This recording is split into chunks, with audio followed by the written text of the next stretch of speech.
The following is a presentation of the St. Louis Chess Club.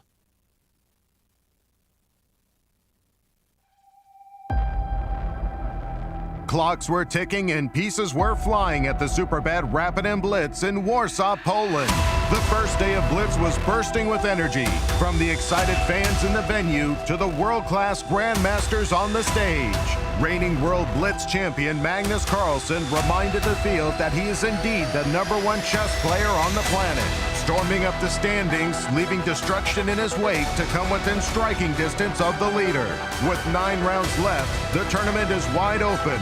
Who will claim the ultimate prize? Don't blink or you'll miss it. Day 5 of exhilarating chess, coming up next.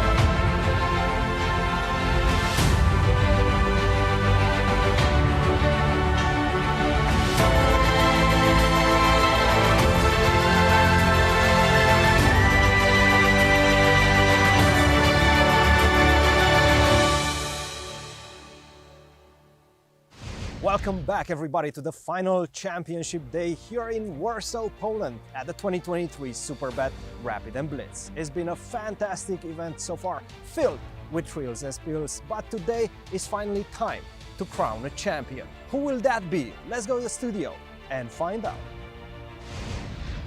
We welcome you to the second stop on the 2023 Grand Chess Tour and our coverage of Superbet Poland. We come to you live from the St. Louis Chess Club.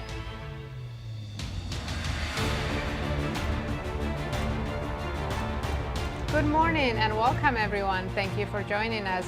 I'm International Master Nazi Paikidze, and I'm here with Grandmaster Yasser Seirawan. Nazi, as always, a great pleasure to be with you and Var in studio to call all the action. This is the championship day, as Cristian was just mentioning. Magnus Carlsen. Finished with 5 wins yesterday. What to say? So impressive. Hello, everyone. Thank you for sharing your day with us. It has been great, and the Blitz has delivered in spades. Take a look at this decisive number of games from round 1 all the way through round 9. You see it right there that we started with 4 victories out of the 5 games. You go all the way to round 9. Every day, every game was decisive. A total of 73%. The players are swinging for the fences, which has meant that the standings have been changing dramatically each and every round. Now, so do the honors and tell us who's leading. Let's take a look. After 9 rounds of Blitz, we have Jan-Krzysztof Duda in the lead with 17.5 points. It's a precarious lead, though. It's only half a point. Only half point ahead, world #1, Magnus Carlsen. And closely following, 2 Americans, Wesley and Levon Aronian. Also half points behind. The gaps are very narrow. And also in the clear 5th place, Maxime Vachier-Lagrave, also just half a point behind Levon. Fantastic. Tell us about the format. It's Blitz, baby. 10-player round robin with 5 minutes and 2-second increment. With a traditional scoring system, 1 point for win, half for a draw, and 0 for loss. No draw offers, and tell us about the schedule for this, the championship day. Today's the final day, and the players will be playing the Blitz rounds for game 10 to 18.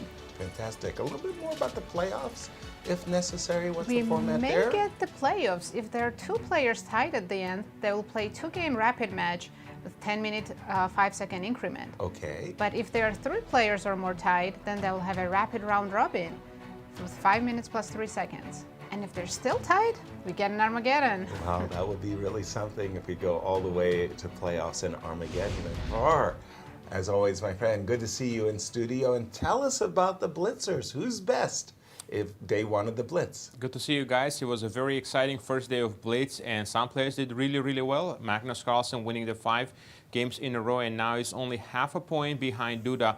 Anything can happen here, so that's why it's very exciting. Let's take a look at the top scores in the Blitz section. So Magnus scored 7 out of 9, Wesley 5.5, but Kirill Shevchenko, a little bit surprising, but we know he's an excellent Blitz player, so he scored 5.5 out of 9. Very impressive by Kirill. Let's take a look at his line score yesterday. So he had 2 losses, but ended up with 4 wins, winning that last game. So very, very strong result, Kirill. And Wesley, we know he's an excellent blitz player. He had a more of a solid day. He made a lot of draws in blitz, but 1 loss, 3 wins, and he's very, very dangerous in this format. And now Magnus, I think Magnus has a good chance here, only half a point behind Duda, but we have 9 more exciting blitz games, and we're going to go to Poland to our friends Anastasia and Cristian. Thanks, Var, and welcome back, chess fans, to the final and championship day here at the 2023 Superbet Rapid and Blitz. And what an event it has been so far. But I have to say, yesterday it was all about the former world champion, Magnus Carlsen. Just an incredible performance. And he started slowly. We were talking with Giri here in the studio. He was saying he's not in shape. We were not seeing the Magnus Carlsen that we got to know so well. But after that, in those last final 5 games, just an incredible performance. Bang, bang, bang, bang, bang. Just an incredible game with Duda in that final game, taking down the leader and getting closely behind him, only half a point behind him. And we got to connect with him and chat with him a little bit. Take a look. Magnus, you started the day 3 points behind Duda. Now you're only half a point behind Duda, and you were actually surprised by that. Yeah, I mean, I made like a conscious effort not to look at the standings all day, partly because it's nicer to look at it when you're doing well. But yeah, obviously now it's anyone's game. Those are some world champion psychological tricks that he's employing. Anastasia, you got to spend some time with Magnus as well. Tell us a bit about that. Yes, I mean, there was another trick as well yesterday. After the games, everybody went to the soccer match, and Magnus kept scoring. You know, he never stops, no matter what he plays. Actually, I think he scored a couple of goals, right? And then also I know that Cristian also did really great job, and the Grandmasters beat the organizers 7-3. So this was the final score. So you can see now on the video Magnus and the other players. Actually, Levon Aronian came, Maxime Vachier-Lagrave was there. Yes, we had so much fun. I had a lot of fun watching you guys, and it was really nice. That was a good assist. Yes, there was a good assist. Good assist by Magnus. Bravo, bravo, Cristian, you're in a good shape. And actually, Magnus answered, he shared our story in Instagram, and he answered that always ready to assist you, Cristian. It was so nice to see him actually, to see this comment. Yes. He's a very good player. Of course. He runs well. I think he controls the ball very well. He's good at sports. He generally enjoys playing these type of things. Yeah, and it shows also, yes, his interest to football. And by the way, everybody should remember to follow our social media accounts. You will get really more information and some side stories which we don't share always in the show. So please follow us in Instagram account, Grandchess, Twitter account, and Facebook as well. 9 rounds of super exciting chess coming your way from Warsaw, Poland. Guys, back to you in the studio. Never mind that. 7-3, I heard in the soccer. Great representation of the Grandmasters. And let's remind everybody about the Grand Chess Tour for a second and the standings as the second event comes to close. Our leader's not here. Yes, Fabiano's not playing in this event, but he is the leader of the Grand Chess Tour points. With Exactly. 13 points. In the second place, sharing Alireza Firuza, Wesley So, Anish, Giri, and Richard Rapport, all sharing 7.5 points. That's why I picked Anish Giri. I thought he was going to do great in this second event. Maxime Vachier-Lagrave and Jan-Krzysztof Duda with 4.5 points. Right. And new world champion Deac with 3 points, and Jan Nepomniachtchi with 2. Languishing there. And they've been fighting very hard. What have they been fighting for in Poland? They're fighting for a nice prize fund. The first place winner is going to get $40,000, second place $30,000, third place $25,000. $175,000 in total prizes, all the way down to $7,000 for 10th place. There's the GCT points. If you win clear first, you'll get a bonus of 1 point, so that would be 13 points. You share first, you start dividing 12 points. The player with the most GCT points at the end of the tour picks up $100,000. And here's a wild card that's looking to steal some of those GCT points, Var. Absolutely. Levon had a great start, and then yesterday he was also actually leading at some point, if you remember, guys. Yes. But he had a really tough finish, losing 2 games in a row, and now he's behind. But with a couple of wins in a row, he can get back into this. And let's just refresh our pairings. Nazi, do the honors and lay the table for round 10. Right, round 10 pairings. Shevchenko against Deac, Wesley against Wojtaszek. Nice. And our key matchup, Vachier-Lagrave against Carlsen. Absolutely, that's an easy one. Duda against Rapport. Yeah, that's plan B.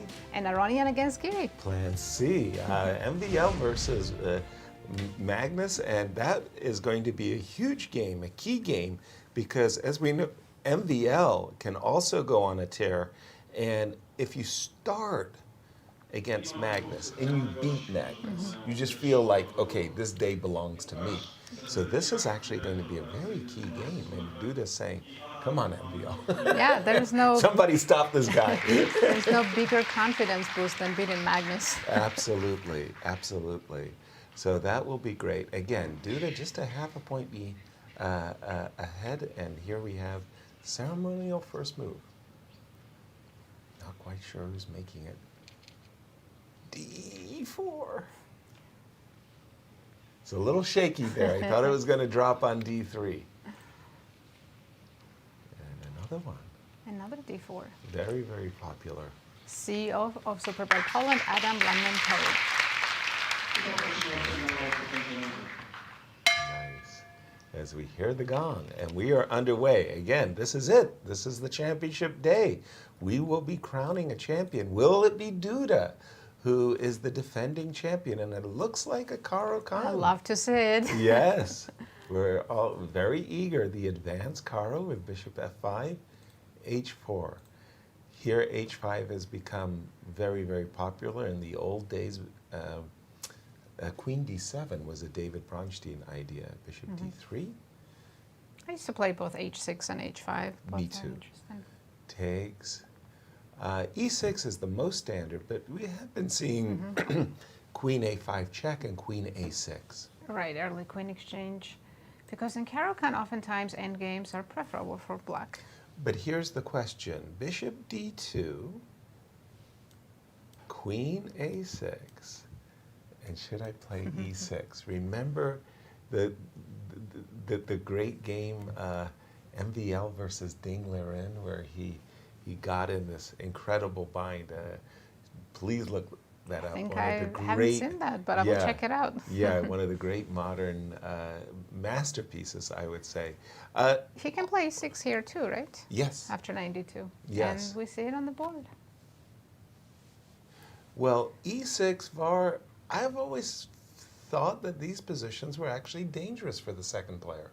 Yes, I think this looks a little bit risky because that G5 square is very weak as well. So knight can land on G5, knight GF3, and then knight G5.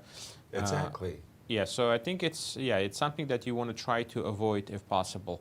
But with the exchange of the light square bishop, the structure, the 2 double pawns as well, it gives black some chances as well. There was another alternative after the move Queen A5 check, guys. There is another idea there, B4 in this position. So this actually has been played several times. The idea just to sacrifice and get the B file for the rook. So you go knight B2, you have rook B1 now, and also you're threatening the move E6. And also avoids the queen exchange, right? Yes. Yeah. Ooh, okay. Interesting. So the current position, though, VAR, what do the statistics tell us in terms of who wins most often? I have only 4 games in my database. There were 2 wins for white, 1 for black, and a 1 draw here. So, but looks like white is better here. Very comfortable advantage. Knight is going to come to H3 next, and then you can have options to go to G5, perhaps also to go to F4. Very easy to play for white, and looks like black needs a lot of moves to finish development and also try to consolidate the position. So we can check now some of the key lines here after knight H3. The best move is to play rook E8 was one of the suggestions, but he played knight F5, now knight H3. So here you have to choose actually to go to G8 or E8. It's not easy to make these decisions because your rooks are going to be probably stuck on a last rank for a while, and it's going to be hard to connect them. So let's say if you go king E8, just castle, and you need to get the bishop out, so perhaps G6. Yeah. But then knight E6 comes in. And it's very unpleasant now, threatening the move knight c7. So now you have to respond either to play rook c8 or come back now with king f7. But king f7 will allow the check. So let's see. Let's say rook c8. Sure. Now rook e1 comes in. Okay. And now you can play bishop g7. Right. You really want to put the bishop on f6 here. This will protect e7 and also control a little bit of the g5. So, but here, white can actually just capture the bishop. Wow. And I've take back. And another interesting idea is to play a4, gaining space, and also you have b3, bishop a3 idea. A lot of problems with this e7 pawn here. Right here, white has a very big advantage. Magnus went Nice. to g8 with the king instead of king to e8. G8. Yeah. Yes. Similar idea, but maybe avoiding the potency of knight c7 for just a moment. Parking the king on g8 is Magnus. And again, bishop, but that was an intriguing idea of knight takes g7. I wouldn't have just wanted to give up this powerful knight on e6 so lightly, but I like the resulting position for white. I mean, everything would be fine for black if only that rook on h8 could get out. Exactly, exactly. I don't know if we have the head-to-head between these two players, but it seems to me that they must have a lot of games between them. I can only imagine how many yeah. games they've played. Exactly, and we do see something similar to what you were saying, Var. The bishop got out, but that was a big difference. I think king g8 was much better timed than Yes. king e8. Still taking the bishop is important, very important, not to allow the move bishop f6, and that's what MVL did. He took, and it's now you have options where to put the bishop. You can put it on g5, you can put it on f4, double up the rooks. A lot of pressure still. I don't see a way how black can really equalize here in the next, let's say, 5-10 moves. So it's just going to be a lot of defense he has to do. But it's so strange to me, these double pawns. You'd think, well, wait a minute, that there should be a way of getting some play against them, but for the moment, it's very hard for black to put any pressure on these pawns. And as you say, once the bishop just comes out, it's a lot of pressure that black will have to Actually, be I think defending. those doubled pawns will eventually get exchanged if black plays c5 to activate the knight. Oh, he goes... Actually, I like Rook. Magnus's plan. Rook a8 and going a4. Yeah, well, he's searching for counterplay, and again, these pawns, it's not so easy to target them. It feels like MVL is the one calling the shots here, Var. Absolutely, white is better, but I also like this rook a8 idea, trying to create some ideas with a4, and a4 was, I think, a good reaction to prevent that, but now we see a little bit of weakness on b3, and now rook a6, rook b6. One thing Magnus has going, that even if he loses, let's say, the e7 pawn, and they get into position with one rooks and knight, he can always try to create threats with the move rook b6, attack on b3, and then rook b4 comes in. So he's going to have a lot of chances, even in some positions, if he, let's say, even drops the e7 pawn. And Right. we saw him yesterday do rook a6, rook d6, rook d7. That was crazy. Yeah, So he was that likes against Duda? Or who was Yes, that? in the Yes, last he was game. against Duda. That was So remarkable. he likes this rook a6 ideas. Yeah.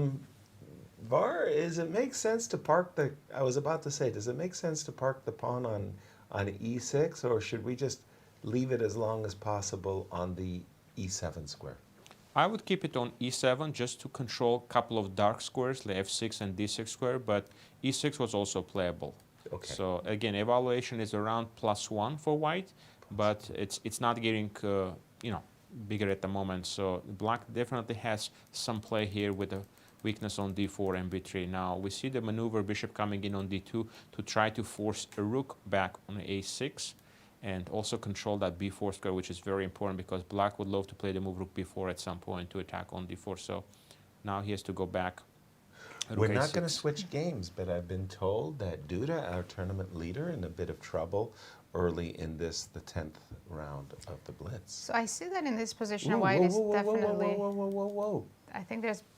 Oh, d4 pawn. Yeah. I mean, my spidey sense was tingling there. Knight takes d4, bishop c3, c5, there's a knight check. Yes. But at first I thought, oh my gosh, he just blundered a very important pawn. Knight to e6 defends the pawn. There's a fork on c7. Otherwise, knight f8 would have been. If I'm black, I'm dreaming of trading off the knights, because then the pawn on d4 is weak. Knight f8, I see as a very, I'd call that a strategic threat. Actually, I see that as a very important move. By the way, c5 starting to look a little attractive Right. here. I was going to say earlier, so I can definitely see white is better in controlling the position, but black is defending everything. And indeed, I'm not 100% sure this has gone the way MVL wanted, because it just feels like the knight was better placed on f3. Funnily enough, on e6, it blocks the rook, and it's just vulnerable to a trade threat, a threat of trading. Has white's advantage diminished, or is it still okay, Var? It's diminished a little bit. It's still like 0.5 at the moment. And I think trading the knights will definitely help Magnus, because that knight on f5 is just so nice. It is. And there is no way really to remove him. I mean, the f3, g4 pawn is going to be extremely hard to do with the h4 pawn always hanging. So I like how Magnus is playing so far. And now MVL retreats on f4, trying to avoid that trade. Okay, so knight takes d4, does allow rook takes e7. Right. King f7 defends the pawn. Oh, excuse me. I just had a fantasy of knight e6. Good morning, St. You Louis. can play after c5. First you have to play c5. Okay. Then you can make knight e6 Okay. work. c5.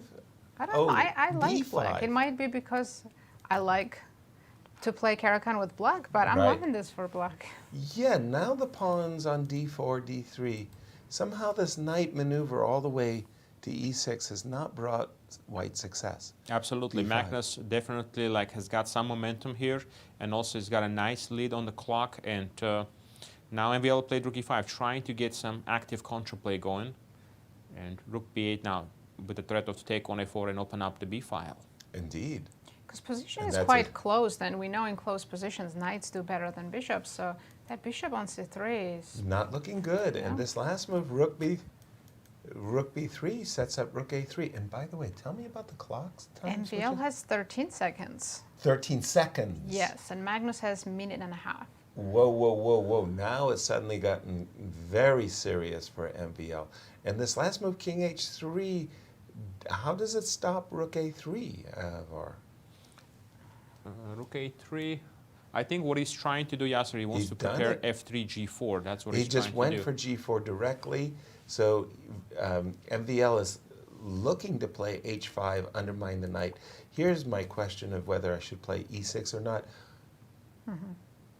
E6 just defends the looks knight to good. sidestep h5. I could also do knight g7. It's passive, but Stopping a lot of Stopping things, and the- maybe knight e6 on a good day.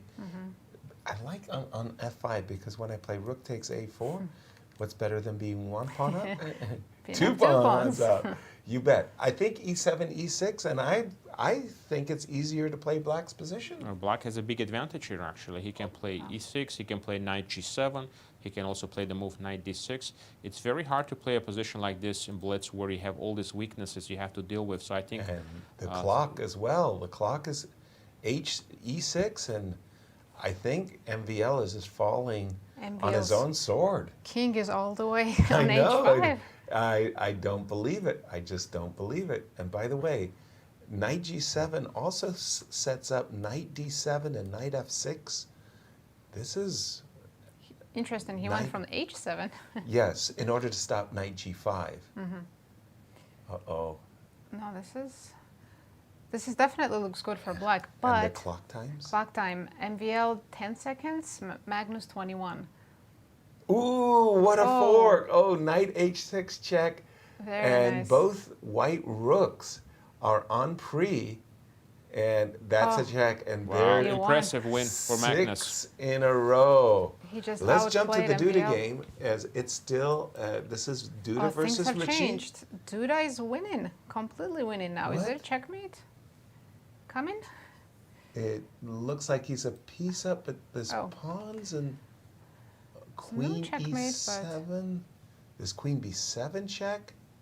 Queen d3 I check. hear that he was winning and made a mistake, but Okay. well, they both have less than 5 seconds, so. And yeah, B2 walks into E7. Oh my gosh. Are we going to have 4 queens? Well, we're going to have 2 pieces. Because, yeah, Okay. this should be There's a knights. king and knight and bishop versus king. Can you do this in 10 seconds? I've trained a lot to do it in 10 seconds. I think I can Really? do it. I was watching Danya Naroditsky do it with the computer. With increment, I can, of course. Yes. Without increment, not a chance. And Richie's going to test his opponent. What are your technical skills like? Bishop and knight versus king, it's very simple. You have to drive the inferior king to the corner of your bishop color. Correct. So. By the way, other Yes, then we results? have some updates. Wesley won his game. Very important for the standings. And, Wesley's, Deac defeated Kirill Shevchenko. wow, Kirill, who, So that's the wrong corner. Duda's trying to get the king all the And way to he's done it. H8. and look at him go. He knows what he's He's doing. got the W.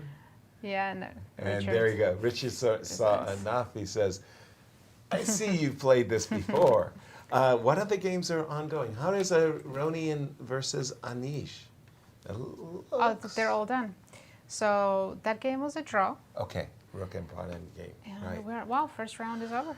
Wow, Magnus outplaying MVL. that stands out. But Duda, nonetheless, he came into today half a point lead. He still maintained his half-point Yes. lead by virtue of his victory.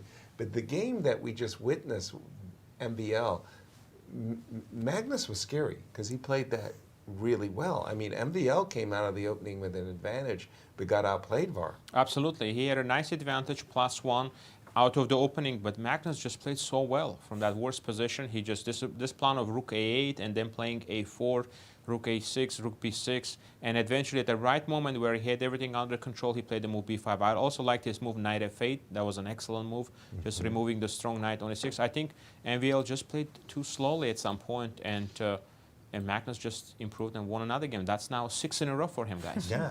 Tell us about some of the other games, please. Yeah, let's take a look at. There are a few games I was looking at. Wesley saw one, and it was very impressive because it looked like an absolutely equal position for a long time. And in fact, they were repeating at some point in this end game.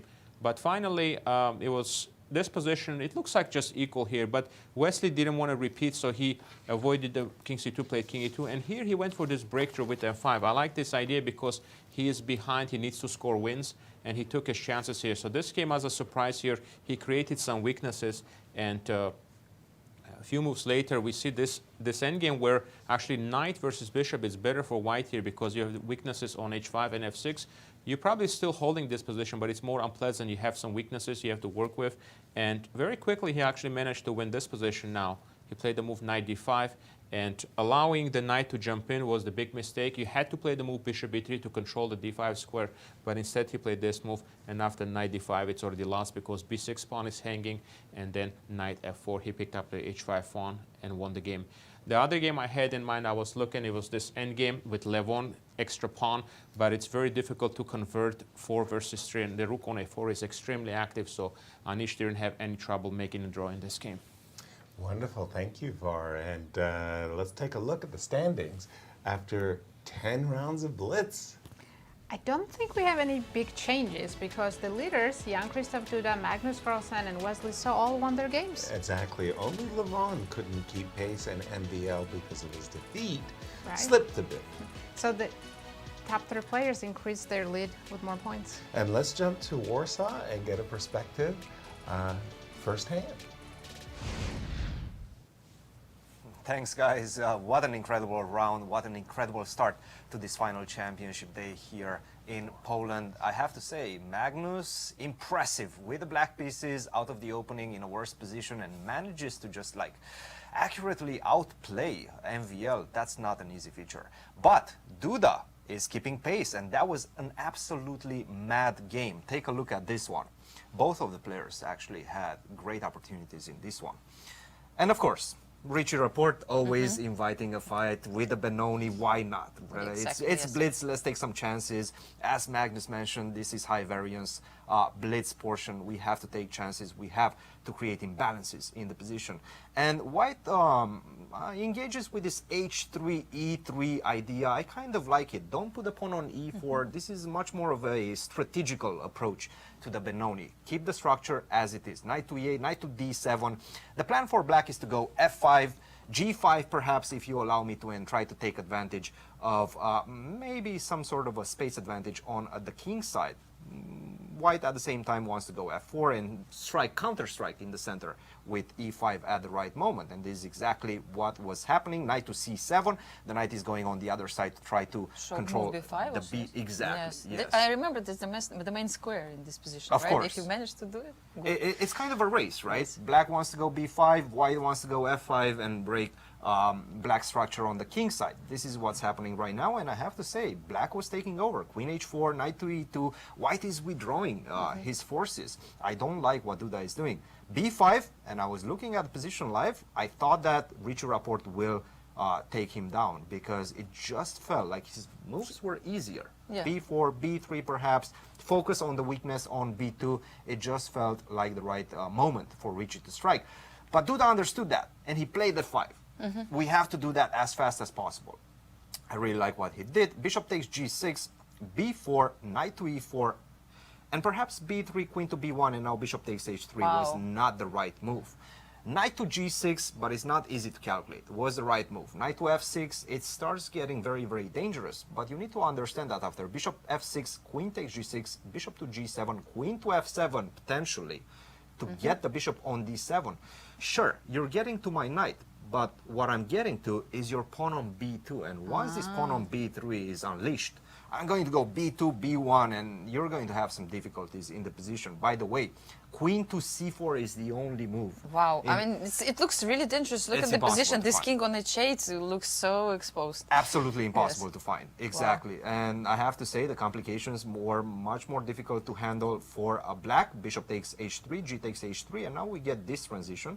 2 pieces for the rook, but once again, it's all about the exposed king Yeah. on G8. Whose king is more exposed? I don't right? know. this one is covered at least I with have pieces. so many yes. pieces right around my king. I Yes, feel yes, safe as exactly, white, yes. but black's king not so much, and it's especially this knight on C7 that's not doing of a lot. play, yes. It is defending some important squares, E8 Yes. and E6, but outside of that, not that much. Yeah.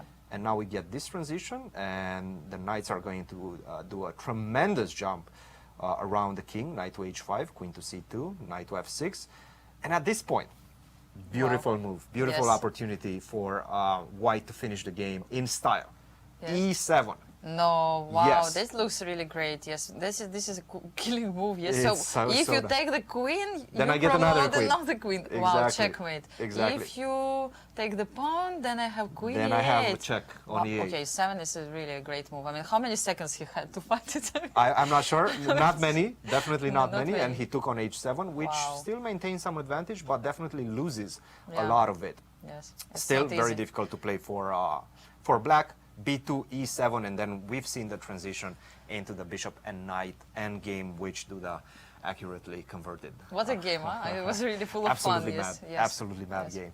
What game did you look at? I checked the derby between two Romanian players, Kirill Shevchenko and Bogdan Deac. They had some kind of fight in the English opening, and I don't know. I didn't like hear how Kirill was playing in the way that he played too many moves with his knight. I remember that in the opening you don't do that that often. Yes, but okay, position was still good enough. I mean, but he decided here to play Also, when very you- actively. Yes. When you play B3, No, you yes, and usually then go with the bishop exactly. on B2. So this knight b2 was really confusing. I was like looking at the position, but you know, sometimes it's a trick, right? Yeah. You try to surprise your opponent in the opening, and then he spends lots of time. So which was not a case in this situation. So Bogdan kept really calm, and he took all this material. You know, he didn't pay attention that much what white was doing. He just played king h8 for safety reasons, and then he just simply took the pawn.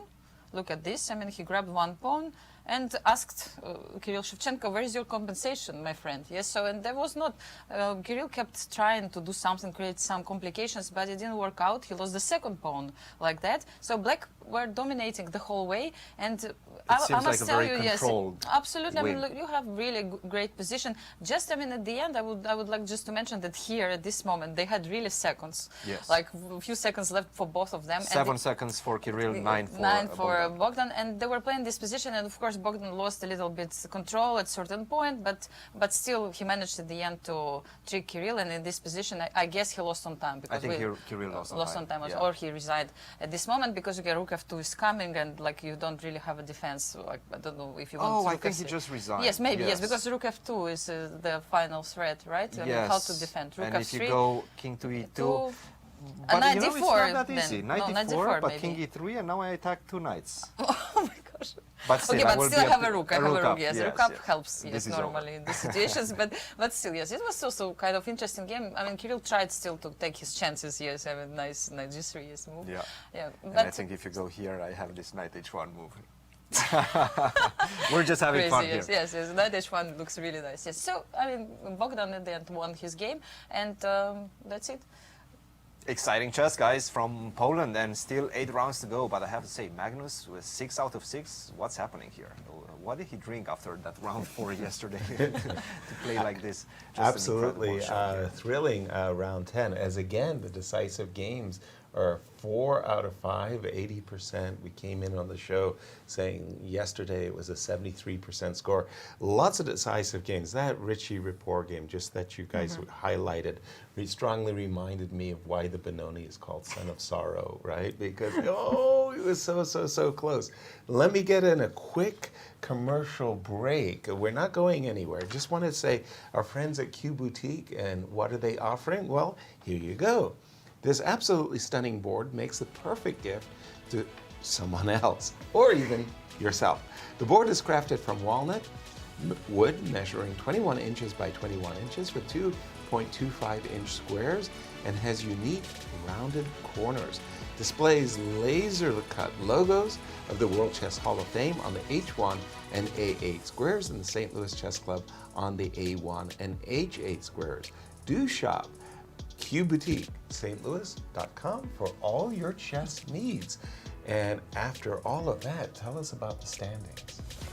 Right, we have Jan-Krzysztof Duda in the lead, closely following Magnus Carlsen, just half a point behind.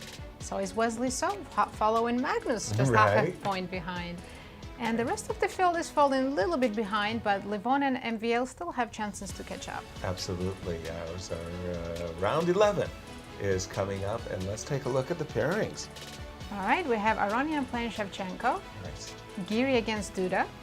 Giri could play a spoiler. Yeah, absolutely. Rapport against MVL, Right. and Carlsen against So. It got to be our marquee matchup game, that Carlsen versus So. Wojtaszek against Deac. And Anish Giri versus Duda, our tournament leader. Duda is going to be our backup for sure, as we'll focus on the Carlsen. So as we see a shot of the tournament hall, beautiful, beautiful staging. It just feels so good when the organizers are making such a great show. Jump in, Var. That game by Magnus for a blitz game. Excuse me, but that was really high quality stuff.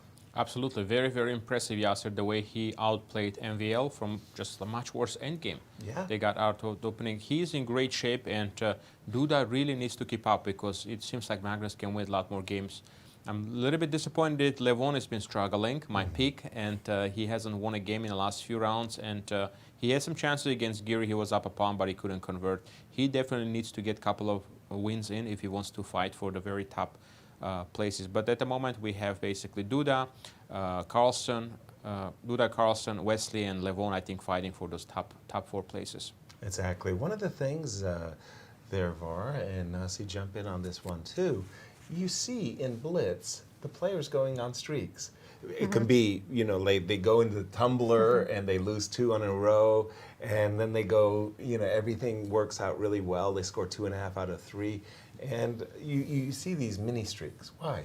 Yeah, I think because in Blitz it's more about your rhythm and your mood that day. Right. So you can have either a great day or a horrible day. Yeah. Because you don't have time to recover from one game to another. Exactly. And I think that's the main reason why. And they're getting ready for round 11. There I you just see want Wesley. to say, yes. we give Magnus credit for outplaying MVL, but let's give Caro-Kann some credit. Yeah. Because you start with such a position where we're all saying, oh, white is much better, much better. But then you get counterplay and Right. you see what can be done. Yeah, with the Caro-Kann, that V6, V7, V5, very, very well timed. See, a couple of players, they like to arrive early. I'm one of those players. I like Me too. arriving early, getting into the zone, feeling the mood of the audience, the noises of the playing hall. Then you have Magnus habitually coming late. Var, weigh in. Were you an early arrival or a late arrival? Yeah, I don't like to arrive late. I like to be there earlier, just, adjust my pieces, fill my score sheet, and just feel like I'm ready to start, There are a few times I'm late, but then it just takes me a few minutes just get into the mood to start the game. There he is, just the last. Wesley is always early when we play the US champs. Yes, he is. Him and I are always the first to arrive. You guys greet each other, hello, Yes. as we hear the public announcement system and Here we go. a gong. Let's see no, if- no ceremonial moves for this round. Let's see get if it going. Magnus can be stopped. E4, D4, C4, D3. I was close. B3, and And we saw yesterday Wesley played such a nice game against Magnus and won his game. yes, he did. So Magnus wants his revenge. Yes. D5, no bishop A3, D5. Not yet. Not It, yet. it might still come. Knight F6, maybe coming, yeah. These queenside fianchettos, I know Hikaru has kind of been a trailblazer. Nepo a little bit. Var, who else is making this such a trend? Actually, Wesley had a game with the white pieces here against Caruana, and Hikaru has a lot of games, you're right, in the current position, many games, he's the top player. And I think we're going to see some possible transpositions. Oftentimes, white can also get the move C4 in at some point here. Right. E7, E6, inviting a Tarash type of position after C5 or D4. I think I've played this a few times with white actually, but it always transposes into something else. Right. By the way, just we had done this Blitz top 10 and how many of our galaxy of stars are in the Blitz top 10. Magnus at number 3. So I had to look it up. Well, if Magnus is at number 3, I guess Hikaru's number 1, and I didn't know who number 2 was. Number 1 was Varuzhan. And By what was his 40 rating? points. Yeah. What was his rating? I think Var mentioned that his Blitz rating is 2,900. Get Yes. 2,900, Var. You remember when we were struggling to get to 2,600? Absolutely. Nice, Not to mention, 2,900. Varuzhan is only 19 years old. Don't rub it in. Nobody's talking to you now. See? Bishop e5 check, provoke the knight to come to d7. D7's a lesser square than the knight on c6, but it costs white some tempi. Is it justified, Var? Well, it's a very rare what white is doing here, actually. Also, the move knight bd7 played by black. Normally, after the bishop b5 check, they play the move bishop d7. Right. But I was still expecting, after knight bd7, the a6, castle a6, just to capture on d7. Try to force, let's say, bishop d7, then you play this position with the knight on e5. You play knight e5, d3, knight d2. It's like a reversed, you're playing a reverse Nimzo Indian with extra tempo. Exactly. So that's what I was expecting. But he retreat on e2 now, and definitely a little bit of loss of time. But he did force the knight on d7. So it's unclear whether or not the knight is well placed there on d7 square. Knight c3, knight takes c3, bishop takes c3. I must say that I find Wesley to be a natural-born Queen's Gambit accepted player. And after knight takes c3, he was inviting bishop takes c3, b6, and that's the Queen's Gambit accepted structure that Wesley is simply very, very good in. He feels very comfortable. And b7, b6, as bishop b2. I feel black's got to be happy. I mean, he's come out of the opening in decent shape. He has his fair share of the center, decent development, problems. safe king. Yeah. That's what you No want. weaknesses. Absolutely, he's just very comfortable. Queen will go on c7. He can put a bishop on f6. White is going to have to play the move c4 to open up that dark square bishop. So Right. once that is played, you play queen c7, then bishop f6, rook fd8. I don't see any real ideas for Magnus here to try to create some chances. I'm not going to switch games, but I am been told that MVL is beating up on somebody. Richard Rapport. Oh, poor Richie, who just lost that Benoni. So I think in this Bishop position, D3, even Magnus inviting- is going to have trouble squeezing anything out of this. Right, but he is inviting bishop takes f3. He will try. Maybe that's, okay, Wesley wasn't ready to give up his light squared bishop, but I do find those opportunities of damaging my opponent's king side No, structure. I'm concerned that Magnus didn't play c4 yet. Can black play c4? Should he include the trade? Like, because, He played c4 right away. okay. I was wondering if he needed to get in the trade, but yeah, c5, c4 on the board. And with this move, basically, Wesley is saying, strategically speaking, I'm playing against this bishop, this dark squared bishop, which is kind of Starting languishing. to like black more. Yeah. I don't want to trade. That's the one thing I will avoid at the moment. But wait a minute. Trading in bishop f6 is a tempo, right? That could be actually pretty decent for black. Absolutely. I'm still liking black, even if it's counterintuitive to make the trade. Sorry, Var. Another alternative actually Wesley had, which was one of the better moves, was just right here to play the move b5. And keep Sacrifice the the pawn pawn on on c4, and if you take bc, just play very positionally, knight b6. And this gives him a very strong position because after cb, ab, he will have the a file, control of the c file after rook f8, and also that excellent square for the knight to go to on c4. Despite being down a pawn, actually black is slightly better here. Intriguing. And the current position, Var?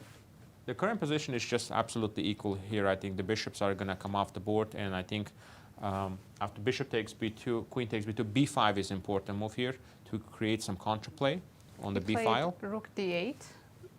But excuse me, can I play the devil's advocate and say, I don't know, I like my knight. I'm not saying that I'm overwhelmingly better or anything like that. It just feels like, why isn't black more comfy? He's got the better knight. I mean, knight's there temporarily, though. I can always play b4 at the right moment. Okay, there is a square d3 that I'm going to land on. So By the way, b4 now would be a fork, right? Yes. So the move I queen think e7, Magnus is going to play h5 now. h5, fair, fair. And after g5? I don't know. It could be intriguing. Things are heating up, and give us an estimation of the current position. The current position is unclear. After h5, actually, the best thing black can do is just to simply take that pawn. Simply And capture. Yeah, because we see that happening a lot sometimes. Just you don't allow the pawn to get on h6 and just take. And it's going to take some time to get that pawn back. You still have some problems with the b3 pawn. What Magnus had to do instead of the move h4, if we go back one move, right here he should have played the move b4. This was an opportunity for him to remove the To knight. get rid of Yeah, the and knight e4 is the best one. Knight d3 doesn't do that much because queen c3. And only now play the move h4. And I think this is an improvement over the game because at least you have some potential with the c5 at some point here. But now I there's see. no more b4 Now, because of no knight more d3. because of the knight d3 threat. And h5, there are not so many pieces here for white to attack. I mean, of course, the dream would be to play sometimes knight e5, knight g4, but every time knight is on e5, it's going to be met by a move queen f6, pinning the queen. And so he did play Here the move we h5, go. and Wesley needs to take that pawn, I think. Giving the opportunity for captures, and Wesley didn't hesitate there. g6 takes h5. Wesley was very prepared, and Magnus taking a risk because he is jettisoning the b3 pawn. And Knight Wesley takes takes a5. it. Pardon me. Knight takes b3. Rook takes Seems a6. still like That was a mistake, black taking that because- pawn on No, b3. but Big I- mistake. I thought a5 was the intention. Absolutely. f5 was necessary instead And of then- taking the pawn on b3. Only when you take this pawn would I take the pawn on b3. that trade really benefited Magnus. He got rid of a weakness while activating his rook. And now black's pawns are looking quite weak. b6, h5 falling. White should be better. Yes. Much better for white, Much actually. better. Close to be winning. Wow. I find that kind of a catastrophic. Wow, I that- just heard Dariusz telling me it's +5 for white.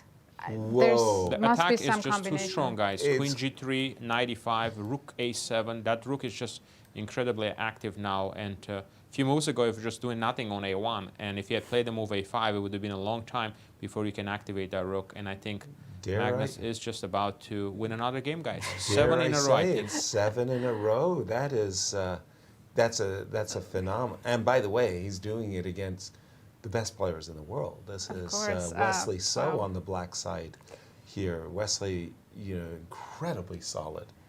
And the Knight position was G5. completely fine. It just collapsed in 2 moves. Right? Knight G5, setting up Rook A7.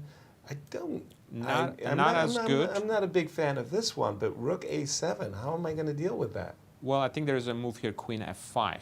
Rook That's the A7? difference. I beg your pardon. Why did he play Knight G5 and not Knight E5? Knight E5 was much stronger to eliminate that Yeah. Queen F5 idea. Queen F5 is a defense. But I think knight g5 is good enough. Yeah. Why? Yeah. Rook Rook A7 A7 is still very strong here, but there is some idea with Queen G4, and White is still winning there too. White Yeah. is still winning. Yeah, Queen F5, Rook A7, Queen G4. Do I have any Rook D1 check and Knight D2 ideas? After Knight, H6. I don't believe that one. I don't believe that one at all. Knight h7 check. yeah, Knight Knight H7 H7 is check. just game over. Resigns, right? If you go Yes. King E7, I've got Queen H4, H4. check. Oh, wow. That just does it. And then rook comes in, rook a7. Yeah, maybe Rook A7 immediately, but Queen H4 check, where does a king run to? King d7 seems to be And then Rook rook check, a7. King c8. and then another Rook check. And that's it. And then we shake hands gleefully, yes. Yeah, you're losing a rook here basically after Queen Yeah. H4. And White can also time's not start with effective. rook a7 probably. Yeah. Magnus has 22 seconds. And Wesley, he did start 30 with seconds. Rook A7, Rook D7, Queen H4. Is this the best? I guess it's as good, but I thought Queen H4 immediately might have been just, maybe I'm splitting hairs. What was the most exact, Var? Just Queen H4 first. Yes. Would have just Okay. won the rook. Because then Yeah. King D7, then you play the move Rook A7. If you step on C6, you lose the rook on D8. And Right. And Magnus is now just chopping pawns. Good enough, but maybe he could have checkmated or True. won a rook, Yes, actually. that was the other line was definitely more winning. Oh More wow, winning. we can't go into this knight endgame because our knight will be trapped. No, we got to go check first, right? So we can. But should he exchange? I don't think he should exchange. He should keep the queens, right? yeah, just keep the Agreed. queens, and now he's going to pick up all the pawns, H5, H6, and it's still winning, but the game goes on when they have 10 yeah, seconds. right. Wesley might still pull something off. Absolutely. No, when you got a chance of winning the game, do it. By the way, I'm being told MVL, Won his who's in the mix, let's say, despite his loss to start today, he won. And how's Duda doing? Is Duda and Levon are both in trouble. both Duda and Levon. So But- Levon has really slipped, our wild card coming into this event, who was leading at one time. Wesley just made a move with 1 second on the clock. But that's a good move. Queen E1 check and Knight D2 and some counterplay suddenly. Maybe King it's is running. Yeah. Okay. No, the king is White- absolutely safe. It's scary though with 3 seconds on the clock. So It's- easy to make a mistake. Truly that. I think Oh, Magnus boy. will checkmate on the queen side. The clock situation. Sorry. Both 9 seconds. 9 seconds. Wesley down to Somebody's 4. pausing, but there's a check. Oh, Oh, such what a beautiful, a royal fork. Nice. 7 games in a row. Finishing with a flair. And let's jump to Anish Giri. Is he going to play spoiler as he's up against our tournament leader? And Anish is the most dangerous pawn, but can Duda finagle? He's been amazing. Can he finagle a draw, a perpetual check? I think A7? he might, King but C4? I don't know. Any perpetuals, Var? I think White King might be able to hide. He's kind of zigzagging his way up the board. Yeah, he's winning. Anish. No, he's winning. Now He's King winning. escapes. King escapes. And And he And resigns. he has resigned. And Anish just defeated the sole leader. Exactly, which means Magnus is Magnus now. Carlsen is now place. for the first time in the tournament, in first place. He started terribly in the Rapids through, No, I think, 7 rounds. It took wasn't- 11 rounds, but he's leading now. Wow, okay, impressive stuff. Var, jumping over to you. Tell us what happened in this round. Yeah, in this round there were a lot of decisive games, but I think very important was Anish Giri winning against the leader Duda, and I like his opening choice, and I will show you the key moment in this game. So they have this position here, which it looks like just not too many pieces on the board, 6 pawns each, but this rook on c6 is extremely strong. And the problem in this kind of endgames now, rook fc1 is going to come, and now you either have to give up the c file and allow the rook c7, attacking on a 7th rank. At some point, you're going to see some h4, h5 ideas happening as well, like Magnus did in his game. So he ended up actually forcing the exchange, but after that, we have a very strong pass pawn on c6, and it's very close, 2 squares away to advance. And actually, this is already a very big advantage. And here we see now he's advancing, and he ended up just simply.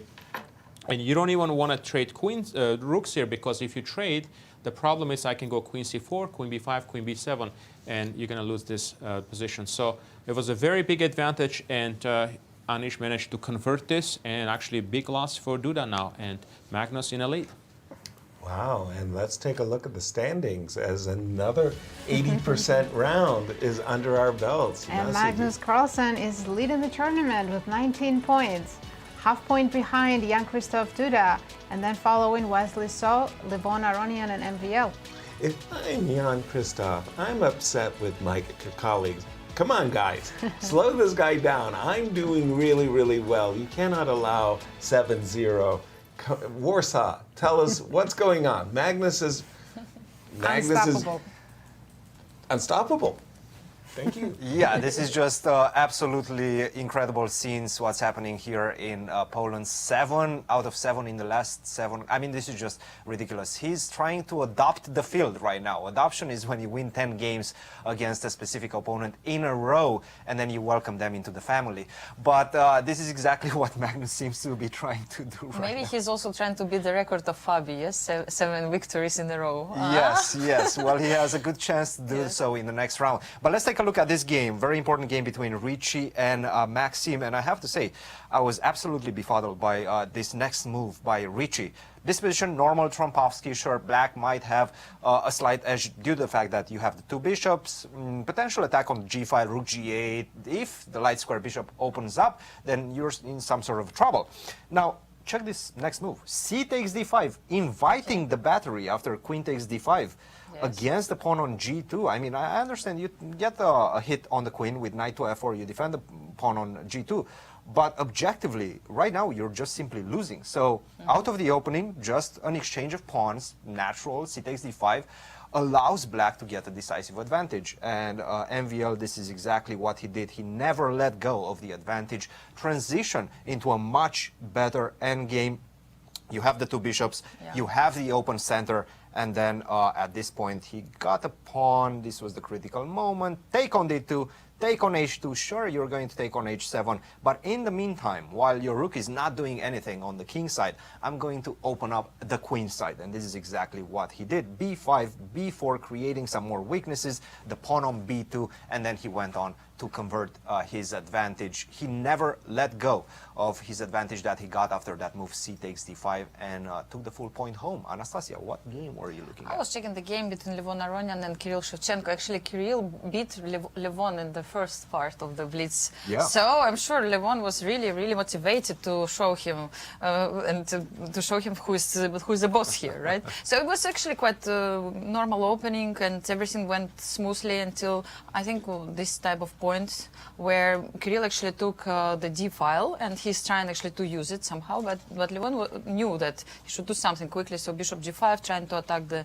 rook. So Kirill played F6 and then he played still F5, you know, an aggressive move, invited bishop back, but then this nice trick, Queen D3, yeah. yes. So you cannot take the rook, your queen is hanging at this moment. So Queen A2, they continued to play this, and here the critical moment came. So Rook E3, and it seems like after Queen D1, King H2, Black has this nice idea H6, where the bishop goes. Yes, Sure. you can ask this question.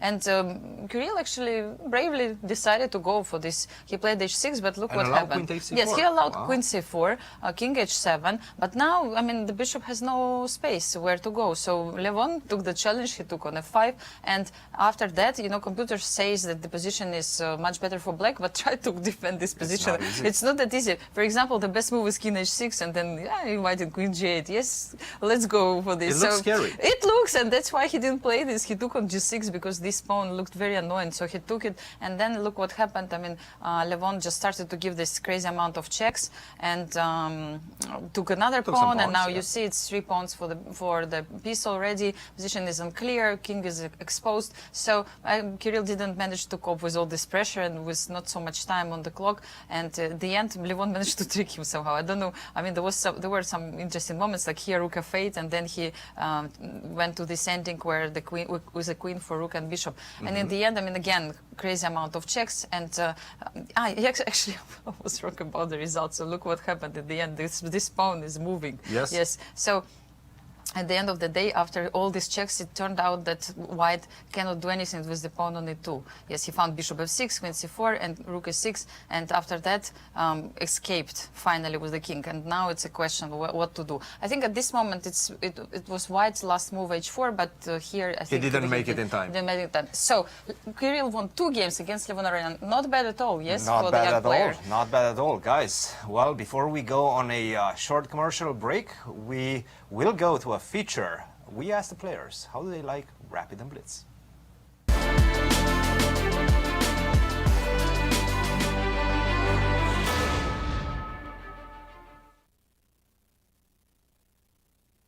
This tournament has both Rapid and Blitz time formats. Which format do you prefer, and which one do you think plays more into your strengths? Yeah, I like Blitz the most, definitely.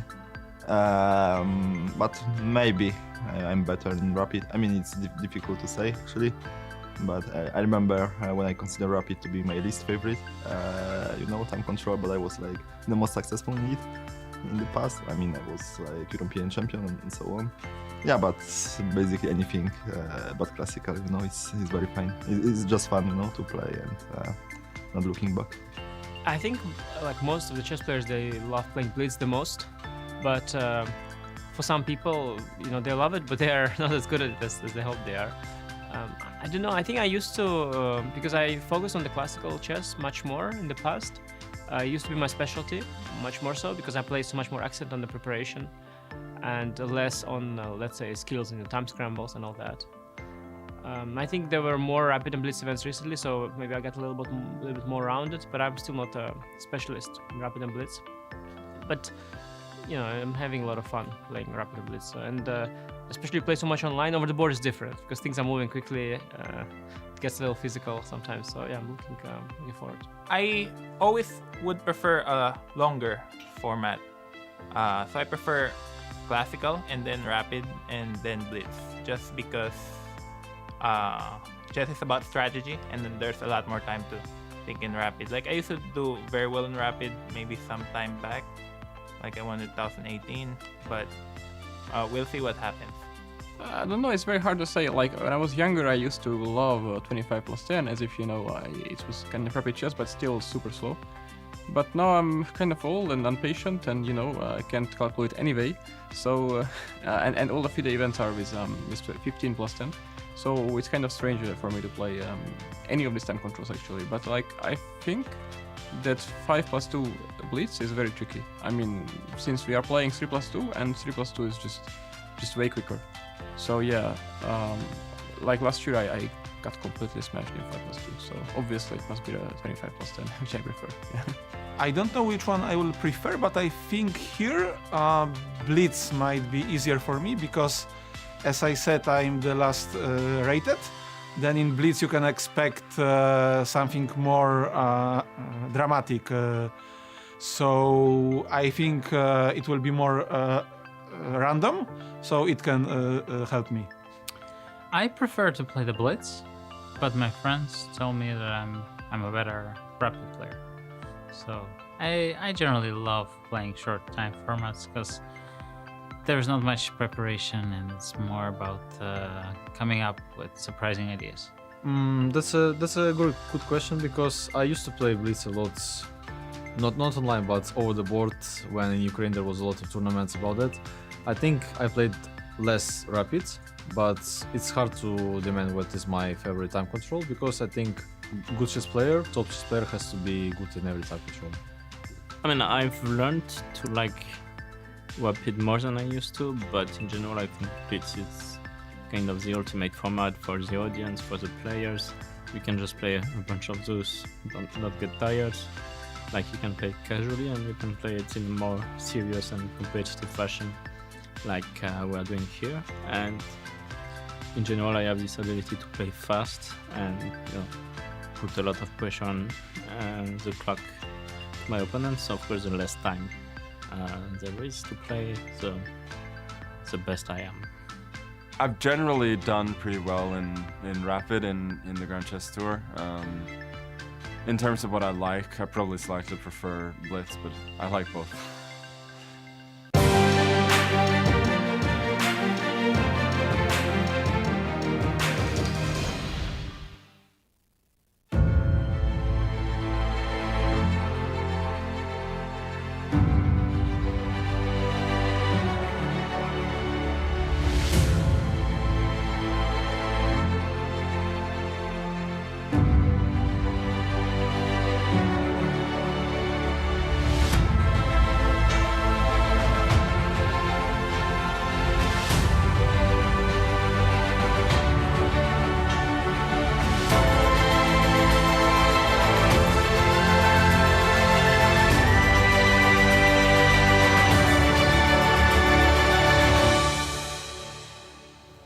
Welcome back, everybody. Talk about starting with a bang, as here are our standings after round 11 of Blitz. World #1, what a comeback, and now he's leading the tournament. Wow. Magnus Carlsen with 19 points. As he's got a streak of 7 in a row. Can he make it 8?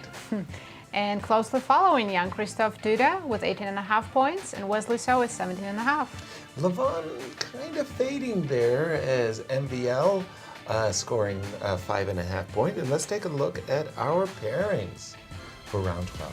We have Shevchenko playing Wojtaszek, Deac against Carlsen. What can I say? It's the Magnus Carlsen show. That will be our marquee matchup. Wesley So against Rapport. An important game. MVL Giri. And our plan B, Duda versus Aronian, because that's going to be decisive for both players if somebody can get a win out of that. And look at this line score. Holy smokes. Wow, 7 in a row. I mean, Very the hard to do. Fabiano Caruana streak in classical chess, 7 in a row. But the thing is, this is Blitz, and those streaks can last and last far. Absolutely, absolutely. At the moment, it seems like who can stop Magnus? Who can slow him down to even for a draw at the moment? Because, I mean, that position against Wesley looked the safest position you can have, and suddenly, like, 6 moves later, he was completely busted. Exactly. It was that knight takes b3 move that was really egregious. That allowed rook takes a6 and bang. You know, Magnus is back in it. And we see the players getting ready. Richie Rapport, I got to say, I mean, I admire him. He's really, really creative. When he gets his consistency going, he's going to be a world beater. He really is. But the problem is he does get on the roller coaster. He does overdo it at times. He hasn't learned how to pull the brakes. And some of these top players judge his openings as well. Yeah. They say that from our top players, his opening prep is the least impressive. Although fans would disagree. I love it myself, absolutely. As Jan-Krzysztof Duda, who had been leading the tournament, I want to say from start to finish, except right now, at this finish, he's in second. Yeah, first time, I think. Yeah. Or maybe Levon passed him just once. Levon had a Right. lead at some point Yeah. yesterday, I think. Did do a flip-flop, that is right. As again, the players being introduced, and every game is, well, every round is full of fun. Tell us a little bit about Deac. Daniel, he's having a roller coaster. But he's been kicking VAR, I want to say. He's not been playing badly He in won. the Blitz. He won the first game against Shevchenko. Right, a big win, by the way. Big win, yeah. Since Kirill has been playing so well.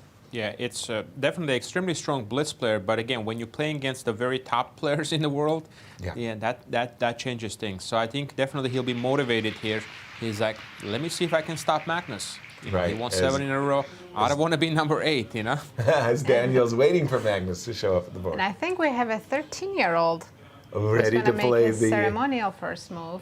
Oh, what a thrill. At 13, with all of these galaxy of stars, I go up to Magnus and say, There he is. oh boy.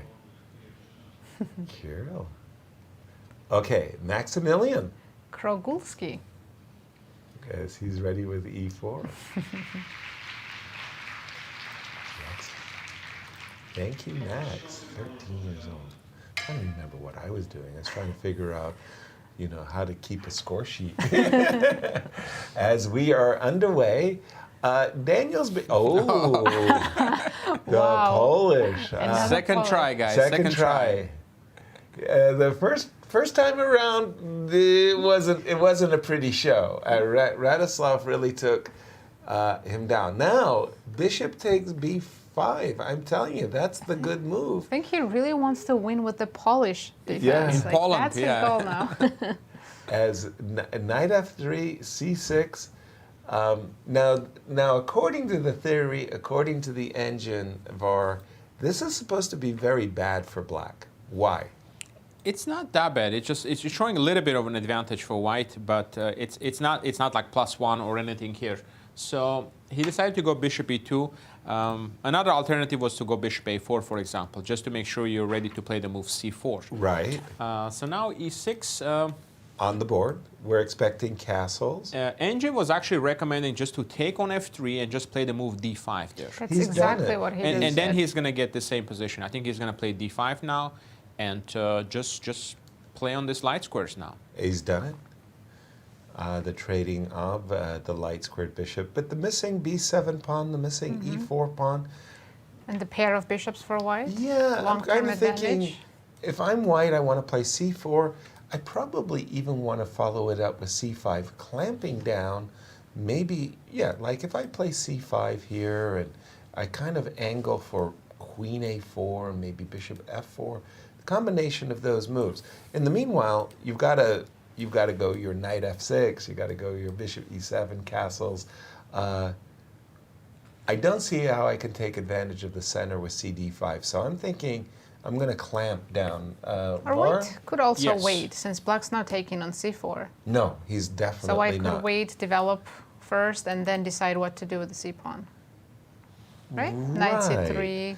I'm thinking it's important that I get in queen a4, c5, and then on a good day, knight to d2 to b3 to a5. So you want to go after c6 pawn right away. Right away.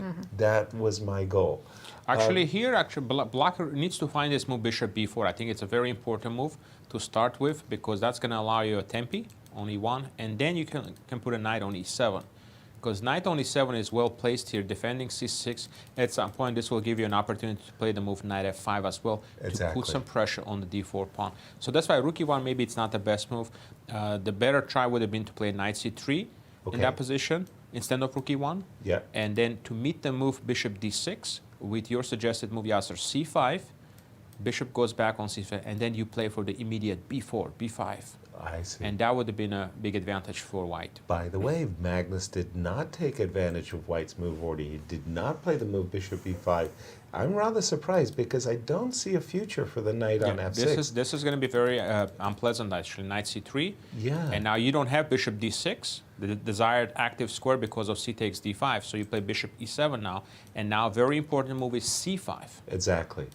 And again, I think what you were just saying there, Var, there was a huge difference. If the knight had been developed to e7, then from e7 you could jump to the f5 square pressuring d4, and from e7 you defend c6. He played c5. And c5, and I'm thinking that Daniel, he's doing really good. And let's not forget, yesterday he had very good chances to beat Magnus.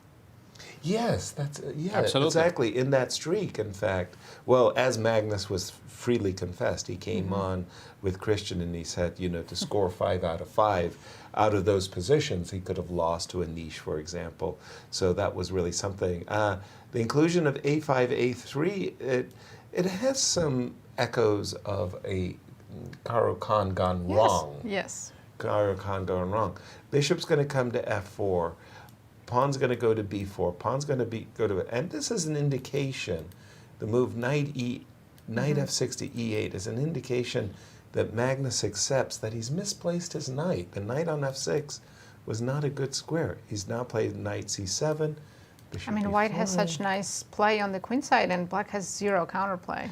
They just have to defend for now. Yeah, exactly. Sometimes you got to pull in your horns and defend. But how big is it, Var? It's like plus 1.5 here after the bishop f4. Only. I mean, materially it's even, so it's a huge advantage. Yeah, but I'm seeing that I'm playing with the queen side and the trump that you have, the pawn on e6, the extra center pawn. You're not playing with the trump. 2 bishops. The only counterplay black has, which is, I think, very important, to have something here at least, is this bishop comes to f6 in this position and putting pressure on d4. Okay. And that would be his main idea, to try to get some counterplay. But once again, guys, in a previous game, if you remember, against MVL, actually, Magnus got a bet position in round 1 today, and similar bet position, but then he managed to outplay. So if Deac doesn't do anything and Magnus starts maneuvering his knights, you know, we could see some chances here, because this bishop on f6 is going to be really annoying, putting pressure on that d4 pawn, which is going to need a constant defense because it's not protected by a pawn.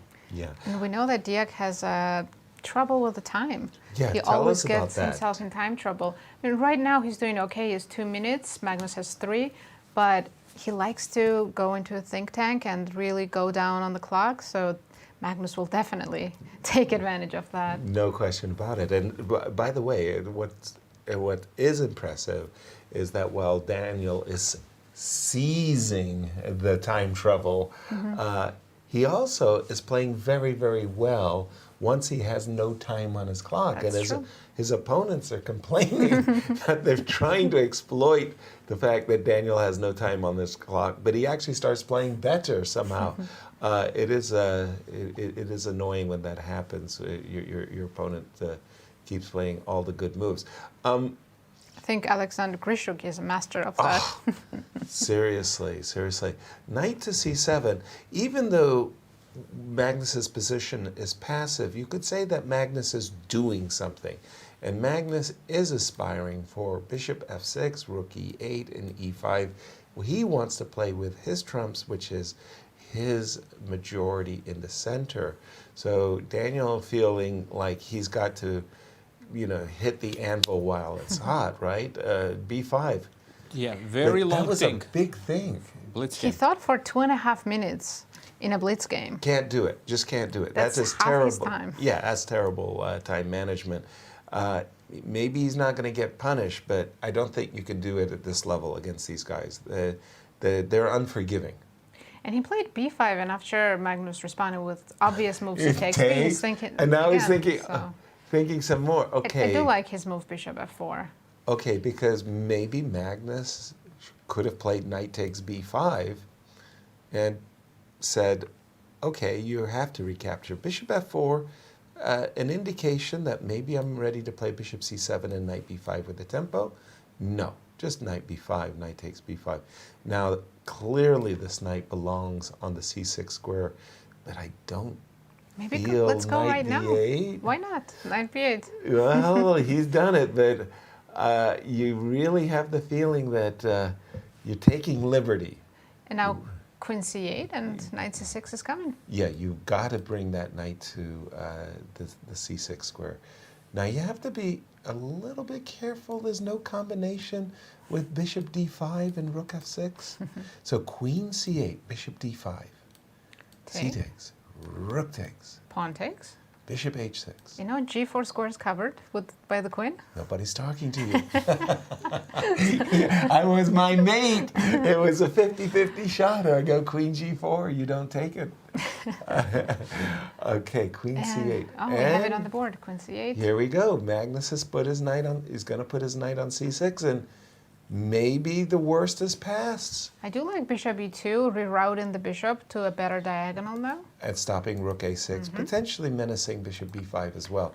Var, jump in. Has Magnus righted the ship? Yeah, I think he's fine here, and I think with the clock situation, I think I see some chances for him to win this game, because if White can exchange that light square bishop for the knight, he will be very happy. But I think Magnus is not going to allow that.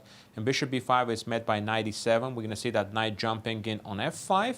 And if the bishop goes back to d3, later on he will go back to c6. So I think it's easier for him, perhaps, to play this position. And the clock situation, I think Deac has like 3 seconds. But by the way, the move g3 does menace a potential for bishop f4. You couldn't challenge the b line. Bishop d3, is the d4 pawn hanging? There is a bishop h7 at the end of that line. So, but you are trading off the d4 pawn for the h7 pawn. I was thinking that the c5 pawn might be. We've transposed into bishops of opposite color position. I think the time's going to be the main factor here, because Deac is playing on 5 seconds. Yep. And Magnus has 1 minute and 44 seconds. So slightly more exposed black king. And by the way, the move bishop e3 could be a little bit uncomfortable. I'm thinking black is beginning to take over. White's defending now. Absolutely. Yeah, black is more comfortable. At some point, e5 break is going to come into play. The protected pass pawn on c5 is not menacing anybody. Yeah, if it doesn't get to advance, then... Yeah. I see bishop e3 and the very near bishop, pardon me, g5. h5, h4 E3. is another idea, Yasser, just to weaken the position a little bit. And he's done it, bishop to g5.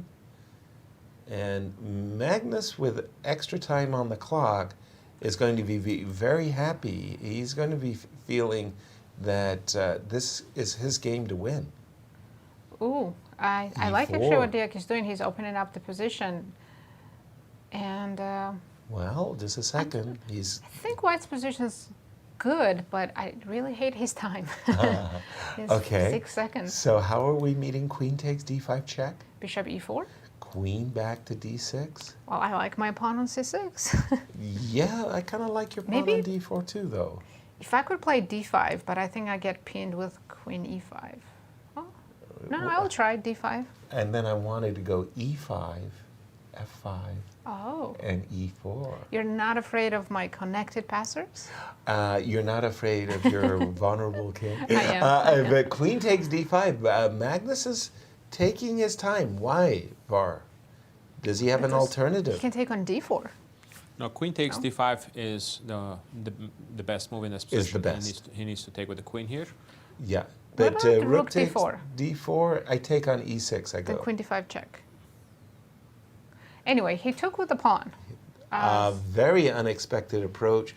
Queen e5, queen d8, menacing bishop f6.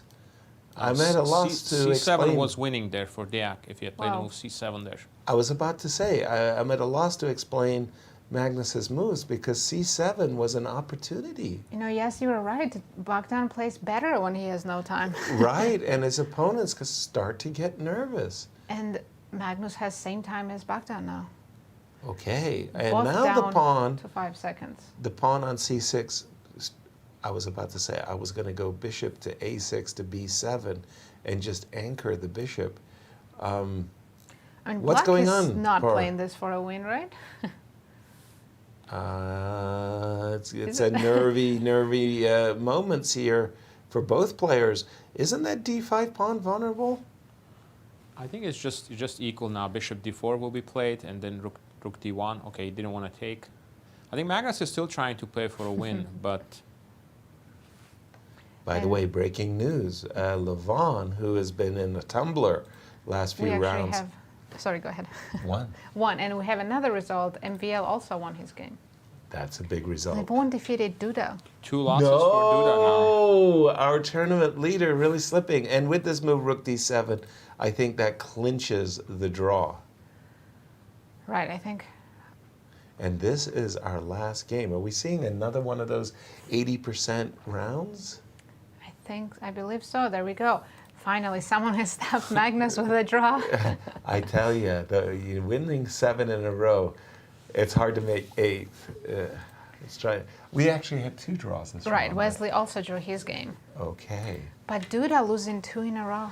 Whoa. Well, that will just help Magnus. Yes. Increase his lead by half a point. Wow, there was an opportunity. VAR, jump in. There was an opportunity here. I think Daniel missed a great shot, right? Yes, he had a chance to play the move c7. I can, when the queen was on d8, when the move queen d8 was played, let me find that moment here in this game. And yeah, I believe that was around move 28 or 38, pardon me. 30, yeah, right here. Instead of the move rook f1, he played rook f1 here. But if he plays the move c7, now attacking the queen, and the bishop is hanging here as well. Right. So you have to either play queen e7 or queen f6. Right. And if you play the move queen f6, or it's the same idea. You just play the move rook b1, and that's going to be followed by the move rook b8. So if you capture, d takes e5, and now you need to stop this by the move rook a8. But then we can play the move rook b7 and follow it up with bishop b5, bishop d7. The pawn on the 7th rank is extremely strong. So this would have been a chance for Deac actually to win the game and really stop the streak. Yeah, to have chances, and he had definitely a chance. He's playing well against Magnus. Right. So he had a chance in the first game as well. What else happened in the round? What stood out? Because we had some other wins. How did Levon beat Duda? I will take a look at the other game, Wesley and Rapport, and I think our friend's going to look at that game, Levon versus Duda. So this game was very interesting. It was, again, a very wild game. As you can see, Richie again played an interesting opening. So we see some imbalance in this position. Two bishops, but weak pawn structure. And at some point, there was a piece sacrifice, and that right here. So there is an extra pawn here. And if you can somehow remove these pieces, white should be good here. But there is a lot of counterplay against the f2 pawn. So queen c5 was played, and we saw f4 now trying to remove the knight. If you go back with the knight, then white can play the move e5 as well. But here, Richie played queen h4. And now fe, queen f2. You cannot go back to h1, queen g1 mate, so you have to go king h3, and now bishop e3 play. This was the only move actually for Richie. He had to try to exchange this bishop, and now he has a lot of counterplay. So after the move bishop e3, we saw d6, c2, and they exchange, and now picking up on c1. Eventually, bishop d3, but it's opposite color endgame, so the game ended in a draw, guys. Wow, and another eventful round, and let's take a look at our standings. It's been great stuff. Yes, and Magnus increased his lead because Duda lost his game. So we have Magnus Carlsen in the first place, Duda second, Wesley third, and Levon and MVL sharing fourth. Wow, great stuff after 12 rounds. And Magnus full point ahead. I know. Well, that's what winning 7 in a row can do for you. And let's jump over to Warsaw to get the view from Poland. From Poland. Well, Duda is definitely not finding his form in today's rounds. And I have to say, he's getting very decent positions with the Trumpovsky in this game. He tried to emulate Richie Rapport. It didn't work for Richie. Unfortunately for Duda, it didn't work for him either. C5, bishop takes g6, bishop takes f6, and g takes f6. And this is probably one of the most aggressive way that you can play with the black pieces. Your structure is going to be slightly destroyed. Nevertheless, at least you got the two bishops. And right now, you're going to try to open the center and get to the g2 pawn potentially. But let's take a look at what happened. Take on c5, knight c6, knight f3. Now we see these exchanges, c3, so that white doesn't recapture the pawn, the lost pawn, with the knight to c4, and then you're going to have a lot of activity over the c and d files. So that's why black gives the pawn, but gives it on his terms with the move c3. And now we have this position, and I have to say, Duda was playing well. Duda was gaining the advantage in this game. Queen to b5, queen to e2, slowly poking at black's structure, especially this pawn on f5. And take a look at this. So he took it at the end? He did. Yes. He did. Still very complicated because black also took the pawn on a2. So in any sort of endgame, that a pawn is going to go down the board extremely quickly. a5, a4, and is going to be supported by the bishops as well. Queen to g2, this was the critical moment. Rook to f1, take. It seems like I'm getting a lot of pieces around the king. Look at my knights, look at my rook, ready to jump to h4. It's I would not be scared. Exactly. Yes. And at this point, this was the critical move. Rook to h4. Try to increase the pressure on the h file. Threatening rook h7, maybe sometimes, not immediately, yes. But well, rook h7 actually is a great threat right now. For example, that's a very good find. Yes, if rook g8. If rook g8, sorry, rook g8 doesn't work actually, but queen h3, yes, queen h3. This was my idea. We stumbled into success, Anastasia. Yes, very good, very good. We found it. So rook to h4 was the key. What I think he missed is that after queen to g6, and by the way, this is extremely difficult to understand. Rook to h6 seems like the natural move, right? Bishop takes e3. Wow. And that's unfortunately losing for white, because now I'm going to capture the rook on h6. Yes. So guess what the move is in this position? Rook to h6 is a move that we need to play next. Maybe the king move h1. Is king h1. Yes, prophylaxis always. Prophylaxis. Yes, I mean, this then is just rook incredible. h6. You cannot find this with just a few seconds on the clock. No way. No, You need no to way. spend at least 20 minutes to try to understand. No. He did not do that.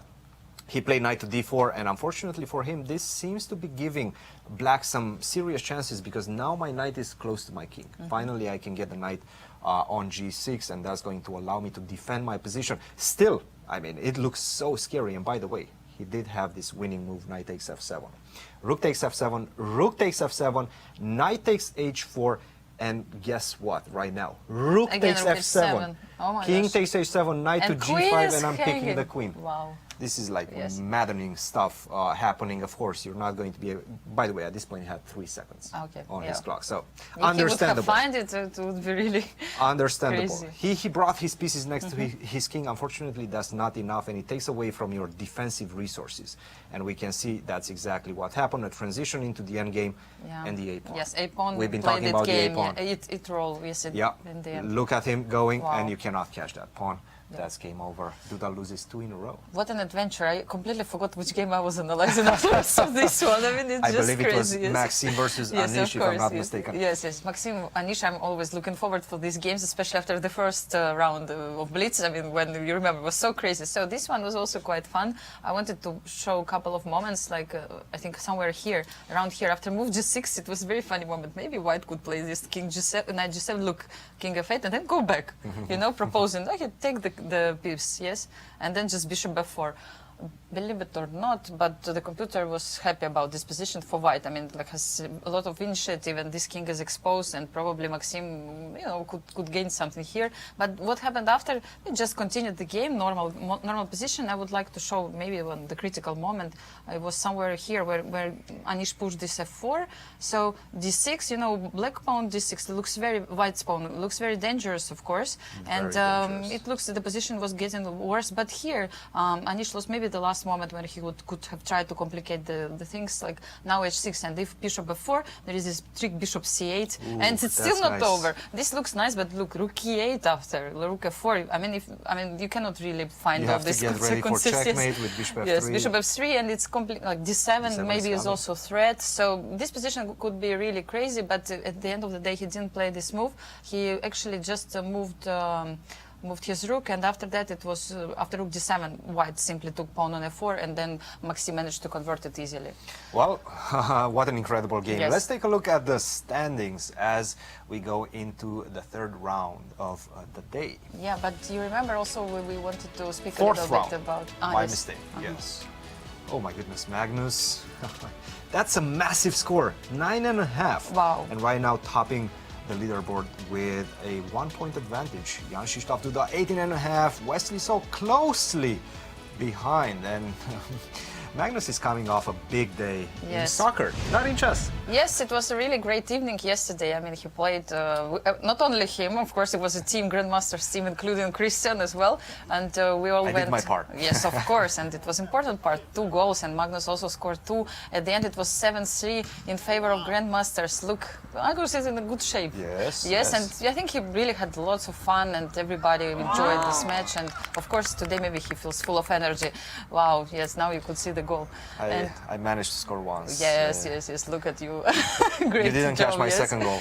I was not there anymore. But look, I mean, it's a really great attitude. Like you go, you play football, it helps you to feel better, relaxed, and then you come back remove and some then tension. Exactly. Yes, and this is exactly what Magnus said also as we did our interview and he was leaving. I'll see you on the pitch, and it's going to be good to release some tension. Exactly, and then you come back and you just win a few more games. That's it. This is the recipe. Why not? We're going to go on a short commercial break, and we will be back shortly with round 4.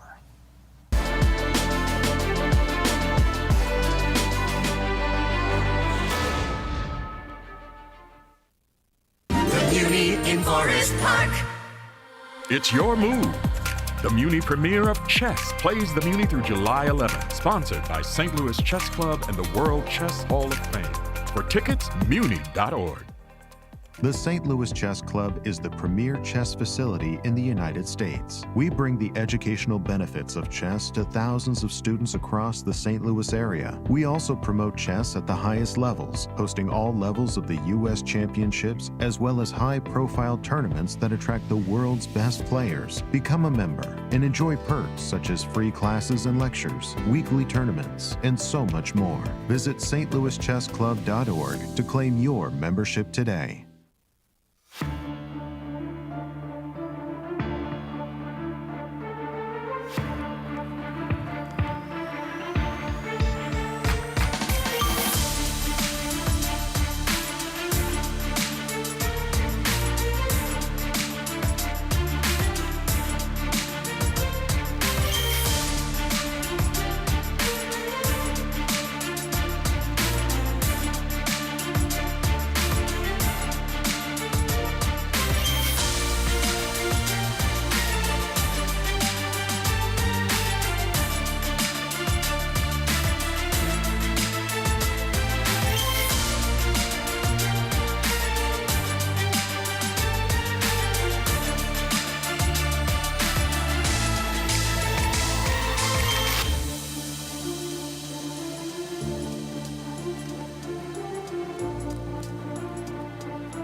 Welcome back, everyone, as the Blitz is definitely living up to its name and reputation. We've been enjoying ourselves. Standings, please, after round 12. We have world #1 leading the tournament, Magnus Carlsen in the lead, followed by Jan-Krzysztof Duda, Wesley So, and fourth place sharing Levon, Aronian, and MVL. You can tell from the Blitz scores who's doing what to whom, as Magnus is definitely enjoying himself. And what about our pairings for round 13? Let's take a look. We have Duda against Shevchenko, Aronian MVL, That's definitely a huge game. Giri Wesley, Rapport Deac, and the key matchup Carlsen against Wojtaszek. Absolutely. With Levon and MBL as being the backup game. Great stuff, but somebody finally stopped Magnus, Var. It was close there. We almost saw 8 in a row. Absolutely, yeah. Deac, play well, and he didn't need much time. He had like 3 seconds. He had 3 seconds, and he just played some good moves and held Magnus. So he stopped the streak. And the question is if Magnus can make another streak now. 6 games to go. I just have to interrupt and say, I look at Richie He's not happy. posture there. Tell me what he's thinking. What's going on He right does here? not want to be there. He remembers all the missed opportunities Wow. in this event, starting from Rapid and probably Blitz now. Yeah, I think he lost 2 or 3 games in a row, so of course not feeling great. Not doing it. As one player who is feeling it, Magnus Carlsen. Radoslaw has kind of gone into a tumbler as well. If Richie's been suffering, so has Radoslaw. Yeah, he started very well in the Rapid, but the Blitz has not been going so well for him. Now, tell me once again, if we do get to a playoff, let's take our viewers through the scenarios. If there are 2 players tied for first, there'll be a 2-game Rapid match. If there are 3+ players tied, there'll be Blitz round robin, 5+3. Gotcha. And if they're still tied, then we're going to have an Armageddon. Oh, that will be fun as round 13 underway. And we're going to be following the game between Magnus and Radoslaw. And by the way, old Botvinnik idea in the English, early d4. Bishop b4 is always considered the go-to equalizer.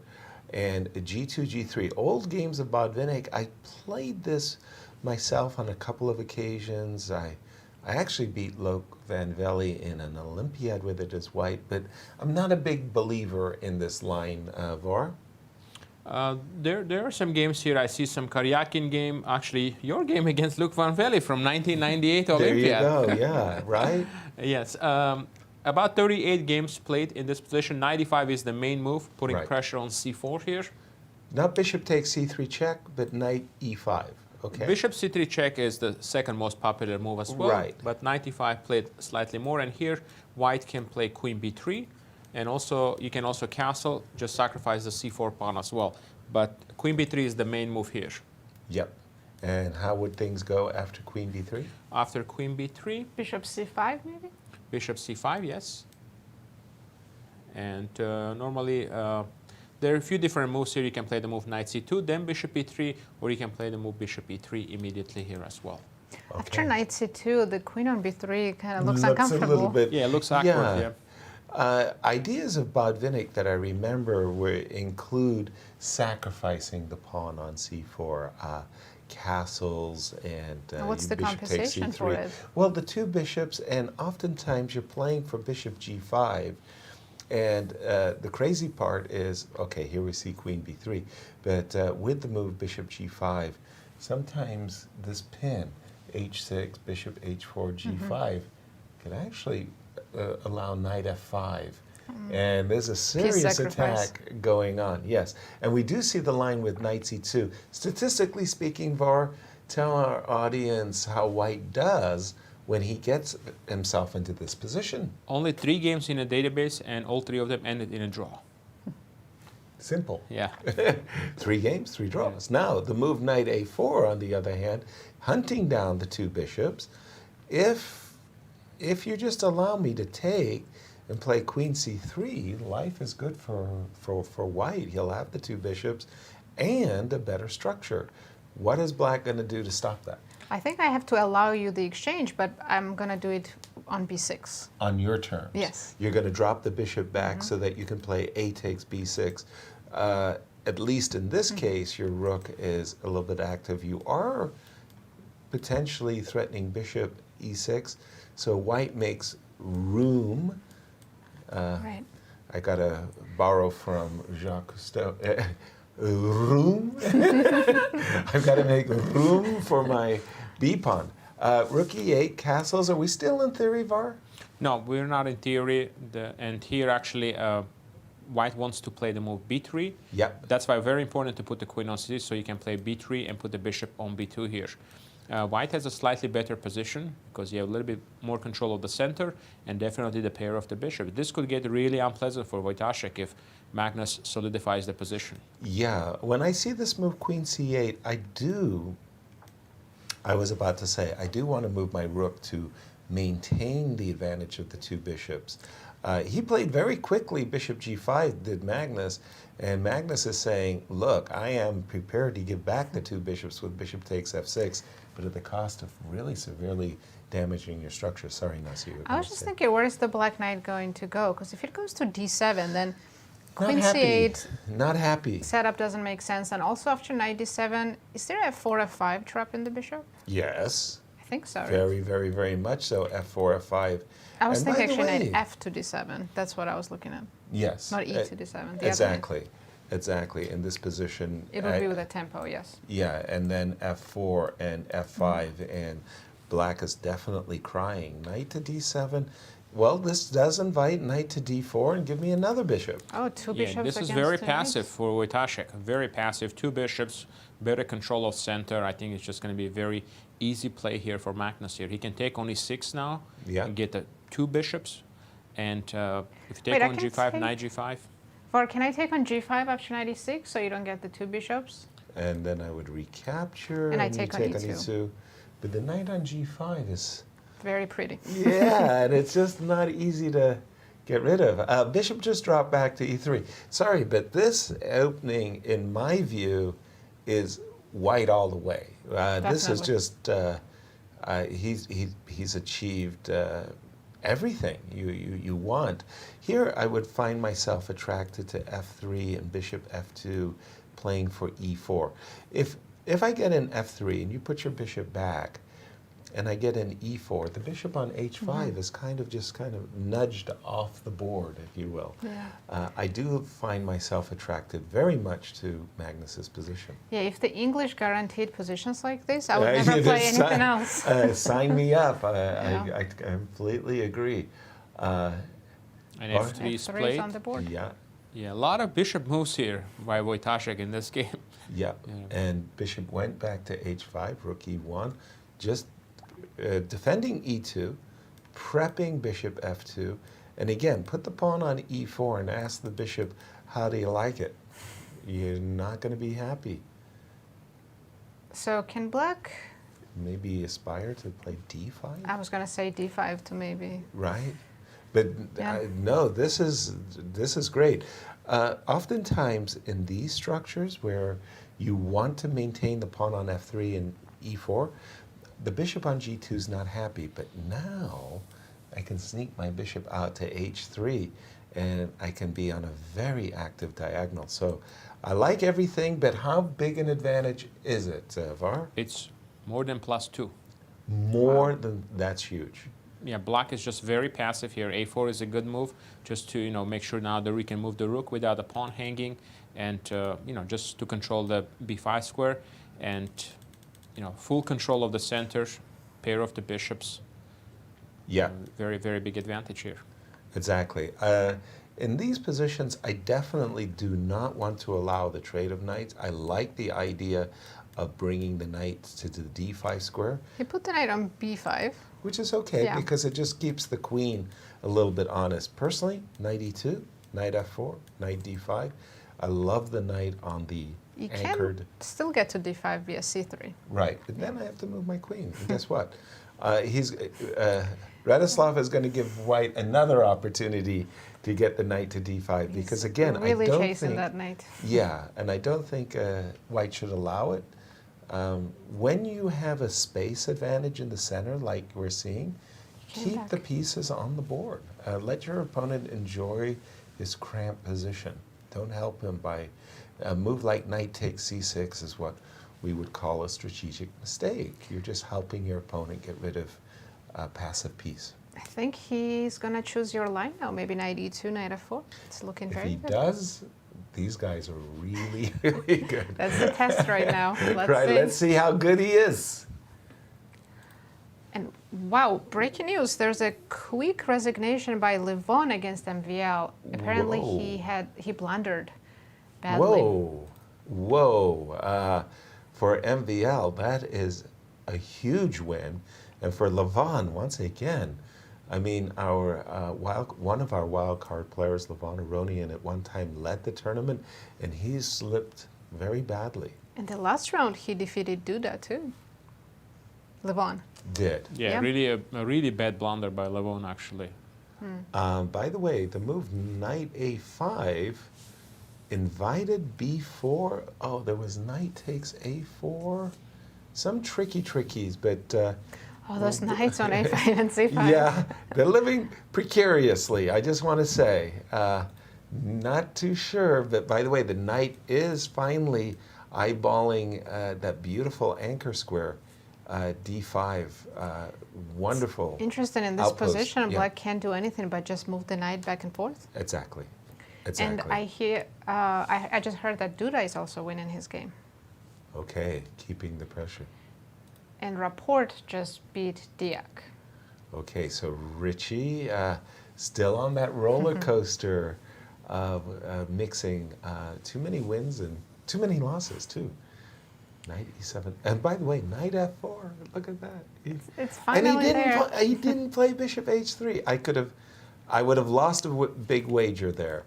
Oh yeah, bishop h3. One of the things that grandmasters just absolutely love is developing their pieces with a tempo, and wild horses wouldn't have stopped me from playing bishop h3. Also, by the way, knight h5 is a very disruptive move. When the knight was on f4, I mean, there was too many good moves for white in this position. Right.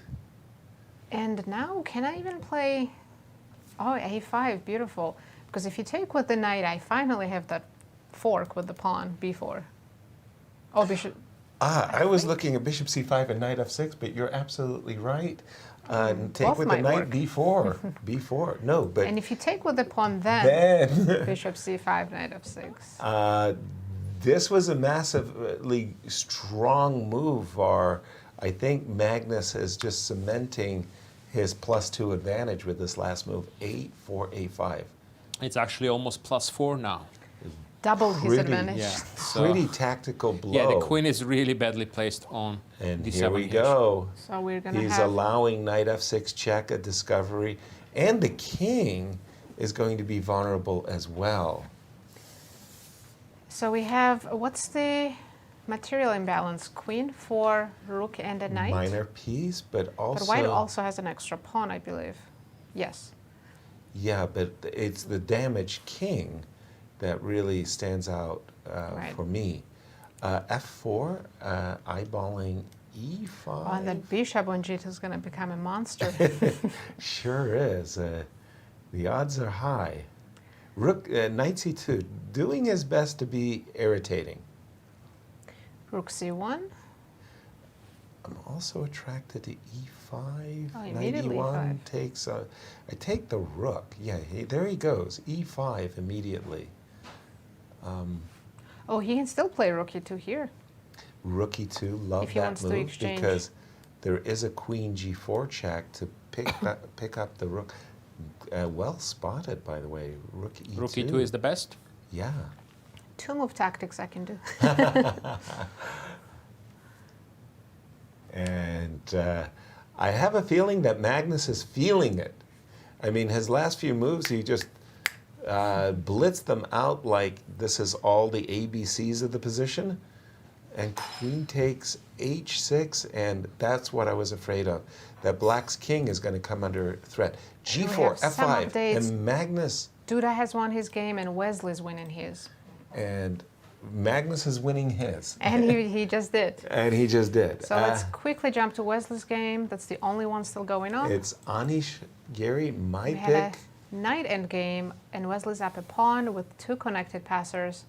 Should be an easy win, but still have to be a little careful. Night endings can be tricky. If you lose one of them, right? That's it. Night endings can be tricky. And for the moment, they're kind of stuck. The passers, they're not going anywhere. But okay. Right? But white has no counterplay, so. And knight d4. Oh, knight Black f5 can just- stop knight d4. I was afraid of the move knight d4 there Black for can a just moment. keep improving this position, no rush. True. Wesley reaching, maybe allowing knight to some trickies. Is Anish not giving up on this one, Var? Yes, I think just he needs to take on a g4 here. Okay. Oh, he took with the knight. Whoa. And went Oh, that's h4. beautiful. Oh, I have missed that as well. Knight to... That's impressive. With no time on the clock, he just goes for this. Is it winning? Yeah, I Yes. think the knight is stuck, and Black's Beautiful. king makes a triumphant march. Kind of a zugzwang, and no time for Anish. This is the best way to win the knight endgame. Sacrifice the Oh. knight. Ooh, he did it wrongly. He didn't No, need to he's go. winning. Why? King e2, and then just take on f4. I have so many pass pawns. I can push any of them. It's true. This- You have yeah. a pawn on h3 that's a. Yeah, I think And this is it. one of those guys is going to. Oh, Nice knight game, f5, threatening knight g3, but then the king can come back to d1. Great stuff. And Not a again, single draw. the number of decisive games as we started our show, 73% on day 1 of the Blitz, and we're matching that after a 5 for 5. Var, another eventful round. What happened? Absolutely. A lot of interesting games. The game that caught my eye was the Duda game. Now he's back. He won a very strong attacking game here. I want to show you the key moment of this game against Shevchenko. So as we can see, he already has a very big advantage. The bishop is very strong on e6, and now he played the move h4, trying to open up the position completely. And here there is some pressure coming on this diagonal, so Duda played the move d5 just to simply shut down everything here. And now queen e8 played. As we can see, complete domination here. The bishop is blocked on b7. There is no counterplay on a g file, and now there's Black is also losing material here. So knight takes e3, takes on h6, and now you're losing more material. Now the knight is hanging, and he ended up just simply converting this into a win. So it's good to see Duda win a game. Now he's back in the mix. So I think we'll see some exciting few more games in this event. Fantastic. Nice stuff. As I'm looking at the round 14, but first our standings. Nazi, do the honors. Magnus still leading with a full point ahead.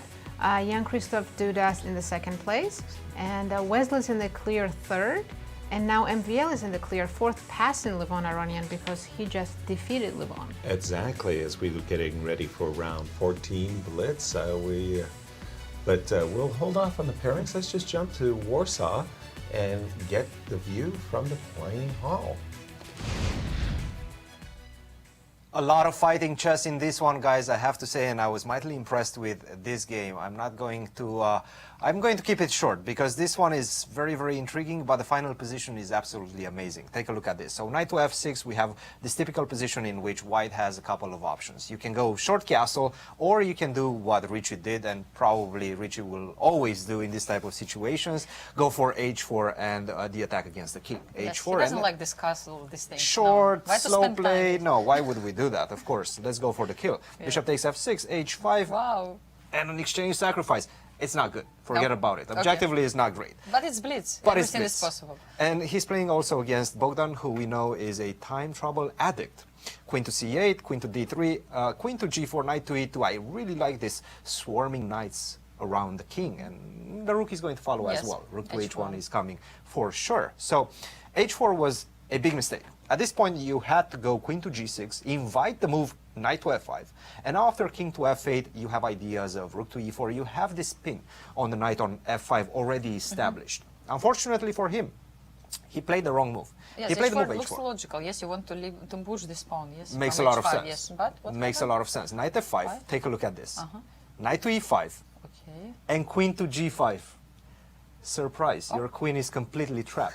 No. It's over. If you go to G8, Knight D7 is a checkmate. Checkmate. Oh my gosh!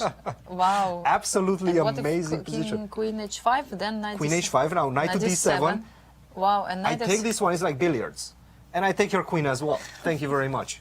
Good luck. Look at the fantastic job these two No, knights this are is doing. nice. This is nice. Yes, even your knights are when your opponent's knights come too close. Yes, it can After be really F4 he dangerous. resigned. Yes, he resigned. Yes, It's okay. over. Wow, a really cool game. what Very to nice. say. Which one did you Yeah, I was analyze? checking Aronian against MVL. It was actually a big drama in this one because the game was just normal one. You know, this kind of Sicilian bishop went to E2, then moved to C4 after E5 because it has better square here. So I mean, they were just exchanging pieces. It seemed to be that it would be just this kind of grandmaster draw, right at the end of the day. Like you can see that okay, MVL managed to push F5, but again, things were not bad for White as well. I mean, We exchanged exchanged everything and then we make a everything draw. that was fantastic. Yes. So and here it would be the case. Rook F2, what would you play normally? You I would probably take, yeah. Rook F2, maybe, I don't know, a couple of checks. So it's balanced position. But here, Levon played this move King G1. What? And the position went from 0 to -20 immediately. Yes, so absolutely winning after that. But let's try to find a move. It's not Queen that easy. F7? Queen F7, bravo. Christian, I mean, Queen F7 and the game is over. Yes, Yeah. after Queen F7, White has no defense simply. resigned, yeah? Yes, he just resigned. Because look, I mean, of course, if you take on F2, it's a checkmate. This one which was studied when we were kids, and then I mean, but there is no move basically. So what if you run what if you run on E1? away? Yes. So Now I think you can just go Queen D5, and this is the Yes, oh idea my gosh. why you want to put the queen Yes, on D7. on F7, On yes, F7, yes. excuse me, because now you can Mhm. attack the pawn on G2 from the diagonal. yes, and there is no way to defend it. Yes, second You can rank. go Rook to E4, but then Queen takes D3. Now Yes. I'm again Rook threatening F1, checkmate. yes, terrible. So It's over. here Levon just simply resigned, and this was a very dramatic game because now actually Maxime took his place. Yeah. Yes, so Incredible game, I have to and say. on the standings, yes. Well, We're going to crazy. go. Okay, I mean, they're getting, of course, more tired after 5 Of days of course. playing. And I can tell you something, in the playing area, it became really calm, you know, in Really? this rest area. They are not chatting that much as before, you know. Trying to everybody, preserve the energy. Yes, because, you know, it's last rounds, everything will be decided right now in these last ones. Championship rounds are about to unfold. We're going to go on a short commercial break, and we'll be back shortly.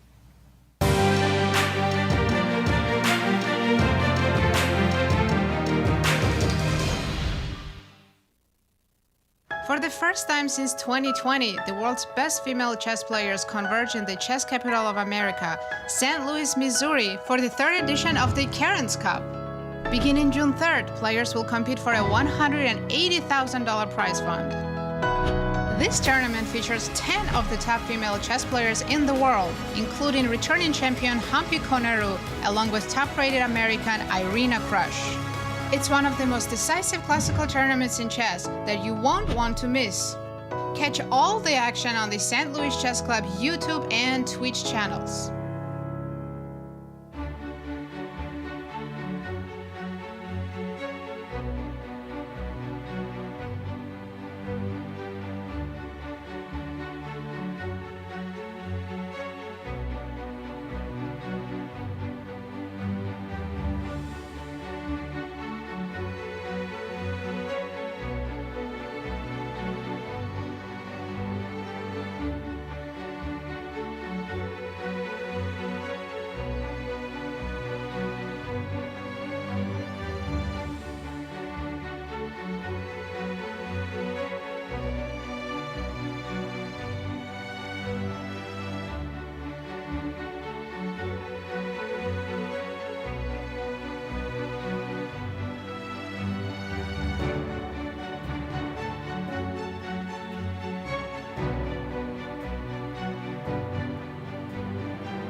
Hello everyone and welcome back to our live coverage of the Superbet Rapid and Blitz in Poland. These are our standings after 13 rounds of Blitz. We have Magnus Carlsen leading the tournament with 20.5 points.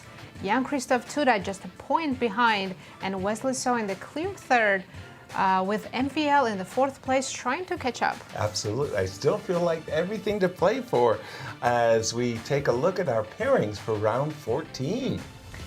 Kirill Shevchenko against Magnus Carlsen. Very exciting game there. I think we've got to call that as our the main match. Main match, yeah. Wojtaszek against Rapport. Okay, very Deac nice. against Giri, and our backup match, Wesley against Aronian. And what about MVL? Oh, MVL Duda. I mean, okay, so we're going to go with the top one, and maybe MVL Duda as plan B. Good. And boy, Exciting these games. are exciting exciting pairings. And if you like decisive chess, well, welcome. Today we've had 80% of decisive games. Wow. This is so rare. I know, the players are swinging for the fences far, but I feel like it's a combination of more blunders than anything, too. Yes, we definitely some blunders, but it's amazing to see Magnus. He scored 8.5 out of the last 9 games, guys. Seriously, seriously. And for Levon, that last game against MVL, that was devastating. He just gave the game away with one move. Absolutely. He had a better position up a pawn and just one blunder, and then a huge blunder, King G1, just gave the win to MVL. And this was a player he was tied with for Exactly. the third place. So now MVL is with a 1-point lead. And we've seen those prize funds, so we know that, you know, half a point can really cost you 10,000. Levon finished Rapid in the second place. And then he was doing so well in the Blitz that he took first for a very brief moment, and then he just all fell apart. He had a couple of losses in a row, and yeah. If you take Magnus's fantastic fortune, what you were just saying, there are 8.5 out of 9 or whatever it's been, and contrast and compare the last 8 rounds of Levon, that's the flip side of that coin. as we can see, some players start really well, and some players like Magnus finish really well. And 2 of the players still in the hunt there, MVL on the left, Duda, who has been leading for much of the competition, finding himself looking at a blazing Magnus Carlsen. Somebody please take care of Magnus, Duda is asking. Kirill, are you the one? We'll see. E2, E4. It starts with E4. Nice. And Magnus adjusting all the pieces. I think He's he's played decided. Caro-Kann, and he's Sicilian. played the Sicilian. He's Sveshnikov. He played a couple of Sicilian games already, Right, correct? but Yes. a Lapin. No Sveshnikov for you, no Rossalimos. A Lapin, C2, C3. And notice how his knights are always facing each other. Right, Meanwhile, Magnus. Kirill's knights are straight. Yes.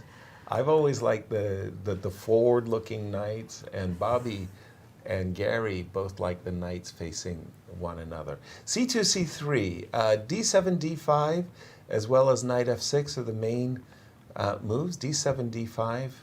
I remember Gary Kasparov versus Deep Jr. The first match, a very exciting match that Gary won. People forget the match that Gary won. They always remember the match that Gary lost to Deep Blue.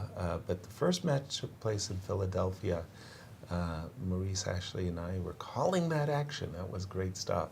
As knight c4, what's the statistics of this position tell us, Var? A lot of games in the database, Yasser, over 100 games played, and now Right. knight c6 is the natural move, and now bishop e3 can be played. Yep. And against that move, very interesting move is knight d5. Try D5. to attack the bishop on e3. Right. And if you take, let's say, on c5, knight takes e3, and that will allow you to recapture the pawn back with the bishop on c5. Immediate knight e5. I was just going to say, it's curious, why is knight going to c4 so early when we haven't even developed the kingside and castle yet? And there's the answer. White knight wants to grab the center with knight e5. I always thought this was premature, however. I thought that after knight takes e5, knight takes e5, a7, a6, the problem with the knight being on e5 is basically the d4 pawn. Like, I play a6, and I don't know if you're happy allowing the isolated queen pawn when I've got bishop b4 check. Queen a4 check, bishop d7, I'm happy. Go ahead, win the two bishops, but I don't think that that's serious. Again, statistically speaking, Var, break it down for our viewers. How are the players doing once they reach this position? Actually, a lot of moves, a lot of games in this we transpose to like a French Rubinstein position. And there was a game played by Magnus with the white pieces against Arjun Arigaisi from 2022. So he's definitely familiar with this position because now he played from both colors. Now he's playing for black, but he had a game with the white pieces as well. Right. And it looks like I played this position as well. I noticed you didn't quote your own games. Excessive modesty? No, it's a transposition. I had a game against Ruslan Panamaryov in this line. It ended in a draw in a World Cup. But it was a French defense. But this was a Alapin, just a transposition into that game. Who won, if I could? It was a draw. I think that game was a draw. You let him off the hook, did you? I have some excited moves on the Bishop board. b5, taking advantage of the pin, and Magnus is. This is following Var's game. Yeah, it's all No theory. kidding. Yeah. No kidding. Okay, Var, you're the resident expert on this one. What's going on and what's going on? I have to check. This game was played in 2009. Yes, so it's been a little while. It's not fresh. Yeah, not as fresh. But I remember analyzing before that tournament, and I made a relatively easy draw in that game. But I think now we're deviating from my game, and we're going to see an end game. Right. Where I think black should be okay here after exchanging on d4, f6. Makes sense because you want to make sure you can develop your bishop without dropping the pawn on g7. And maybe, depends on where you go with your king. I thought if you go long, I would go long. But if you're going to put your king on e2, maybe I'm just going to stick my king on f7, play bishop e7 and rook d8. This is very, very technical, and I'm sure Magnus is doing absolutely fine. Is there some other game where maybe some more excitement? We should check MVL Duda. Let's do it. Let's go to that game. I just heard that MVL's already doing very well. he has a nice advantage.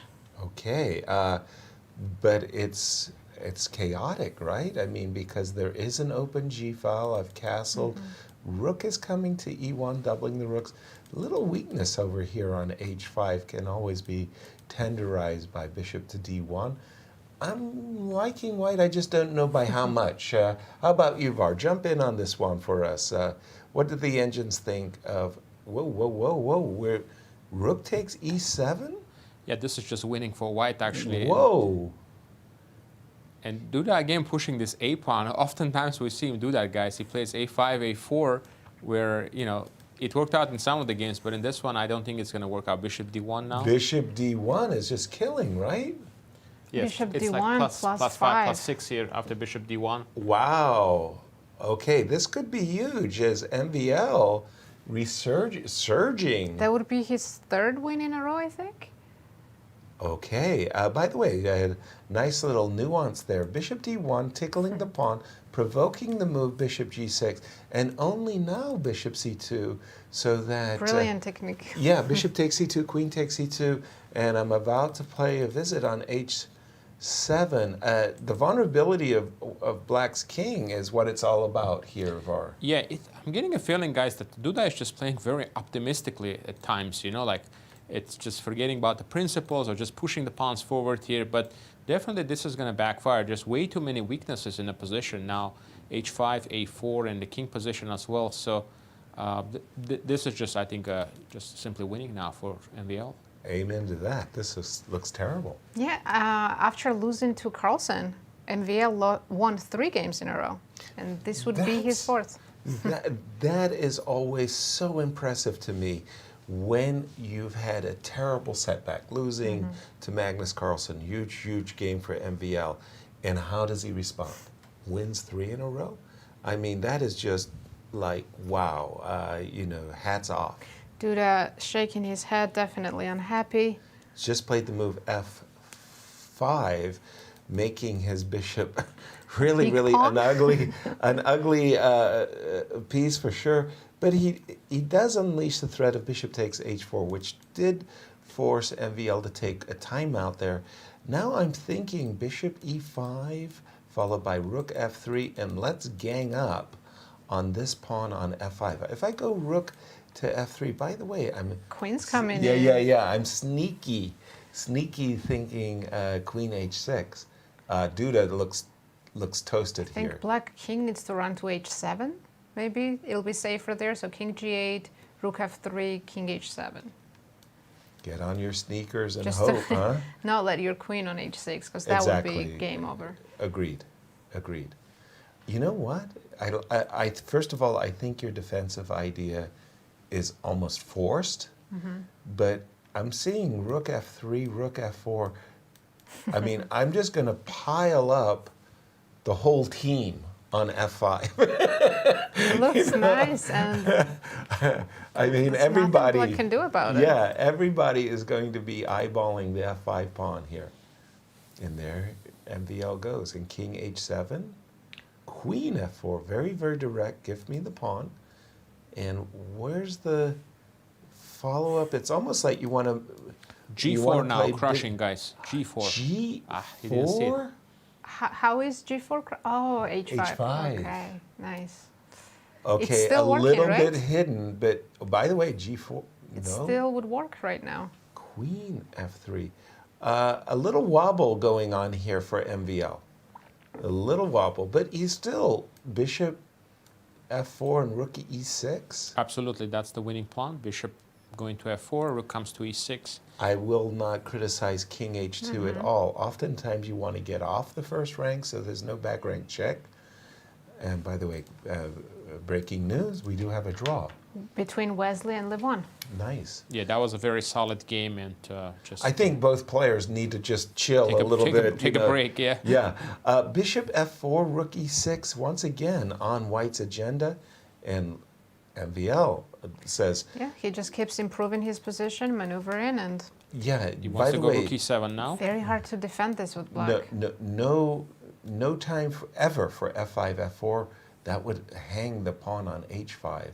Rook E7, that feels like the bell is beginning to toll here. How big is the advantage for? It's completely winning. It's like +5 here. All right. +5. Now rook 1 e6 would be a good option. Just get the rook on e1 into the game. Am I blundering the d4 pawn though? I mean, I like this move, queen f4. Just, I mean, the rook is not going away. Rook e6 is still massive, right? Massive advantage. Yeah, rook e6 coming. Queen d6 also looks good. Queen d6, that looks nice. Yeah, queen. Everything wow, looks good. There's a problem here. There we go. He goes queen d6. Too many good moves, right? Sometimes all you need Such a is good one. problem, but yeah. Most of the time, you just need one really good move per position. Rook takes e7. Rook takes e7. Even now, taking with any piece. Oh looks no, Duda just blundered the bishop on. Oh, he does have a trick. E1 is unprotected, so he But doesn't lose material. Rook e6, or you have bishop f7. Rook e6, bishop f7, bishop takes f5. I've been looking for that opportunity for some time. Rook e6 looks like a crushing move. Times? Duda has 4 seconds, and MVL has a little bit more than 1 minute. Again, I mean, I just don't understand how you can mismanage your time to be that far behind your opponent. Rook e6 and rook e3. Bishop takes d4. Bishop takes f8. d8. A lot of exchanges, and at the end, MVL is By up the a way, piece. remember what we were saying there about the king being on h2 versus g1? Well, look how that has benefited white. Queen So- takes f5 check. MVL's up a piece for 2 pawns. There goes one of them. Well, it was 3 pawns, now it's 2. There Or goes another no, one of there's them. no. Keep It's- going, it's keep just going. an extra piece now. Okay, and the king can go to h3 King where looks it's very, safe, very nice. and he can just push the h-pawn. Yes. This should be an easy win. Let's finish with this game because there's no way that Duda's been saving a lot of bad positions. There's no Yeah, way I he's think saving this this is one. for Let's- sure a 1 by MVL, Let's but jump back to Kirill and Magnus because a rook and pawn endgame, and is Magnus got a pawn breakthrough, Var? Yeah, I think he's just going to win the g2 pawn. And MVL then did at win. g3, he will win the g2 pawn, and g3 pawn is just too far advanced, Yasser. Too fast. Just take this, take that. King g5 so again, first. he outplayed in a completely equal position. It was Yeah. 2 rooks and a bishop when we left this. He does And, that to the yeah, best of them. He's too good in the endgames. By the way, king f4 to g3, a little bit surprising to my mind. Magnus could have just captured on b2 and... Oh, I just heard that he blew it, that this is a draw now. Wow, okay, g2. I don't know if it's an easy draw, When but b4 was played, guys, he could have just played the move rook f4, protecting h4, and then go king f2. now he's winning again because he just picked up all the pawns and wait. Kirill, king, and that's it. You resign. You go rook h8, king g3, rook g8 check, and rook g4, and There was some swinging back and forth, toing and froing. Do we have a game remaining? Anish, Giri versus Bogdan? I Nope, think that game Anish is won. also. Let's go to Richie, Rapport, and Radoslaw. We have 2 minor pieces and a pawn versus rook. Rich is winning. Richie's winning. So Not again, easy, though. Not Only easy. 1 draw so far in this round. But And the we rest do- of them decisive results. Uh-oh. This is bishop h3 check and f2. And we're going to see bishop and knight versus king one more time? There was a beautiful chance for a stalemate. Oh, no. I was going to play f2 and fall for it myself. Okay, king g3. And you're still not threatening f2. How funny. Well, he has to push it and then, okay. What Radoslav's happened? not testing Rich's knowledge of checkmate with knight and bishop. Because you do have king d2. Right, So the no king more was on stalemate. e3 in one moment. On Had to go on the other side to avoid the Nice. stalemate. And Radoslaw said, no, you just lost. That would be so unfair. Var, Wow. Give us updates. What happened? Right. Well, Levon game was just a solid draw. As I mentioned, that both players, Wesley and him, needed a little break, so that was just a normal game. But this game caught my eye. I wanted to see this moment here. Very sharp position between Wojtaszek and Rapport here. So let's take a look. This again, we see some crazy imbalance by Richie here, and he's doing really well here. But still, he had to play a couple of more accurate moves here before he got to the winning position. Rook takes c8, knight e8. We see queen e2. You do need to get the pieces developed here. If the pieces are consolidated, then you're doing really well here. But you need a couple of more moves here. So he played the move knight d6. And now we see this idea. There was a bishop g6 here played. And now we see some pressure here along this file. I like this move, queen c4, trying to get the queens off the board because blocking is now getting exposed as well. So exchanging the queens will help white blocking this position. And now bishop h7, king takes h7, and he ended up winning the b2 pawn and eventually converting into a win here. So again, once again, we see a very complicated game by Rapport, but he's winning now. Again, now he won 2 in a row, so he's got a little bit of momentum going for himself. Yeah, thank you, Var. And through the magic of television, we're just going to replay a moment where we see Magnus's reaction to winning this very end of the game. Kirill. Because he knows. He kind of looks off to the, oh boy, okay, a wry smile. Not my finest hour. Right, he knows that he gave Kirill some chances. So he's not happy about it, but win is a win. Hey, look, I'll take any win you offer. Here are our standings after round 14. What a change. Magnus now has a 2-point lead. Remember when he was 3 behind? Yeah. Wow. That was a long time ago. A long, long time ago. And let's go to Warsaw. Guys, Magnus is on 9.5 out of the last 10 games. This is absolutely bonkers. But let's take a look at what happened in this game between Maxime and Jan-Krzysztof Duda. Jan-Krzysztof is just simply not finding his shape in today's rounds. Let's take a look. E4, C6, and I have to say, the troubles started early with his opening choice because already after c4, knight c3, this position, you just don't have a lot of space as black. You suffocate, and these are the type of positions that MVL definitely enjoys playing. And you could see that.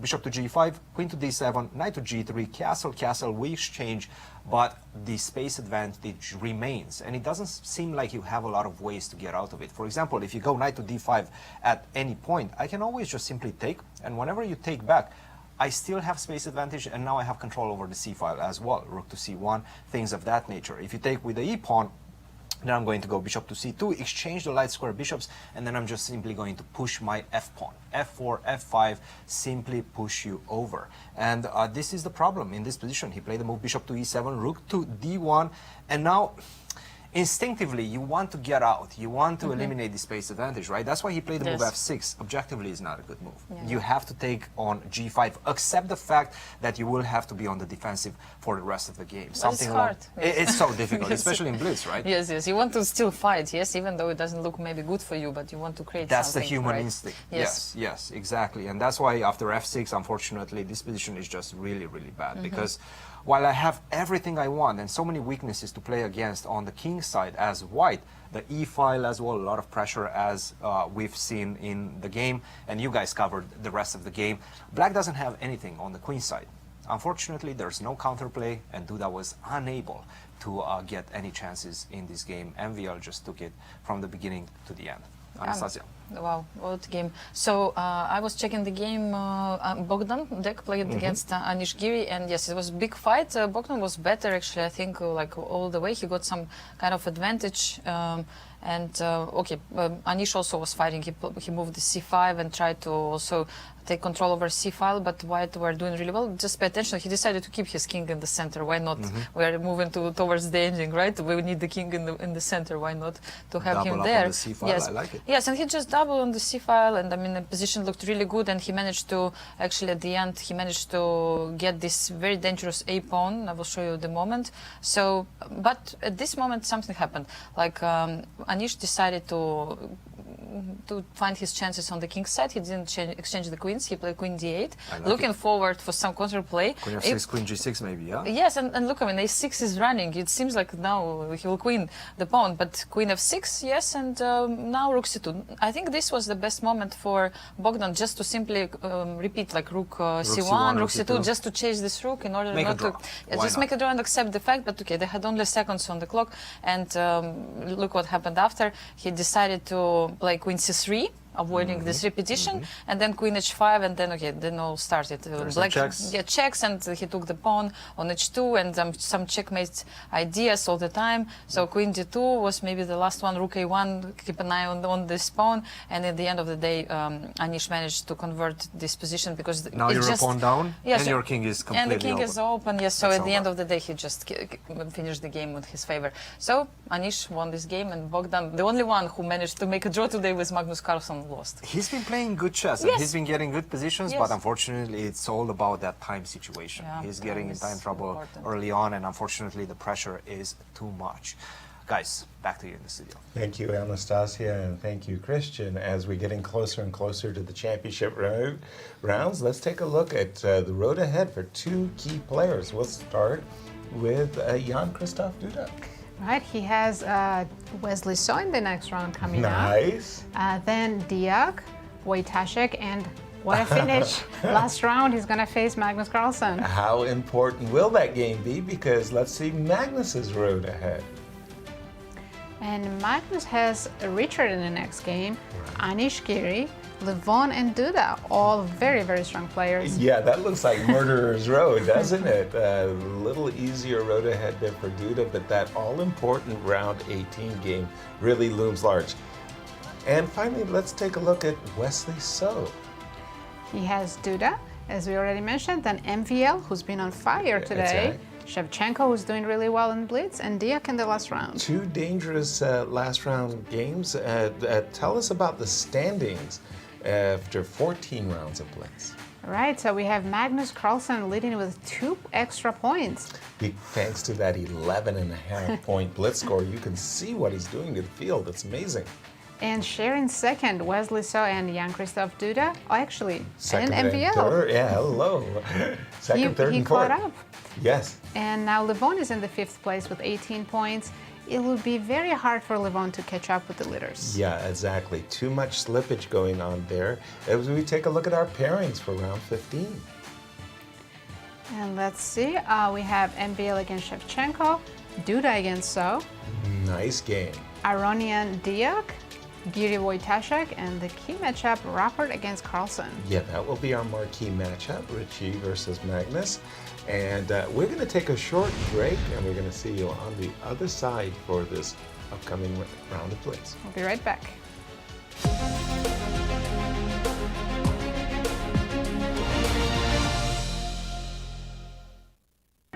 St. Louis, the chess capital of the United States, boasts the world-class St. Louis Chess Club and the World Chess Hall of Fame. It also plays host to an award-winning shop dedicated to chess merchandise, all-occasion gifts, and plenty more. At Q Boutique, you can shop both in-store and online for chess merchandise, autographed collectibles, chess campus souvenirs, and much, much more. From quirky greeting cards to luxury chess sets, there is something for everyone at Q Boutique. And all purchases go right to benefiting new exhibitions and programs at the World Chess Hall of Fame, dedicated to exploring chess and its immense impact on art and culture. Located on the first floor of the World Chess Hall of Fame, enjoy a shopping experience like no other and become everyone's favorite gift giver. If you can shop in store, make sure to check out QBoutiqueSTL.com for a wide variety of gifts for everyone to enjoy. Meet me at the Muni in Forest Park. The Muni's premiere season bursting with comedies, romance, and magic begins June 12th with the Muni premiere of Beautiful, the Carole King musical. The epic summer continues with Disney's Beauty and the Beast, Chess, West Side Story, Little Shop of Horrors, Rent, and Sister Act. Single tickets are now on sale at muni.org. The Muni in Forest Park.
Welcome back, everyone, as our standings after round 14. Nazi, do the honors, Magnus please. Carlsen leading the tournament with 2 points.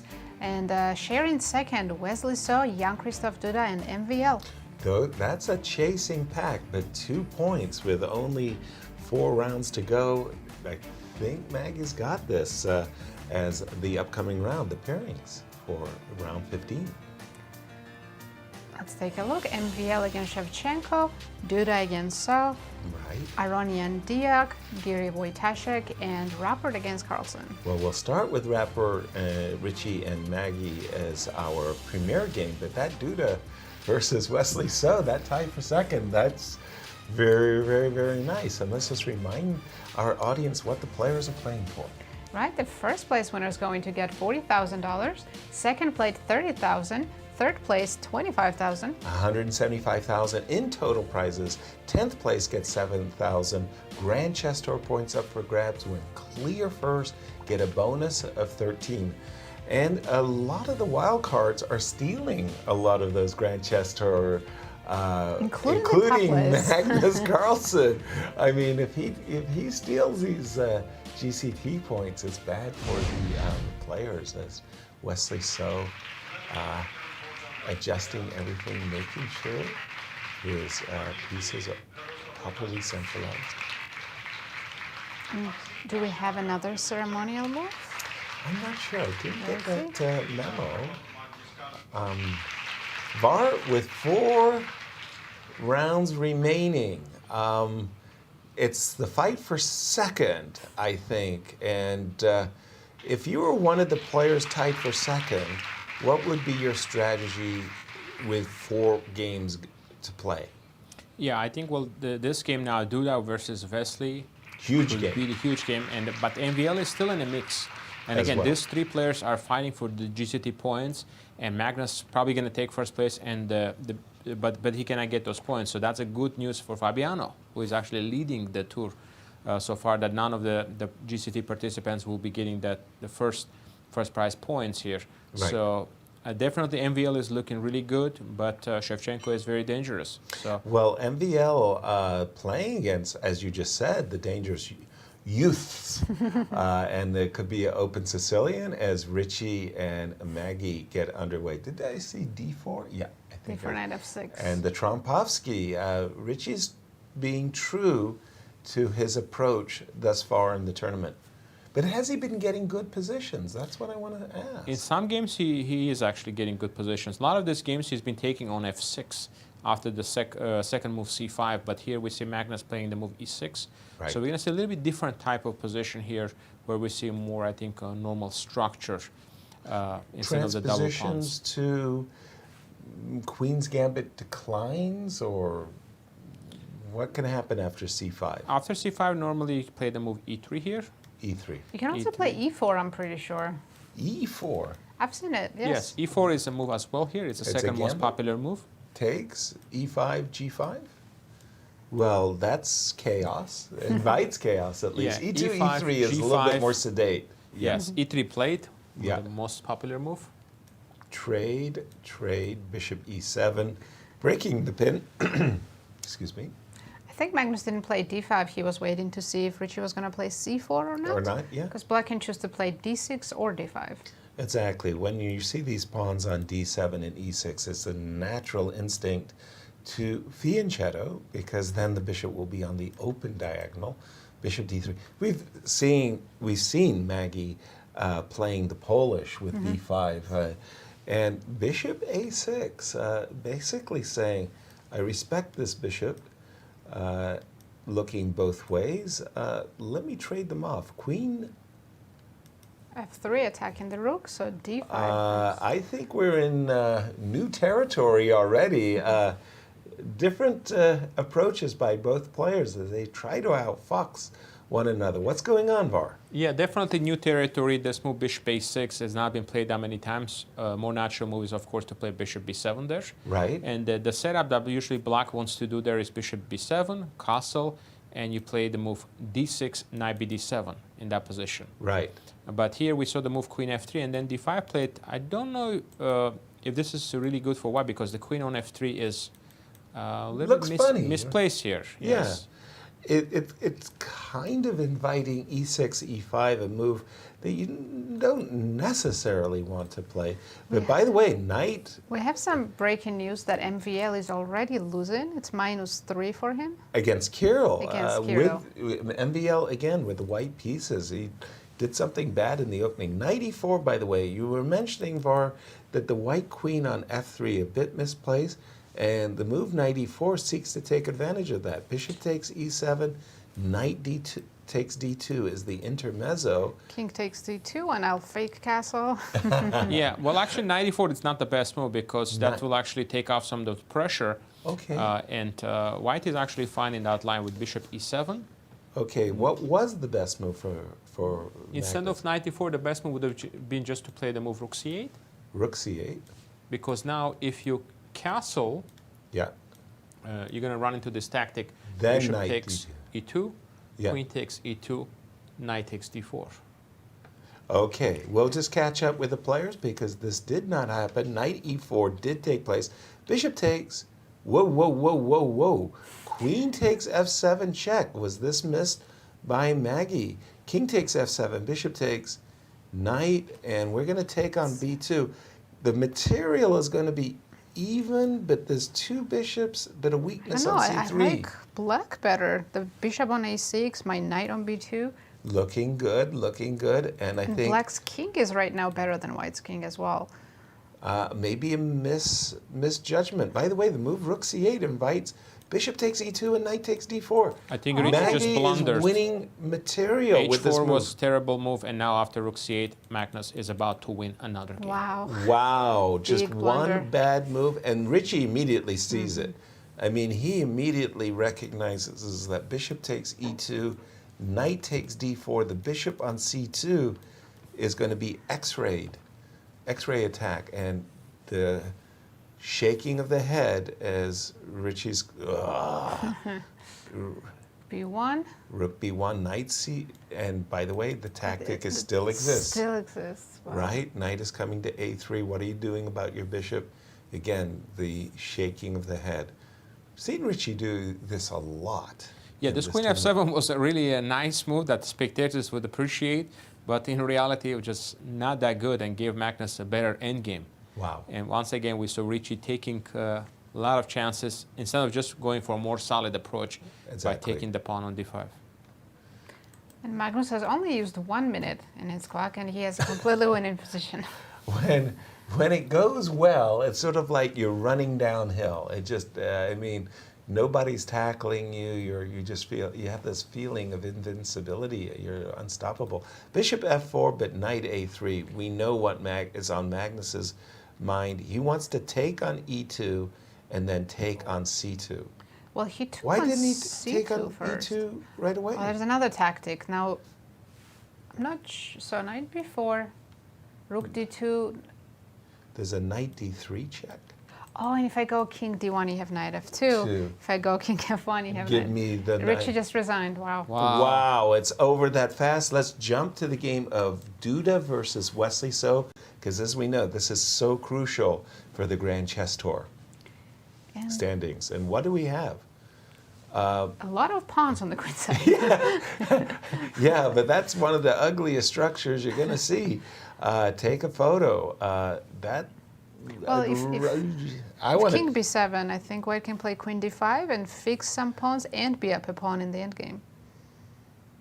Yeah, but okay. So king takes b7, queen d5 check, c6. Go ahead, trade Oh, if queens. you play c6, I thought I had queen a5. Oh, that's nasty. Queen a5, you're absolutely right. So queen d5 check is the golden move here. And he's done it. I thought I was going to go c7, c6. And after the queen trade, I was going to happily march my king up the board. But no, queen takes d5 and you fix the structure. Yes, but now Wesley's king is doing better than white's king. True, and But as long can he as- save the game? Because that's what Yeah. it's about, right? He's behind material. Will he be able to save the game? Very active king, Var, for Wesley. Is that enough for him? No, I think the endgame is lost, even though it's getting some activity. King f1 now, simply bring the king to d3, c4. Easy. And the extra pawn, same color bishops, should be a win here. So for king white. a5, bishop a7, king a4, and the timing is favorable for white. Yeah, king e2, king b3, and you get the king on d3. Well, this would be a huge result for Duda because it would really help him secure the second place because Yes. MVL, is MVL, NVL Kirill is still bad losing, news? and Wesley also sharing second place. So if Duda defeats Wesley now, he'll be in clear second. F7, F5, that doesn't disturb the equilibrium. F2, F3, and just maintaining the structure, E4, D5. Not worried about F4, I can drop my bishop back, maintain the tension against the A7 pawn. Now, unfortunately, from Wesley's point of view, something desirable like C5 in order to be able to play King A5, well, en passant. And you can't approach the C6 pawn. Yeah, I don't see any ideas for Wesley that would save this game. As the king is going to get to D3 just in time to meet King B3 with King D3. And then the bishops of same color, I just push. Whoa, bishop C5, inviting a king and pawn ending? I think it's You just can't over, do right? We can that. take and... King D2, king...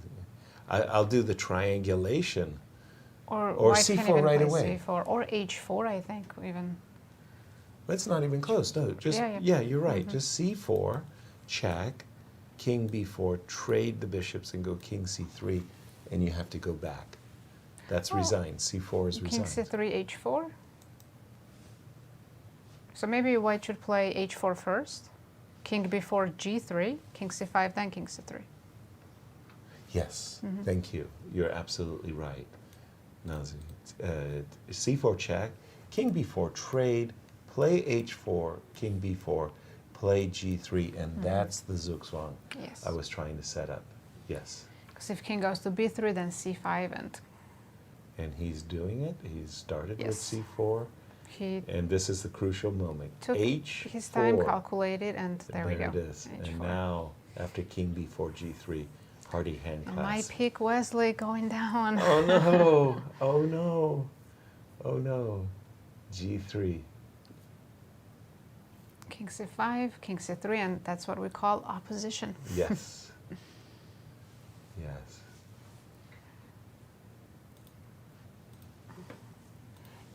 And I do see MVL lost his game. Wow. By the way, Kirill Kirill. is playing a role of spoiler. I mean, that is a very, very hurtful loss for MVL. Now the pawn is on C6. It means that the breakthrough pawn D6, the king cannot remain active. D6 is a pawn break.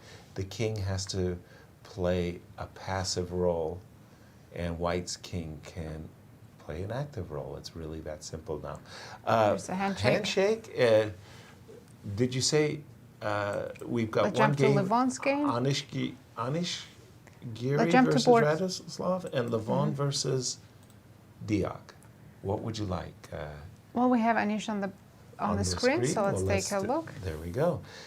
4 bishop ending. You don't see that very often, but it looks like Well, Anish is Anish has trying to got almost, I want to say in wrestling terms, a full mount. But how to break, that's the question, yeah? Right? You have So- everything, but how to break this? We have a fortress. By the way, we are being told that Levon, who's been in a spin cycle, has won. So again, all decisive results. We're just waiting for this game. Can we make it 5 for 5? How do we break through? Now see, I don't we see how is that need to possible. trade dark squared bishops so that we make the move King E5 possible. But even after that, King E7. Okay, then I can go E4, F5. So it would be interesting to see breakthrough. Magnus play this with white, since he doesn't believe in Believe in fortresses. fortresses. How he would break this? Yes. What do the engines tell us, Var? The evaluation is +4, but it's not showing the concrete plan. I think if you exchange a dark square bishop, Yasser, you will definitely win the game. Okay. So, but that's something black should try to avoid exchanging, because after that you put the king on e5 and have the f5 breakthrough. Right. You will win that game. But in the meantime, it's still not as easy. Anish has only 9 seconds, and Wojtaszek definitely not going to exchange the bishops. Yeah, he's being his obstinate, most stubborn best, not trading the bishops. Can I go bishop I don't see d6? the idea, because white doesn't have f5. g5 is always hanging, so how does white improve? Can I go bishop to d6 and king to e5? And then? Bishop to b8, king to d6? Oh, once I'm you go trying bishop to, I can always play bishop e7. That is true. Stop you. So here he's going king to g4, so he can go f5? I'm not sure where he's heading with his king. Anish is just... Yeah, you're not gaining as much time, you know? Okay, here we have it, the big break, f5. He's put all of his marbles behind this one. Now, I'm assuming you don't want to take and open up the bishop on f3. We've just seen the move. Now just bishop d7, and it's just... Oh, that e5 is a pretty move. f5 is completely hanging, but black should not touch it. Easy draw now. There is absolutely no plan in this position. That is right. Bishop e8 and just sit.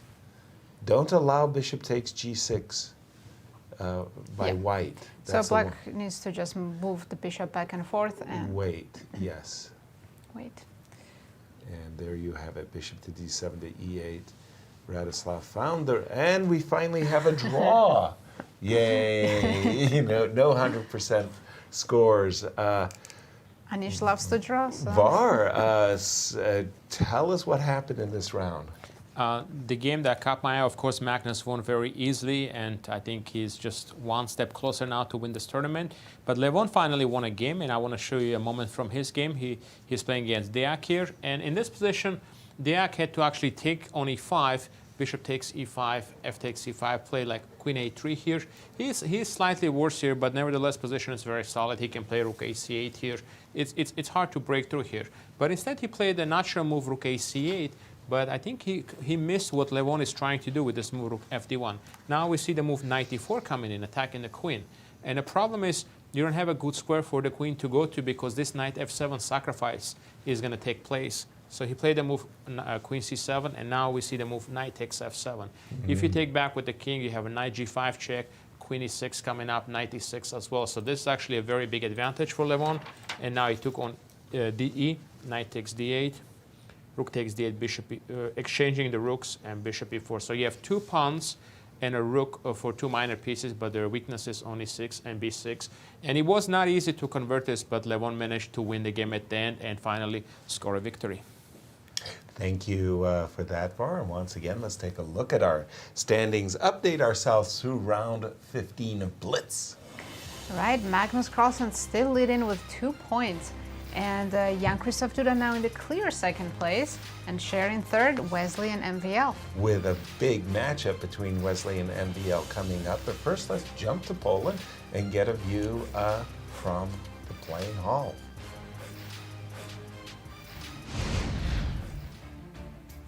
But what an incredible game, what an incredible performance for Magnus in the Blitz portion. And let's take a look at his line score, because this is absolutely incredible. I don't think I've seen anything close to this performance in the Grand Chess Tour up to this point. So let's take a look at that.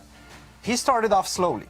1 win, lost against Wesley, and then a couple of draws. And everybody was writing him off, myself included, Gary. He's not in shape, he's probably going to fight for second place, things of that nature. Take a look at what happened after that. 7 wins in a row. He made a draw with Deac in round 12, and then picked it up where he left it. 3 more, why not?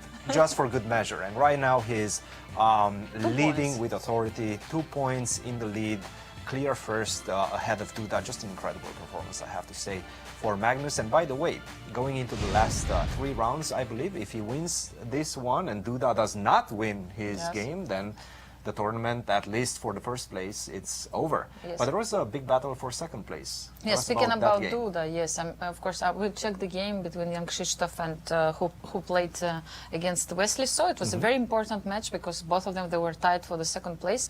And so what happened is that they got this opposite castling position where everybody is trying to checkmate each other. And look what happened after. I think maybe Wesley could have tried to play something like G5 here, trying also to push the pawns. It was also maybe risky, but still, I mean, this is something what you have to do, right? To speed up a little bit. He tried to maybe there was another idea to just to close a little bit what was happening on the queen side. But he played knight b6, inviting also Duda maybe even to take on b6 and then push a5. But he decided to go for b takes c6, which also looks very logical. You are trying still to ruin the pawn structure and also open some files. Yes. And after knight c4, which was I think the idea of Wesley, that he exchanged those knights, rook d1. Wesley tried actually to exchange all the pieces. So he played rook d8. But what I think happened is that he probably missed this move, very nice move of Duda, queen d1, when you move your queen back.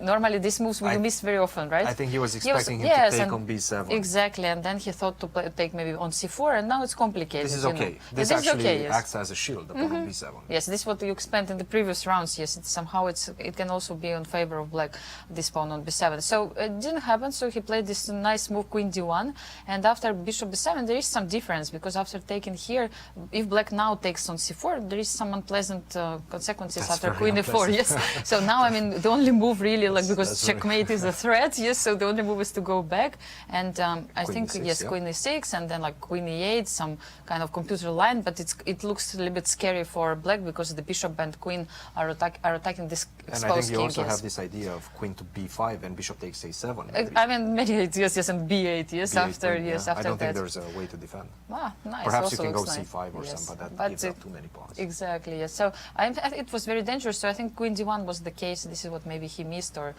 something like that. And after that, look what happened. They just simply went to descending and with pawn up, Duda converted it really nicely. They, I mean, played this bishop ending, and at the end, Wesley proposed bishop exchange. But we know that pawn ending with pawn up. It's a very pleasant ending. And it's easy. Yes, and easy it's easy for Duda. Yes, so he managed to win, and it's a really important win. If he's still trying to catch up with Magnus, he of course he is 2 points behind, but still, I mean, it's great that he managed to win this game, and I'm sure local fans are happy. Oh, about for it, sure. yes. Huge hill to climb for first position, but this is a crucial victory for the second position, Yes. at least. Now, let's take a look at what happened in the game between not Ricci versus Magnus. You guys saw that, but the one between MVL and Kirill, because MVL has been having a pretty decent event. He won this game now against Levon Aronian, Yes. and the last round as well, so he was really in a good mood. I Yes. saw him there laughing, you know. Not a good mood after this one, because take a look at what happened. Really? Sicilian by Kirill. We've seen him actually essay this type of dragon structures. He really is He employing likes the to dragon. play this g6. Yes, and now MVL accepts the pawn sacrifice, which I don't think is the right decision. Because after castle, d3, and by the way, things went south very, very early on for MVL in this game. f4, d6, despite the fact that I'm a pawn down, after a very typical break, c4, excuse me, and that weakens the pawn on e4. yes. If you do take on e4, I'm going to take back with the rook on e4, then I'm going to go bishop to a6, put a lot of pressure on the pawn on c4, and you're lacking a very important piece, the light square bishop, which you gave Normally away for you knight need, on c6. yes. You definitely need it. And to be honest, after c4, despite the fact that black is a pawn down, he's already much better in the position, and MVL was unable to get back into the game. d5, everything with tempo. Bishop a6, tempo on the queen. Queen b6, tempo on the king. d5. He's not letting white, Kirill that is, develop his pieces on the queen side. If you manage to go b3, bishop b2, maybe you have a chance to survive. But if you don't do that, that's game over, and it was game over, because after knight takes f2, black, Kirill, picked up the exchange, and he was never back in the game. Yes. Actually, I mean, I'm happy to see Kirill coming back, because he just lost this game against Magnus Carlsen, and normally you are not so happy about it. But okay, he managed to defeat Maxime, and I mean, great result for Ukrainian, Romanian player. Absolutely, absolutely. Now let's take a look at the standings as we go into the final 3 rounds. So So Magnus Carlsen is leading 22.5 points, 2 points ahead of Jan-Krzysztof Duda. 10.5 out of 11 for today. That's not bad. Not bad, right? not bad at all. And Wesley so is on the third position together with Maxime Vachier-Lagrave. Levon Aronian just half a point behind with 19 points. Still a big battle for first place, but also for second place. A lot of players vying for those Grand Chess Tour points. Guys, exciting few last rounds coming up. We're going to go on a short commercial break, and we'll be back shortly. Don't go.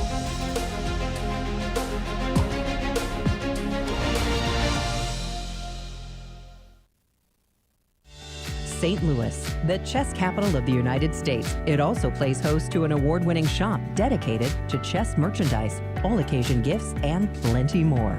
At Q Boutique, you can shop both in-store and online. From quirky greeting cards to luxury chess sets, there is something for everyone at Q Boutique. Enjoy a shopping experience like no other. Make sure to check out QBoutiqueSTL.com for a wide variety of gifts for everyone to enjoy.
Welcome back, everybody, to our show. After 15 rounds of exciting blitz, these are our standings. Nasi. We have Magnus Carlsen leading the tournament with 22.5 points, and 2 points behind is Jan-Krzysztof Duda.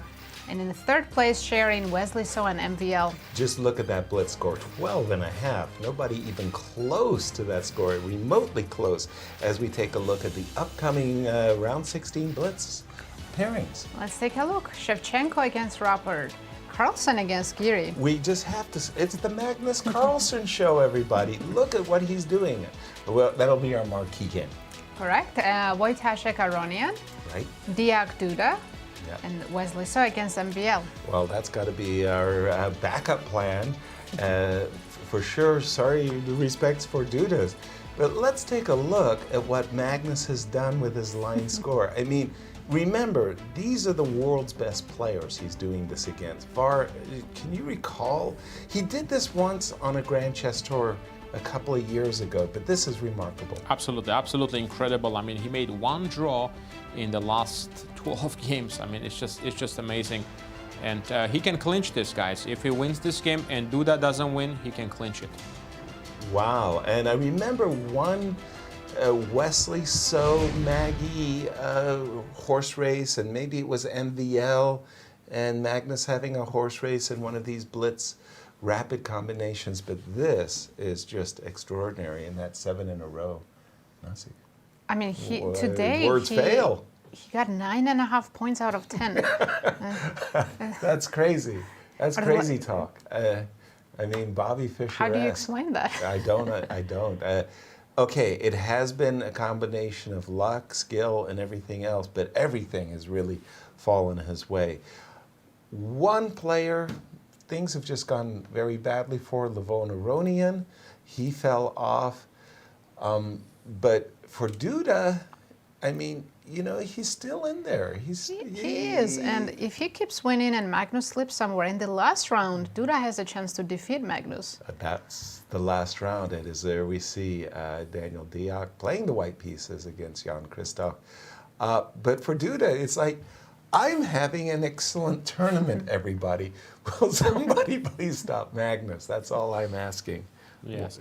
No, I mean, yeah, that's what he's hoping for, somehow to win all his games and Magnus drop one game, and then in a situation where he's 1 point behind Magnus, but he controls his destiny if he can win that last game against him. It looks like we do have a special opening move. Is that the Vachier-Lagrave Bogdan? It looked like him, yes. It did. And we do have Anish Giri as black. Anish, he can't complain. He's had the winning positions, but whether he's been winning or drawing them, he hasn't been scoring. And still a dangerous opponent, wounded or not, Var. Absolutely. Anish can be the spoiler, and Magnus needs to be, you know, just play his the game the way he's been playing the last day and a half. So now I like this choice: exchange variation and just get a safe and comfortable position. Solid. Bishop f4. I've always felt that in that particular position after bishop f4, the move a7, a6 is rather useful. If you see e3, then the move bishop g4 can be a better place. But all very, very standard moves. We've seen it actually in the... we saw it recently. Firouzja was playing with black. Yes, I wanted to say from Bucharest. Duda, right? I think. It was Duda Firouzja. Yes, Firouzja took on c6 there. He didn't play the move rook c8. Rook c8 is the best move. This was played by Vichy Anand against Kramnik in 2008 World Championship. You're right, in Bonn. Yes. Yep. And this is just going to be an endgame up a pawn for Magnus. Most likely it will be a draw, but you're still pressing a little bit, and definitely you're playing for 2 results. You're never going to lose this position. And we can never say it's a draw when Magnus is playing an equal position. Right. But you're right. That was from Bonn, the World Championship match between Vladimir Kramnik and Vichy Anand. And I think a few people tested this ending as well. And the tests usually end in draws. The idea, of course, we've got the bishops of opposite color, a pawn down, but we're going to have an active rook on c2. White is looking to most likely play moves like f3 and trying to neutralize. Sorry, We have an update. I think it's a technical position. Maybe more action is going on in the game. Well, Wesley already finished his game with MVL. Sorry. They drew, but That we was can very quick.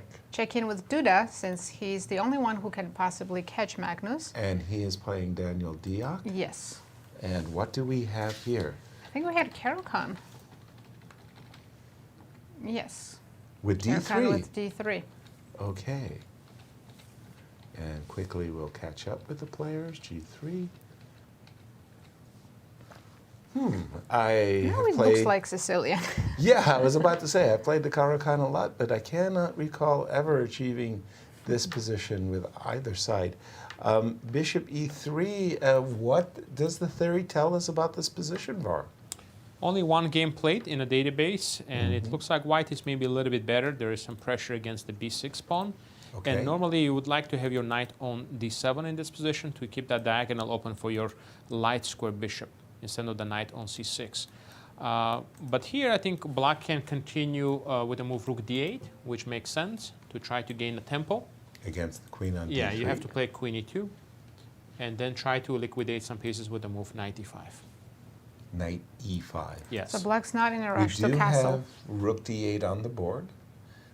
Queen E2, not a rush to castle, but yeah, there is some reasons to get on the... by the way, the C4 pawn doesn't stand out a little bit. Rook D8, Queen E2, Knight A5. Is that an overreach? Knight a5 is a move as well, but then there is a tactical shot, knight takes knight to d5.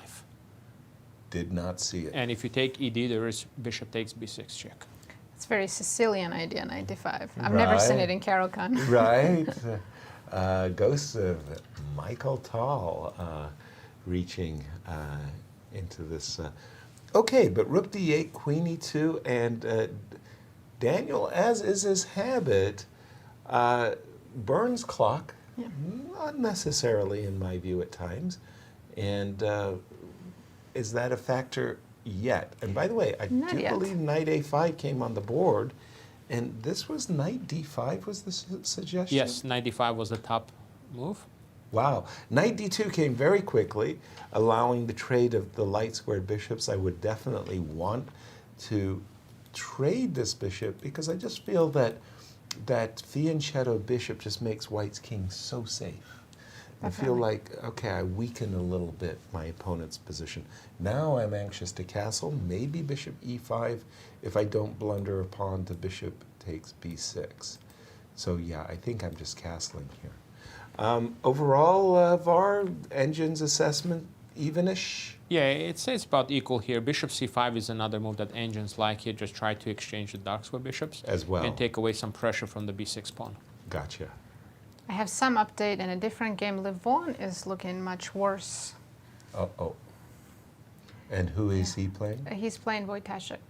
Okay. I felt like a partial score. Levon, much worse. It doesn't say. And this is an important game for Levon because if he can score another win, he will have a chance maybe to finish in top 3. At the moment, first place is out, but you know there are some chances to catch up, you know, finish in a podium. Well, those Grand Chess Tour points are being taken by wildcards. Magnus likely to take 13 points away from the field, and if Levon, a wild card, could finish in the the podium, he'll be taking away points from players like Wesley So, for example. And Fabi will be thanking them both. Exactly. Dinner's on me, guys. Rook AC1, and I like what you suggested there a moment ago. Bishop C5 certainly caught my eye the moment you mentioned it, Var. You just take away the pressure from B6 for a moment, and... what if I go bishop G5? Then I go back, bishop to E7, right? And I'm not afraid of bishop F6, so yeah, bishop C5 feels like the right way. This is surprising, but Duda has less time than Deac. And he played bishop c5 after a long thing. I think Daniel is tasered. He's not used to being ahead on the clock. Certainly not It's by like, a I whole need to minute. catch up. I need to spend some time. Right. Bishop C5 by Duda. again, Duda's been having a great tournament. He's the defending champion. He won this event last year, and he performed excellently in the Blitz. It's just that Magnus has just been having, he's playing. Not much you can do when Magnus scores 9.5 out of 10. Like, it's ridiculous, right? And I remember, Gary Kasparov doing this in the, it was the GMA World Cup, the Grandmasters Association. He would play in some of these tournaments where he'd score like +8. And, I'd have some decent result, I don't know, +3. And I'm thinking, like, I'm fighting for first, right?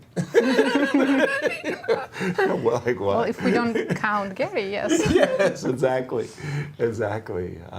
Knight back to C6. He didn't even, he's showing his contempt. I'm not worried at all bishop F6. about bishop takes F6. Yeah, I guess his pawn would go to F5, and the black bishop can go back to G7 if needed. And kingside would be completely safe. Yeah, and this move knight C6, by the way, hey, the square D4 is a very attractive outpost. And if I provoke knight F3, the trading of knights after knight D4, knight takes D4, bishop takes D4, black looks pretty fine here. Or I see you've got another game that's caught your eye. Yeah, I was looking at some other games as well here. Yes, knight c6 now back. Bishop f6 is not that dangerous in the current position for Duda because he can retreat bishop e7, then put the pawn on f5. And at some point, we know the queen is going to go on b7, try to create some pressure on that diagonal. So at the moment, it's just completely equal, the evaluation, and Deac has been thinking, and now Duda is once again ahead on a clock.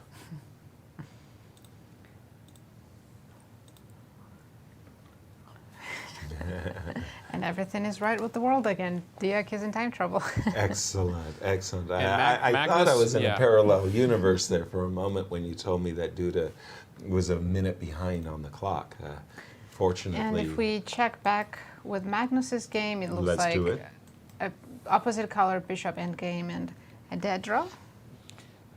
Still a little bit of tricks, but this should be a draw here. I mean, his plan is to bring the king to b4 and push the pawn a4, but yeah, it's going to be very hard to win this. If black captures, puts his king even on a8 and his bishop on g4, it's dead draw, right?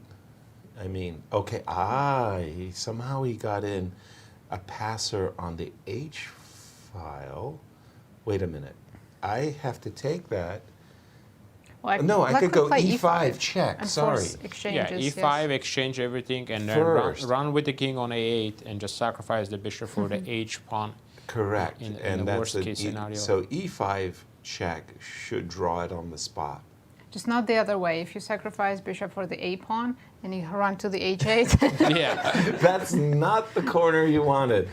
There he's got it, e5, and Magnus knows that that's the spoiler.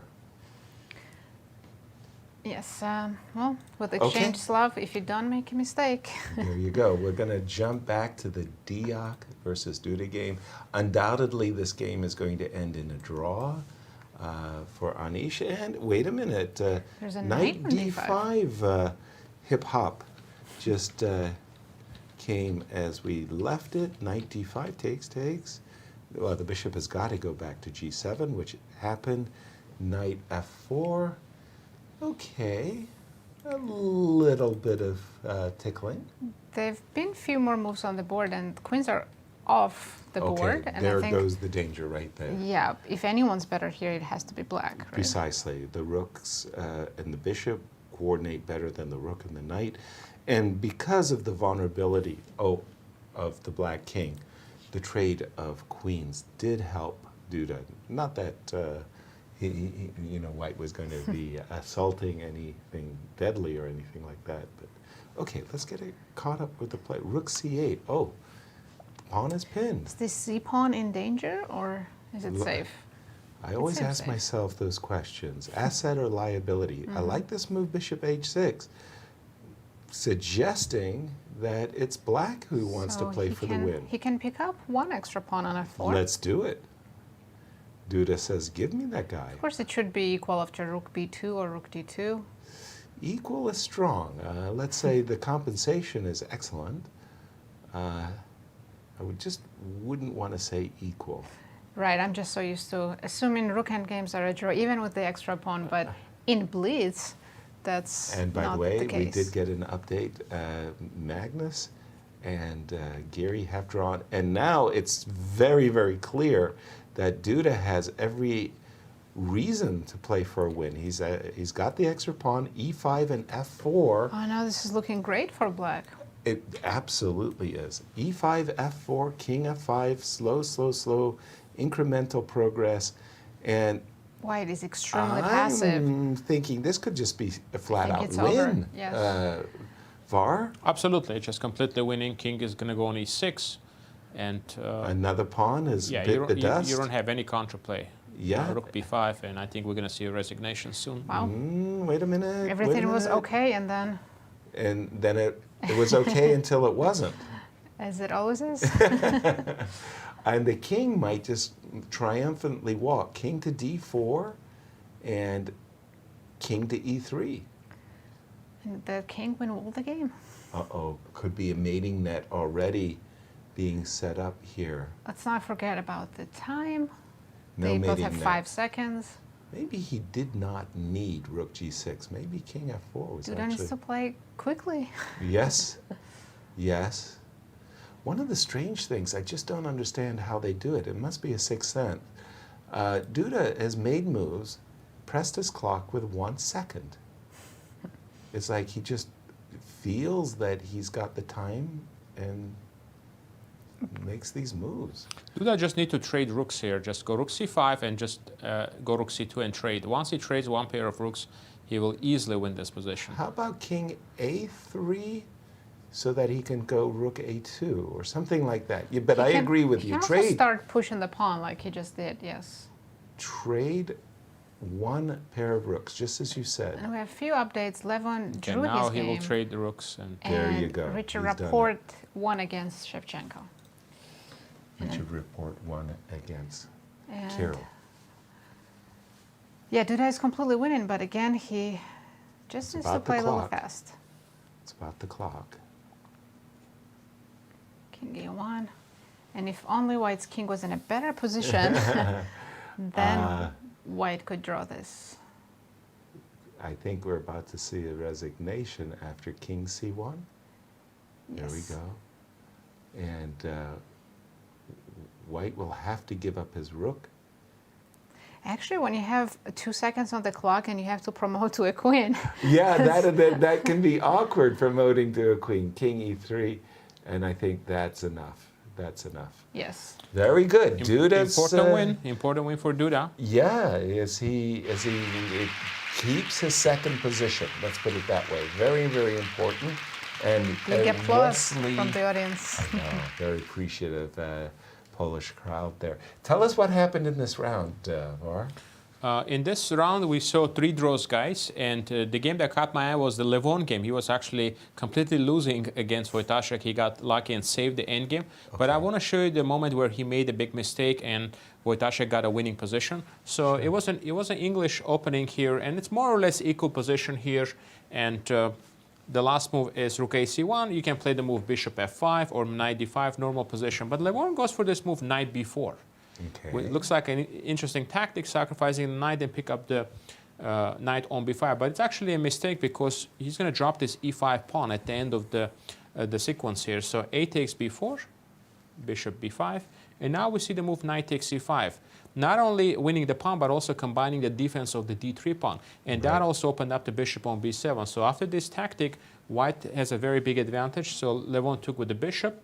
Bishop takes b7 now, attacking the rook. Again, extra pawn, rook e6, and now knight c6 was played. And they reached to this endgame, which was simply winning for White. He won the pawn on c7, bishop b7, rook b7, and I'm really surprised he didn't play the move rook d2 here. This would have been a very nice move just to win the game. Just completely shut down all the counterplay on a second rank. Sure. And next move, pick up the pawn on b4. This would have won very easily for Wojtaszek. Instead, he took and allowed the move rook c2. And this is still winning but your pawns are more double-tiered. Again, technically winning endgame here, he had to play the move rook d8, rook b8, and start advancing the pawn, and he would have converted it. But instead, he played the move rook d3.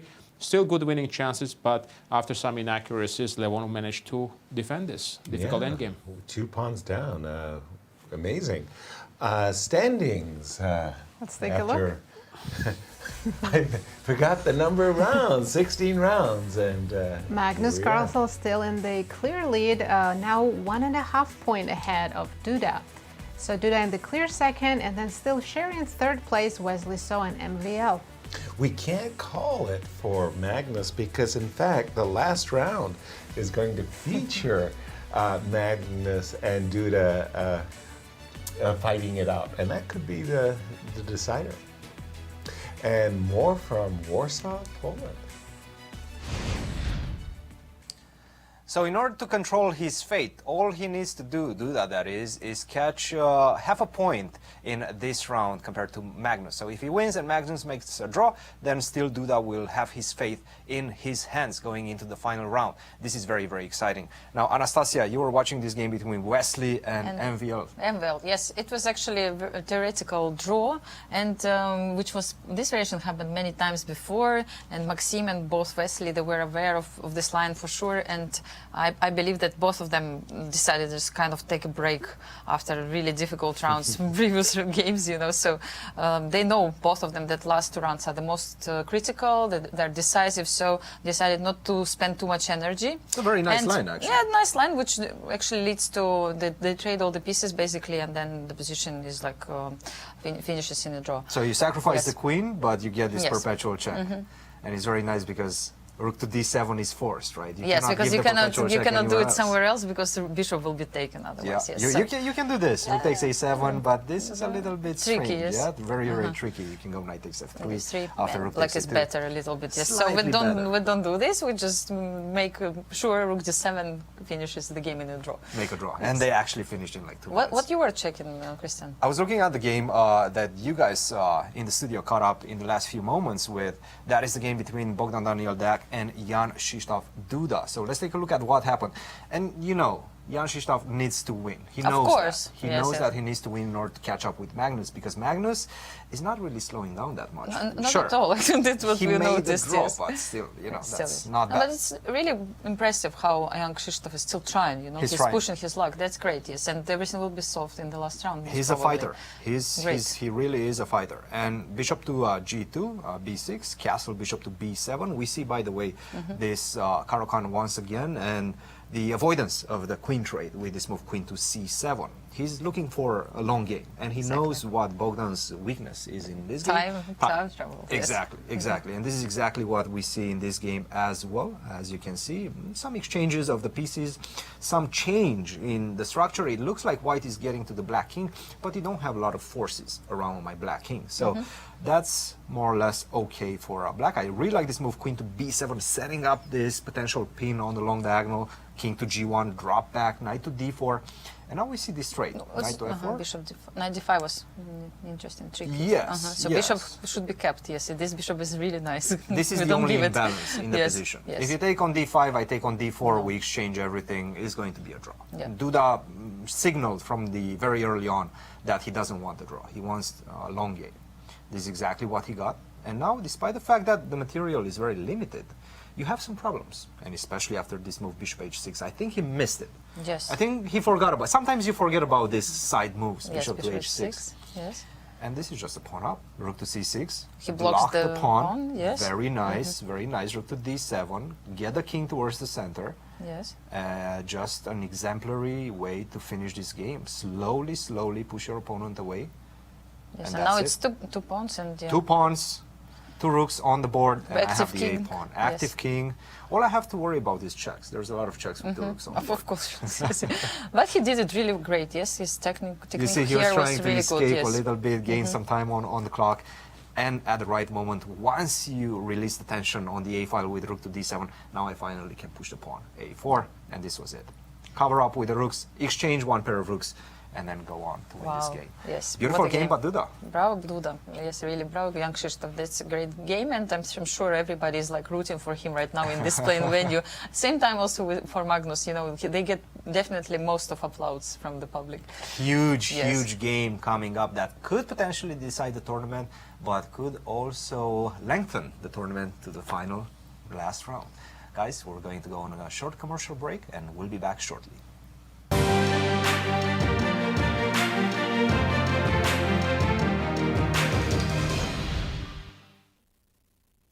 Meet me at the Muni in Forest Park. The Muni's premiere season bursting with comedies, romance, and magic begins June 12th with the Muni premiere of Beautiful, the Carole King musical. The epic summer continues with Disney's Beauty and the Beast, Chess, West Side Story, Little Shop of Horrors, Rent, and Sister Act. Meet me at the Muni in Forest Park.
Welcome, everyone. Thank you for joining us. We are in the championship rounds, 2 to go.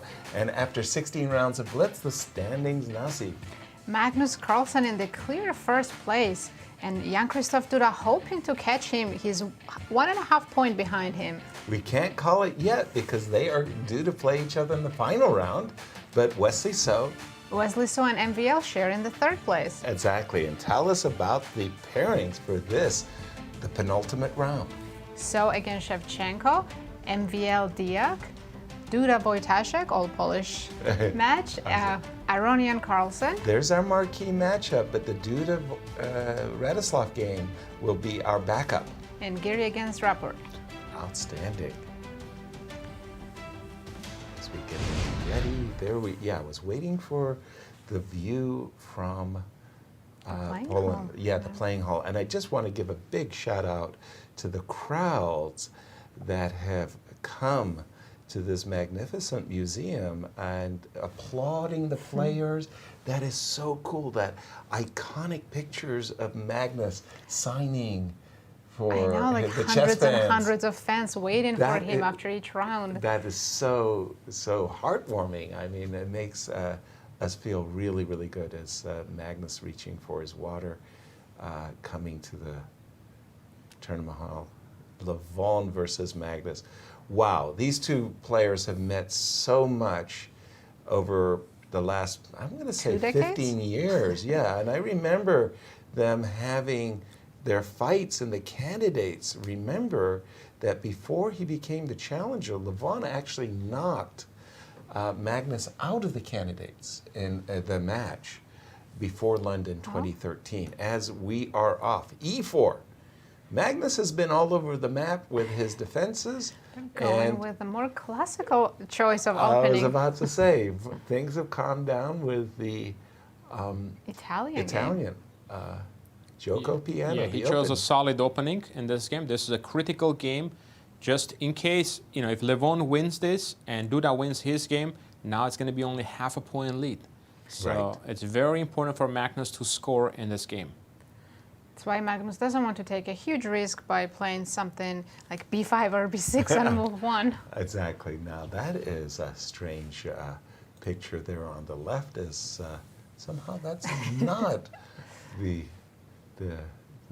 that's from the last round. Yeah, that we expected to have. By the way, this is a repeat of a game that was played earlier in the tournament. Yes. Yes. And maybe it was Levon Levon himself. against Wesley, right? Thank you for that. H7, H6. I like that move very, very much. Just stopping this bishop to G5, even though you didn't hunt down the bishop on B3, that's fine. I think after bishop D7. Well, you tell us, Var. What do the theory and the statistics tell us? No games in a database already here. They're after opening. So Black has two options here. So he can play bishop D7 here, just exchange the bishops. Makes sense. Or he can play the move knight C6, which is going to force the move C3 because the bishop on A4 is hanging. And then he plays the move bishop G4, and I think that's where we have in the game. What happened, yes. And it seems like we had transposed back to a game until the move bishop b3, and now we're again in novel territory? Yes, it's a new position here. And now queen d7 played by Magnus. He's got this pin here, and we know this pin is very annoying. And now Levon needs to figure out how to continue here. So he can start with the move rook e1. Which he has done, which he played. And here, Magnus has a choice, actually. He can play the move long castle. Long castle? Yes. Okay. And then possibly, you want to play the move quick d5 here and try to put pressure on d3 here. He has played b6, b5, which I find much more attractive positionally. Which also indicates that he's not planning to castle long. Right. Well, I've got the double pawns, right? So it kind of makes sense for me to aspire to play the move b5, b4. The move d4 was played inviting bishop takes f3. Would that be an overreach by Magnus trying to win a pawn? No, it's the best move. Bishop takes f3. He's done it. And are we going to see GF? No. GF, you just don't. You don't play. That's not the way you play chess, right? Queen would come to h3. Exactly. That's so we're about to see queen takes He took with a pawn. Wow. Not expecting that. G takes F3. And G5 instantly, as Maggie is saying, hey, wait, guy, I Queen can win H3. this tournament in this round. Right? Absolutely. G5 is an excellent move to stop all the F4 ideas, and I don't like this for Levon. Knights are stronger in a close position, guys. We know that. And again, Magnus wins this, it's over. He's the winner of the tournament. But Levon has a chance to exchange queens now, which would make his king feel a lot safer. Exactly. I would probably, no, let me correct myself. I would certainly be eager to trade queens, and I would take the pawn on, not the fact that I'm happier about it, but just I know I'm not going to get mated, at least with the queens off the board, at least not. Right. It looks too very soon. scary with queen coming to H3. And he's going for it. Yes. I mean, just hack that off, because queen it was coming to H3, the knight was going to go to G6 and pop to F4, and it would have been snap crackle pop. Okay, I'm thinking that the A file might be useful, so I'm more attracted to move rook E1 to D1 myself. Eyeballing bishop F7 check, and I probably want to get my king back into You want to bring the king back to the center, yes. Yeah. It's not very nice on H1. And exactly. what should black play here? Should I'm thinking Bishop F7 is a threat, guys. F6, and maybe on a good day, just kind of park your king in the on center. F6 I can still go bishop F7 check. Oh, excuse me. You're absolutely right. So black needs to move the knight from D7. Knight F6 probably? Knight F6, okay.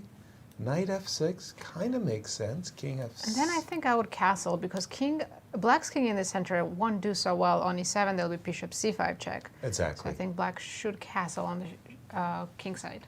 Do we have moves, Var? Because I saw that the Levon was kind of moving nervously with his body there. No moves yet, and Knight I think F6, avoiding. Yeah, now Knight F6 played, and C4 is the right idea. Again, when you have two bishops, you want to open up some files, some diagonals, and that's exactly what the move C4 does. Levon with 1 minute advantage on the clock right now. Wow. Okay, that's going to be important. By the way, I was getting sensitive to the move Knight H4. Not so easy to defend the pawn on F3. The move C4 does allow White's bishop to come back, And of course, should it be necessary. black doesn't want to go knight H4 right now. Allow C takes B5 and knight F3. Exactly. And Duda has a big advantage against Wojtaszek, guys, and also ahead on the clock, so there is a good chance he's going to win that game. Keeping the pressure on Magnus, as again, we've got this all-important final round coming up, and we will be crowning a champion. I like this move, castles. Like yourself, I felt that black's king was more vulnerable in the center. Just parked it away. And from Levon's point of view, you were mentioning, open up the game. B4, A5. As white, you want to get that pawn as quickly as possible up the board. King G7. Should black try to exchange one pair of rooks, maybe rook D8? Does it benefit black or white? Jury's tell, out. right? Yeah, I'm kind of happy about the fact that I've got this pass pawn potential, the candidate pass pawn, that is to say B4, B5, A5, A6. And Levon is doing his best. Var, jump in. Nasi asks a very good question. Should black be looking to trade? Yes, rook F8 was the best move instead of the move King G7. In fact, engines don't like the move King G7 at all. It looks like a waste of time, and it was important to play rook F8, exchange one pair of the rooks, and then you put that pawn on C6. I noticed the knight came to H4. Is it time to bring the other knight to F4? Because now that white's bishop is on B6, we can't exchange rooks anymore. Yes, this is a problem because pawn will go on A5 and the rook on A3, and when you reach the move knight F4, he can play, let's say, bishop C4 or even bishop F1, and white has the control of the D file, and knight H5, the danger is also rook D7. The move rook F8 to E8 shows that black has a little awkwardness. Things are beginning to get dangerous for Magnus now. Yeah, I think A5 and rook A3, rook E7 came. Magnus is definitely in an uncomfortable position, and He's he's on the back also foot. down on the clock by 1 minute. We don't say that too often, do we? Almost never. Also, Levon can improve his king a little bit. I like this idea of just bringing the king. By the way, this releases the bishop so that the F pawn is now covered by the rook. Whoa, I was thinking the bishop might have gone to c7, right? To c7. It could Well, still you can go. come back. Yes. It could still go to c5. Again, something This- tells me get the king a little bit back. I think into the- Magnus's idea is to put knights on maybe e6 and g6, so he can have d4 and f4. But it takes a long time to get there, and white bishops are also maneuvering c5, c4 maybe. Yeah, and I'm also thinking that if I can get rook d6 and a6 in, life would be good. Bishop c4. So okay. f3 is not hanging bishop because of bishop c5. The old double attack.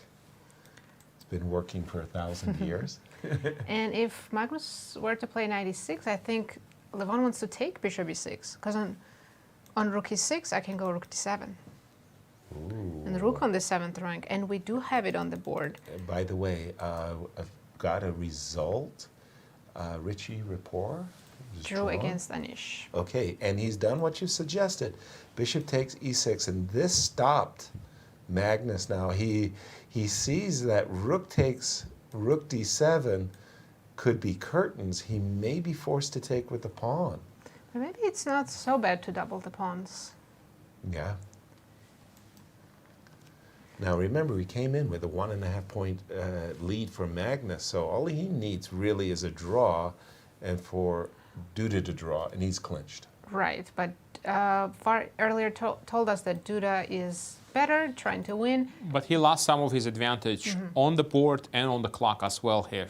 Okay. So it's maybe very slightly better for him still, though. Magnus's position me either. I just wanted to say, why are we thinking Magnus is going to draw this? This looks terrible. Bishop c5, and this pawn on b7, if that falls, that a pawn is just, it's touchdown. I think that pawn is falling, because on rook b8 I can attack with the bishop. Oh, look at this nasty move, b5. So there's some back rank mate against the king after ab. I think on a takes b, yes, there's a checkmate. Rook a1, king g2 and g4. Yeah, protecting Yeah, you the just want knight. to play king g2 here. You want to just leave Of the course. pawn on a5, or h3 is an excellent move as well here.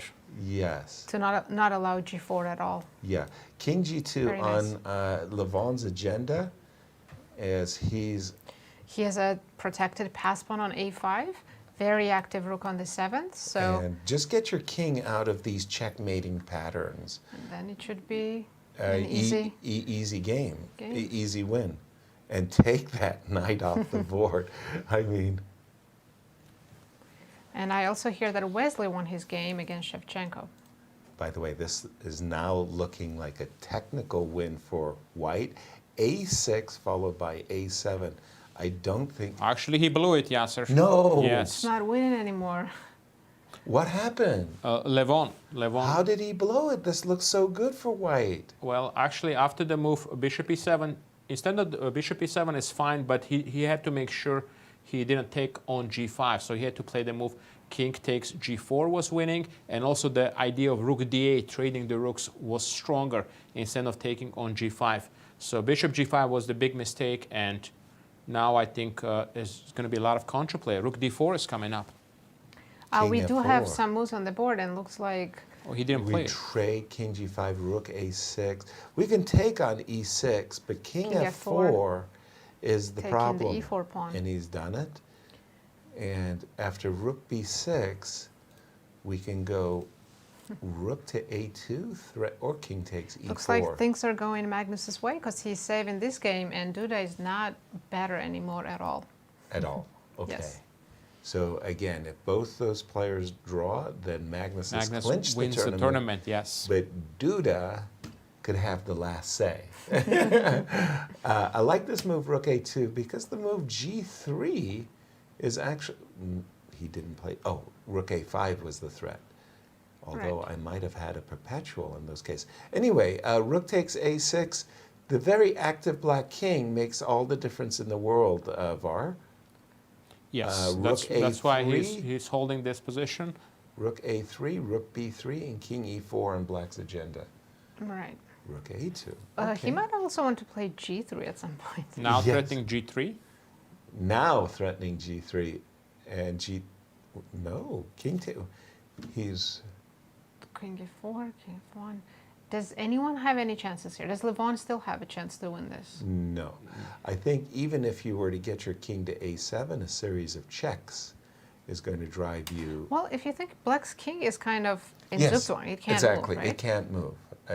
Although, in truth, it might be able to. Like, imagine I go you king can't F... even you can't even cross. He could have just played even Rook C1 check. Rook C1 check was But yeah, now I think at some point Magnus will just sack the rook and take F2. Exactly. Like, I mean, imagine a king F3. He may not need to because these checks are so annoying and white king cannot hide. Exactly. I think that... And big surprise, Duda won his game. The action is still palpable as Duda has won his game. It's not over till it's over. Wow. And this one is over because a the very black easy king, draw here. yeah, the black king is ready to escort the pawn. G3. Yeah, good G2. save by Magnus. Bravo. Great stuff. Great stuff. Which means Magnus only has 1 point lead, and Magnus looked and kind of grimaced when he saw that Duda had won. Var, over to you. How did Duda pull that off? Yeah, it looked like it's going to be a draw, but then somehow he managed to win. I will show you the ending of that game, but I wanted also to show you the Wesley's win. So let me just show you the very end of that game. Let's see here. And right around here, it looked like it was just going to be a draw. Right. He won this position. Yeah. It just looks like completely a drawn position, but he managed to trick his opponent with this H6, and he got this knight D7 idea. But another game that I was watching, then he picked up the bishop. Still might be a draw, but there was a mistake. But Wesley won a crushing game, and Kirill played the dragon, and it really backfired pretty badly for him in this game.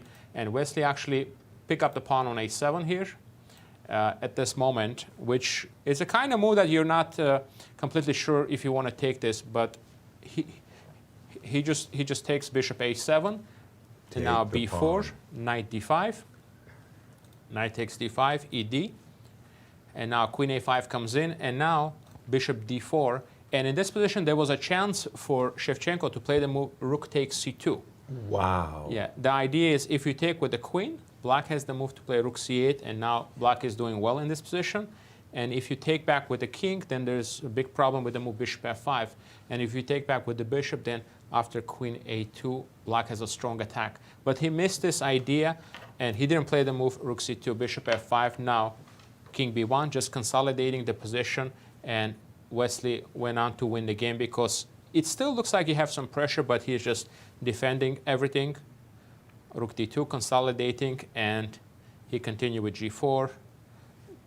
Again, you can't trade queens because endgame will be just simply winning because of the extra pawn. And he continued with H4, H5, open up the H file, and won the game. So very good result for Wesley, but Shevchenko definitely missing that nice tactic, Rook takes C2, which would have given good chances. Yeah, Rook C2 would have been a cold shower, and it all comes down to this. Let's take a look at the standings as we go into our championship 18th and final round, and here we go. Only 2 players who can win this tournament, Magnus Carlsen and Jan-Krzysztof Duda.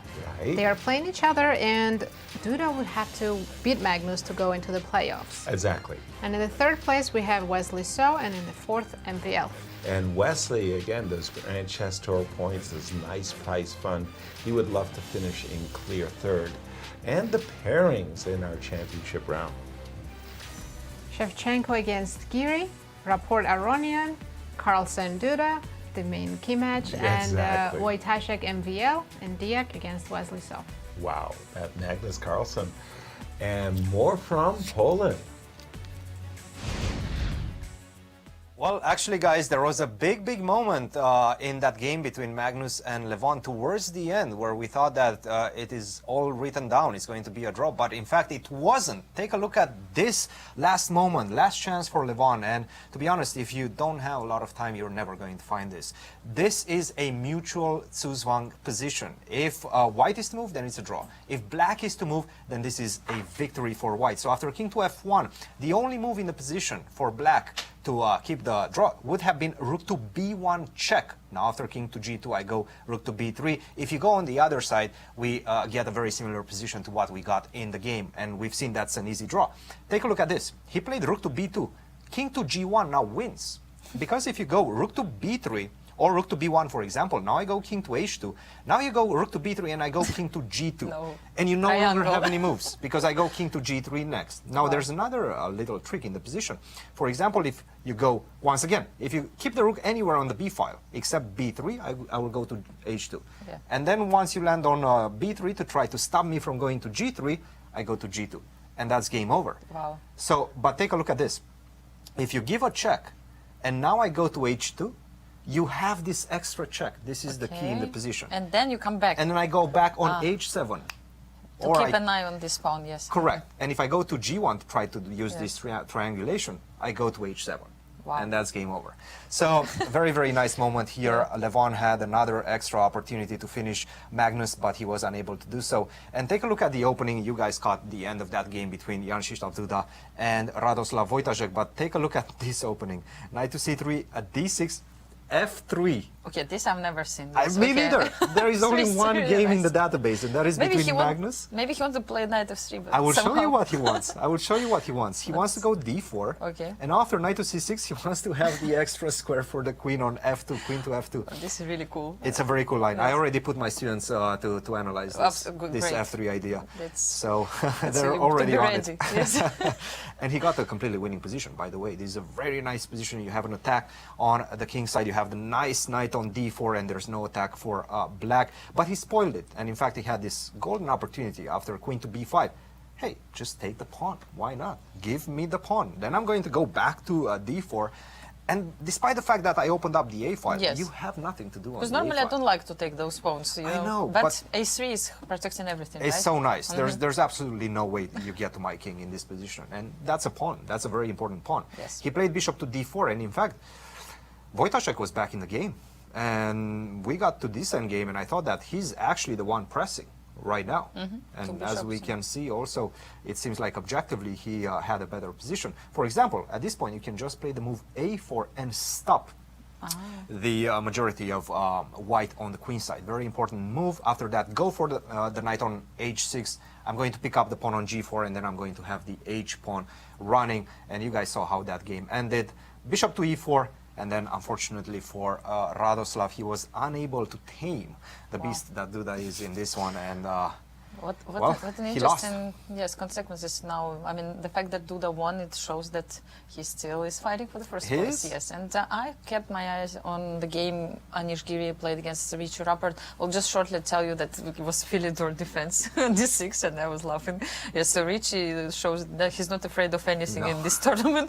So, and Anish, I think he got really good position. It was just this type of position again that either I give they you played this in checkmate. the rapid also. Yeah, This so- exact same line. So Yeah. they analyzed probably the whole night, yes, and now they came out with some new ideas. And at the end of the day, again, Anish got really great position, but after many exchanges, I think that they were both already tired with all this event. I mean, so here probably he could have tried to play maybe rook d5 to keep the tension, or rook d5 then take on e7, but he decided at the end to play rook e1, and after rook e8 take queen a1, they just went for the perpetual check. So the game was finished like that. Queen d4. Yes, queen d4, queen a1. I mean, You cannot Anish go to still could e2 have because tried. Yes, you lose yes, you right lose now, like that. Yes. So Anish could have tried maybe to press Richie more, but okay, Philidor defense shows that yes, in blitz you can still play. Anastasia, it all comes down to the last game. Cannot believe it. Yes, we couldn't, ask for a better script. This is scripted. Yes, I mean to have Magnus and Jan-Krzysztof playing in the last round. I mean, what else you could ask for? Huh? The chess Illuminati are definitely making waves in this tournament. It all comes down to the last game, guys. Magnus versus Duda. This is going to be absolute madness, and Duda is in a must-win situation. We're going to go on a short break. Back to you, actually. Thank you, Anastasia. Thank you, Cristian, and thanks to the magic of television. Yes, it's competition. Let's take a look at Magnus as he completes his game with Levon Aronian. He wants to make sure he's won the tournament. What he really, really wants to see is that the game of Duda has been drawn. Right. And let's gauge his reaction once he realizes that it wasn't drawn. And that he has to play again and not lose. And not lose with the white pieces, but okay.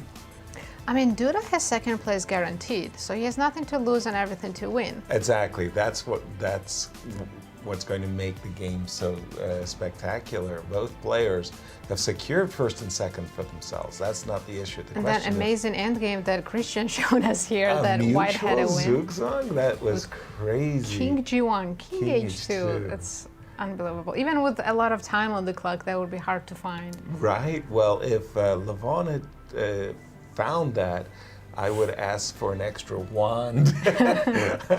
Let's double check the fair play rules that have been established. By the way, the security's been great. You see the players all being checked as they come in. Eventually, this did end up as a king versus king. And again, it's that Magnus Carlsen look. I guess we got froze. As we check that out, before we go to the finals, I just want to get in a big thanks. First of all, to yourselves. Thank you for joining us and supporting the show. We're getting record numbers, and thank you again. Also, big thanks to our sponsors, the Superbet Foundation, most especially for their sponsorship of the competitions in both Bucharest and Warsaw. You've been terrific. Thank you, Gary Kasparov, the Grand Chess Tour founder and overall visionary, if you will, for the Grand Chess Tour. Tony Rich here at the St. Louis Chess Club. Michael Kordakowski for all you do to make sure the Grand Chess Tour is humming along the St. Louis Chess Club and Scholastic Center. Everyone at Spectrum Studios and everyone at Spectrum as well as Silverback Studios. Thank you to our production team. Thank you, Tyler, for keeping us on our toes. So appreciative. And final thanks. Of course, the biggest thank you to Rex and Ginny Sinkfeld for making all of this possible. Absolutely, absolutely. Thank you, Rex and Jeannie. And of course, many events still coming up on our calendar, including Jeannie's very own Cairns Cup, as the top ladies of the world come to St. Louis to do battle. Whew, two great events, Var, as the Grand Chess Tour, the season gets underway. I don't even want to look at the picks. I mean, this has not been pretty. So this is, the last round is between Cristian and Anastasia. Exactly, Yes. Exactly. Boy, I mean, Anish, I tell you, I mean, it was an insightful, creative decision of me. And Giri just didn't come through. That was terrible. I was dying. Poor Levon Anish. was doing so well at some point too. Yeah, you know? he And was I thought getting he his really had a positions. chance, but just. Okay, it all comes down to this. It's so simple. Magnus Carlsen, what is he going to do? Is he going to play for a win? To say, this is the greatest result of my life? Or Well, I think just want you to never secure play first? for a draw, because that does not end well. It doesn't work. You play for a draw, Yeah. you get the worst position. So I think anything can happen. Duda, like I said before, has nothing to lose. Right. So he just needs to choose an interesting opening so he can get a play. Right. And then it's anything can happen. Coach Var, you know these situations so well yourself. You've got, first of all, you're very proud of yourself. You got first in the pocket, or at least a tie for first. But you also, you want to win clear first. What's your strategy? Absolutely. Well, Magnus got the white pieces. I think he should just play normal chess without worrying about playing some dry lines. And I think Duda is going to take a lot of chances. If Magnus just plays a good opening, and we'll see Duda take a lot of risks, because with black pieces it's going to be very hard to beat Magnus. So I still think Magnus is a big favorite, but definitely Duda now has a shot. Yeah, absolutely. And our tour is just getting started. This is our second event, and here are the upcoming GCT Tour events. Right, we will see you back for Super United Rapid and Blitz in tournament will be in Croatia in July from 3rd to the 10th. Another wild card placement for Magnus Carlsen, as he enjoyed this event so much he wants to come back for Croatia. Correct, and then the players will be coming to St. Louis for Rapid and Blitz in November and Sinkfield Cup in November and December. That's too long. That's way, way down the road. That's too long from now. That Sinkfield Cup event, it's the granddaddy of the chess tour, and everybody's really looking forward to that. But those aren't the only events that are going to be hosted here in St. Louis. We've got upcoming classics, and again, the Cairns Cup is a very, very promising event. COVID disrupted the Cairns Cup, so it's really, really wonderful to have that coming back. And Duda, from his perspective, winning with the black pieces on demand, that's a big ask. How is he going to do it, Nazi? Yes, but he's happy to be in this situation where he has a chance for the first place still. So exactly. Defending champion, I imagine he must have butterflies in his stomach, but a little bit. Exciting game. Exactly. Now, Magnus has been playing risky chess. We've seen that in a number of his defenses that he's been playing. He's essayed a lot of different things. But seriously, from Duda's perspective, it's so hard to catch Magnus in a position that maybe is uncomfortable in. I think he's going to need Magnus's help. Right, yeah.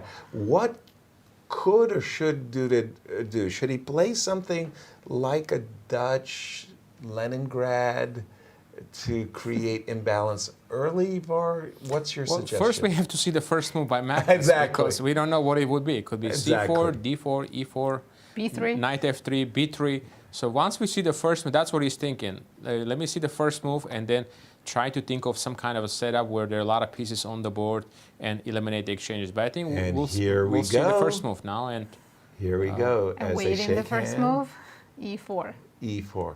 You know, sometimes of course we have Sicilian. When you want, ooh, B6. When you want to win, when you want to draw as white, sometimes E4 is the way to go, because there are so many forcing ultra sharp lines that do end in draw. Now, this early B6, it doesn't have a good reputation for it, Var. Yes, I think definitely Duda is taking some risks here, and there are some games played in a database in the current position after the move Queen C7. About 40 games I see. White can in fact play the move Knight D5, try to play ultra aggressive, and I think that makes sense because Black is still way behind in development here. So Knight D5 attacking the Queen. Bishop takes D5. Bishop takes D5. Queen E5 check. D5. He's done it, by the way. Knight D5 is on the board. Bishop E3. This is very, very, very risky, I think, for Duda. Can Black take on D5? Bishop E2. Now threatening Bishop F3. I'm a pawn grabber, but I'm not signing up for this E5 one. E5 is your only move here, I think. Really? Bishop F3, E4? Bishop F3, E4, I think Black is okay, but White will be better after the move Knight F5. I'm still not signing up. If you take on D1, Rook D1, one. and I think and Black has we can see White and no good compensation here. Queen E5 immediately by Duda. He wasn't interested in Bishop takes D5, and Magnus saying Bishop E3, you got to take the Knight because Knight takes B6. What? I was about to say Knight takes B6. Apparently it's a blunder, and now with Knight F3, White is +4. This might be a very quick game. This is very strange. Yeah. Oh, Knight and Duda just looked askance, and he did not like that move, Knight F3. Oh boy, oh boy. He missed it Knight was F3. over before it got started. Yeah. It's easy to miss backward moves, always. Yeah, knight takes b6, queen a5 check. That was That was the nasty trick that he had set up. Knight f3, however, oh my goodness, knight c7 check. King has That to, forks the king and rook. By the way, king goes to e7. oh dear me, oh blimey, that is just so bad. Yeah, white's gonna be at material and position. And have the initiative. Compensation, right? Right. And you don't even need to rush to take the rook. You can start out with the move queen d2, preparing a long castle. I was about to say bishop e2, queen d2. Queen d2 has my attention because long castles, and I could go queen d6 check. He took the rook. Can't blame him for that. The king on e7 is just pathetic. Queen d2, castles, pawn on hanging. Everything's wrong. A horrible position for Duda. Yeah, he can play now c4, or even queen d4 is very good. Exchange I was queens. going to say queen d4 looks great. Let's not forget Magnus only needs a draw. Of course, he's going to play to win this game. Of course. Queen d4. Var, I had a question for you. Is there a name for this line that Duda played in the Sicilian? Early b6 on move 2. Does it have a name? And I don't know, maybe there is a name, but I think definitely this move queen c7 I didn't like. I would have preferred something like e6 there, and try to get some kind of a position with knight f6. Yeah. But queen c7 was just way too risky to allow knight d5. b5. That invites queen a7 or queen c5 check. Or a4. I mean, everything looks good for white. True that. It does. A5 looks, A4 looks very, very powerful, I want to say. Queen takes on d4, knight takes d4, b4, trying to shut things down, but this move a5 leaves this pawn as a permanent weakness. Okay, before we write final passage for Duda, remember he did get a pawn for the exchange, and he does have some squares. If he could just not lose material, right? So the bishop a7 would be met by knight c6. So, or does he have a chance to come back a little bit? That's what I wanted to Actually, Magnus ask. played series of inaccurate moves, guys, and Duda is he's okay now. And what? Yeah, the position went from almost +6 to right now it's like, less than +1 for white. No kidding, g5. I mean, bishop takes a6. Do you think Magnus just relaxed already? I think from Magnus's point of view, he's probably thinking, I've done everything properly and well. If you hadn't told him your last few moves were inaccurate, Magnus, he wouldn't believe you. He would say, I've just won the pawn on a6. I'm cruising. I don't know what you're talking about. So rook a2. But going from +6 to +0.5, that's a big change. Well, that's a big change. He just doesn't know it. I mean, because he's thinking. And now just knight takes b6 for Duda, and then rook b8, pick up the b6 pawn. And I see some, serious compensation. He played it the wrong way, though. He attacked the bishop and permitted the bishop to retreat to e3. Yeah, rook b8 was inaccuracy because that a5 pawn is actually going to remain on the board now. Precisely. And I'm not sure why. What bishop? Okay, sorry. The bishop on a8 is hanging, so you can't capture it twice. But bishop e3 might have been far more confounding. Absolutely. Or even bishop c5 check, force the d6, and then go bishop e3, because in some of these lines, rook will come to a7 with a check. Absolutely. And that was just a big advantage for white. And now after knight d4. And Magnus may not have an advantage, but he also doesn't risk to lose this, right? And he only needs a draw. Exactly. Although, again, I mean, now I feel the inaccuracies are beginning to pile up. Now it's less. And he's 1.5 minutes behind on the clock. I mean, we thought Duda was going to resign in less than 20 moves. Oh, for sure. It looked like it was move 8 or something that Duda was looking in disgust at the move knight f3. And at that moment, we thought it was +4 or we were told by the engine it was +4. Now he's fighting back. By the way, Wesley. Yeah, Wesley drew his game against Deac. Okay, he's just trying to secure his third place, but is MVL He putting may pressure? have lost, by the way. That might be an inaccurate information. Oh, I really? apologize for that. I would have to check. Oh my, oh my. Okay, and MVL? MVL is still playing, unclear, about equal position. Okay, jump back in. We just have the move bishop f3 by Magnus, and he keeps spoiling things. Oh, black is already very slightly better. Exactly, I was about to say. Bishop takes f3, isn't takes it, back, rook b6 now. Rook b6. He's even included the move b3, by the way.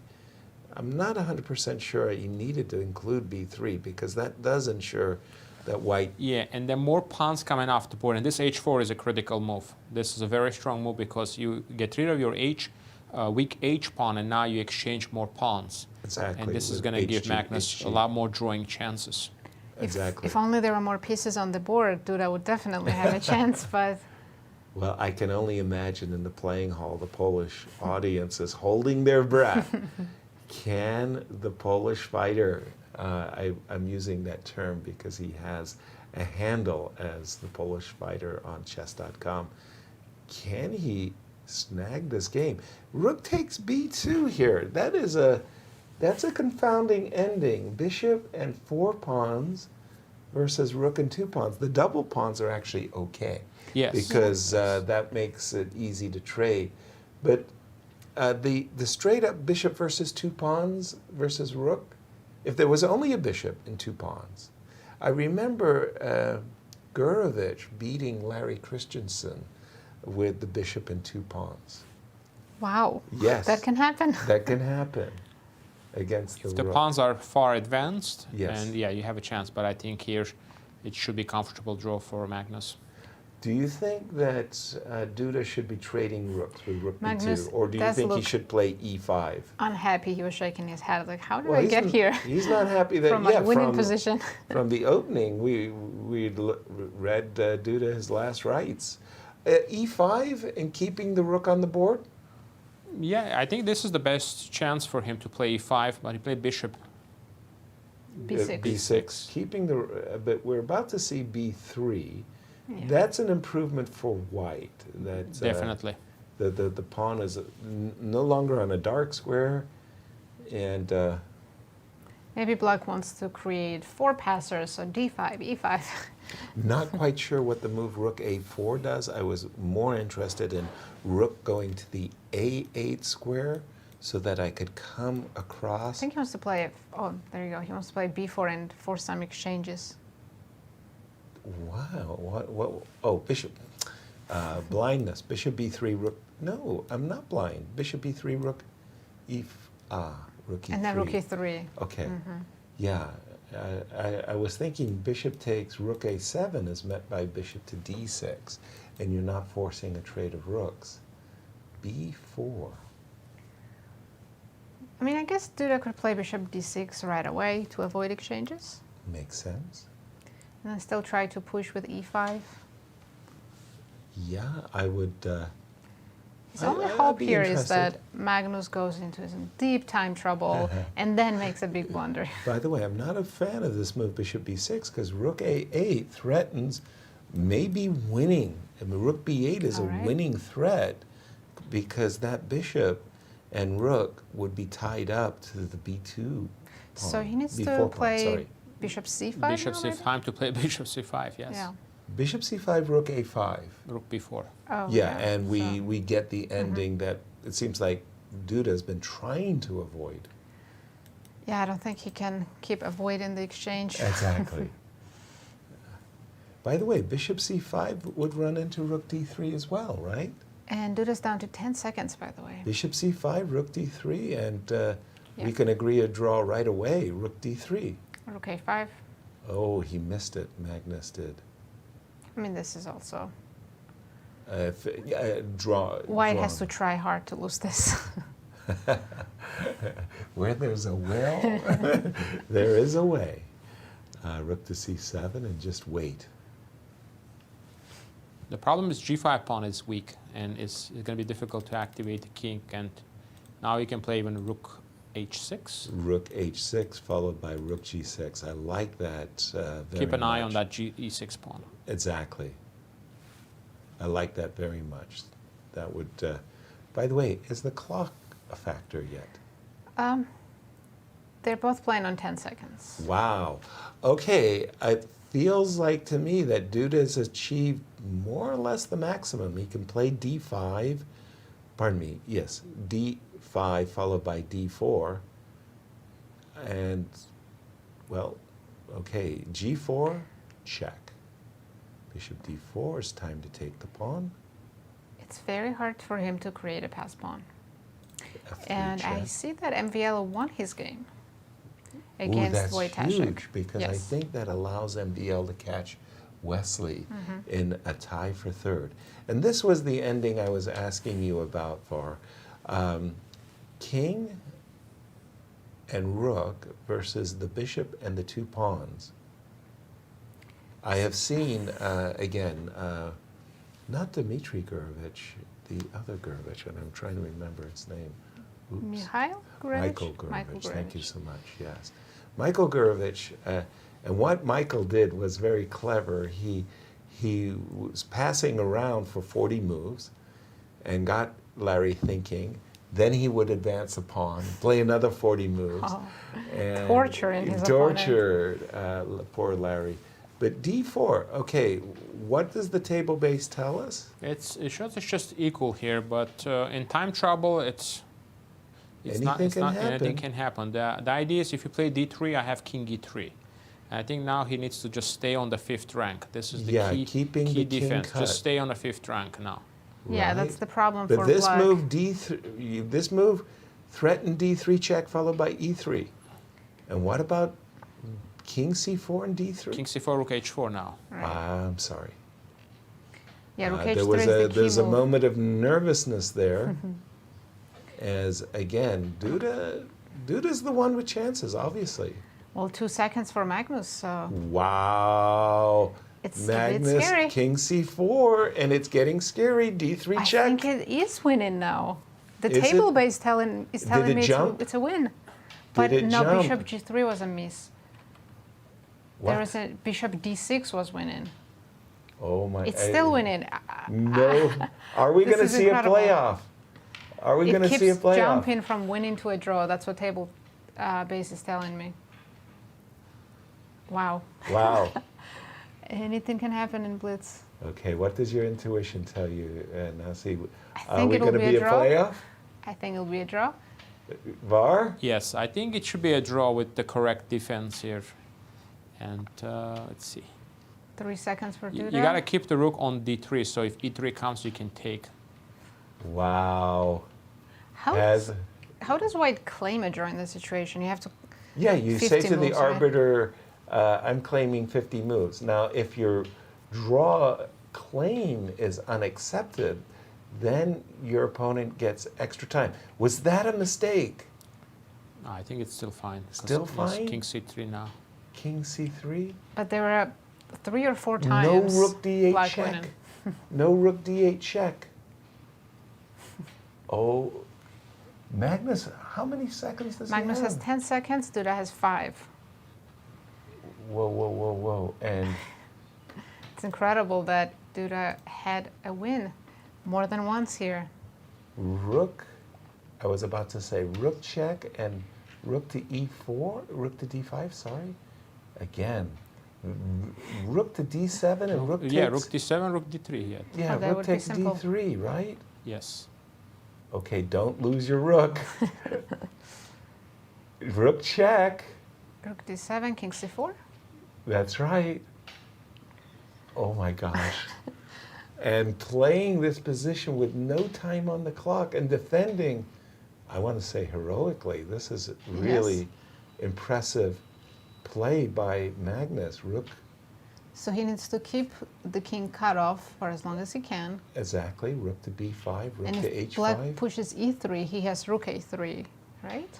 Yes. Forcing. Oh, down to 1 second. 1 second? Both of them at various moments there just went down to 1 second. Imagine if one of them flags, if Magnus flags this. Oh my goodness.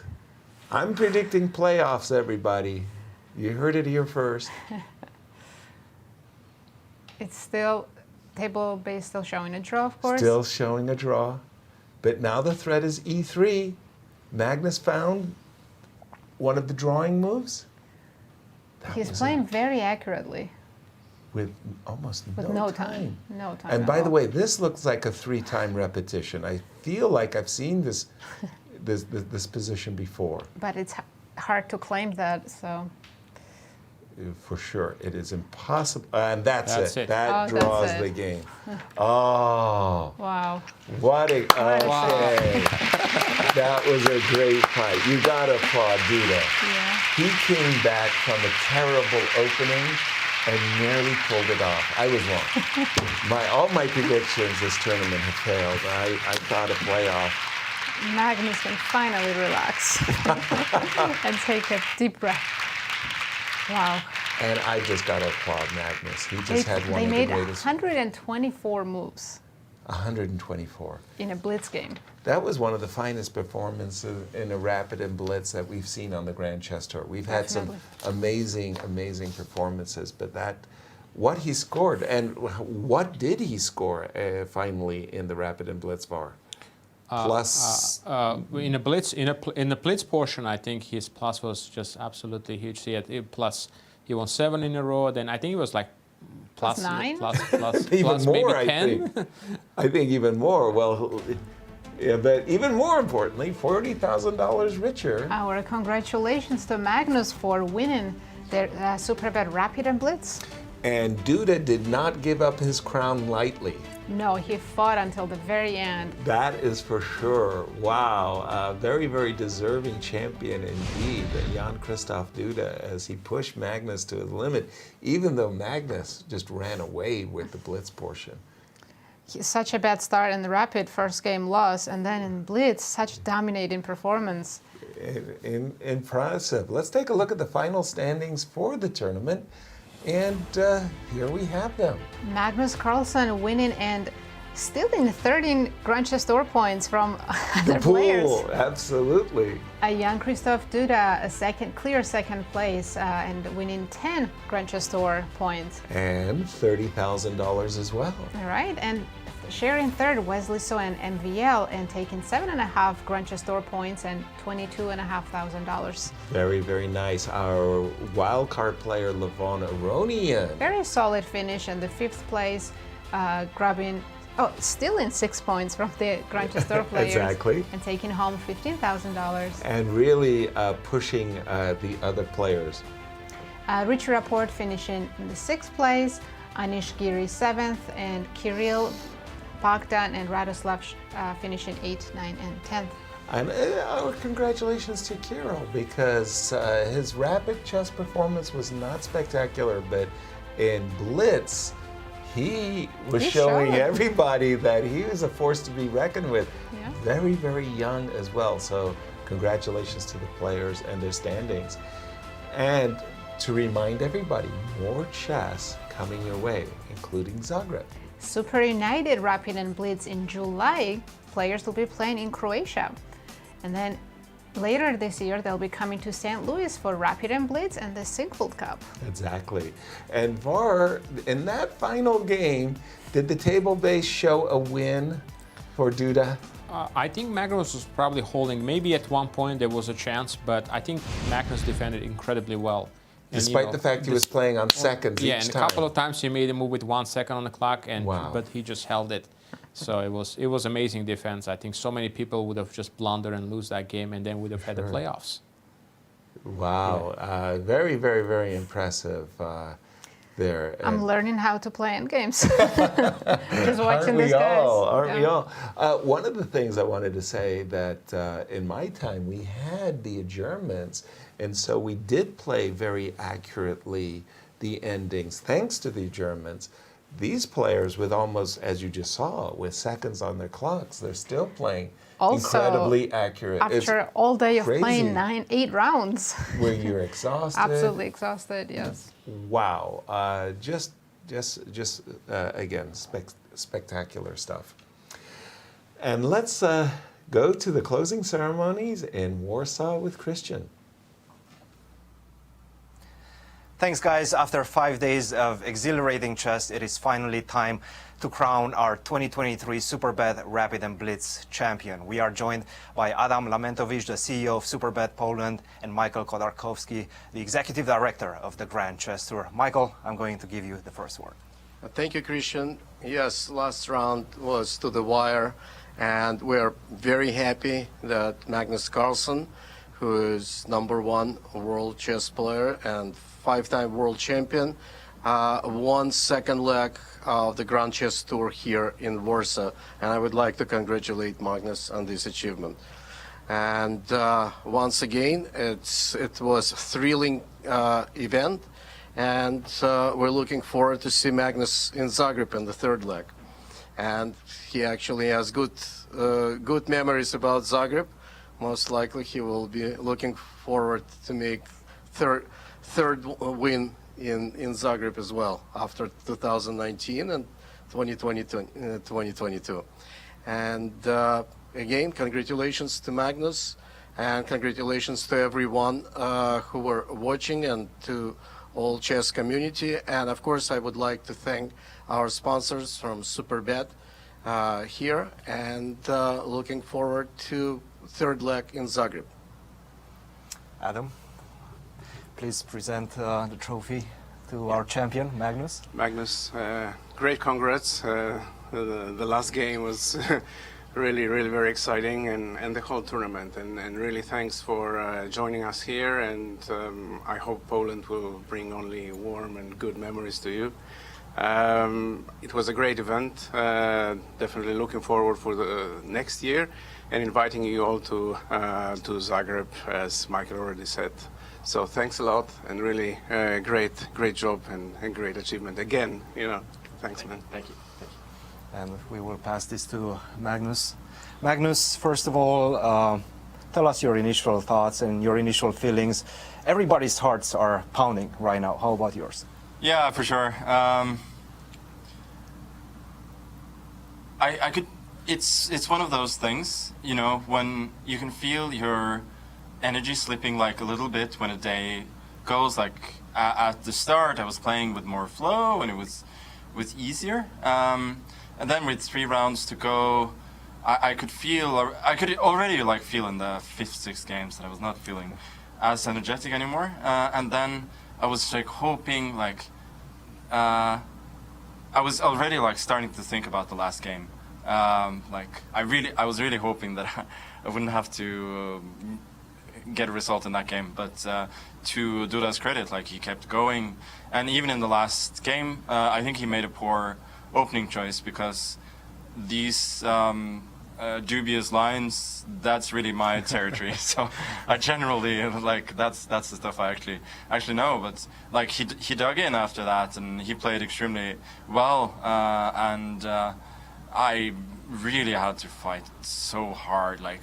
Of course, a lot of it was self-inflicted, but still, if he doesn't play as well as he did, in the last 3 or 4 games, there wouldn't have been a thrilling conclusion. But happy to come out on top, of course. After the second day, a lot of people were writing you off. You were trailing behind by quite a few points. What did you tell yourself at that point to get yourself back in the tournament?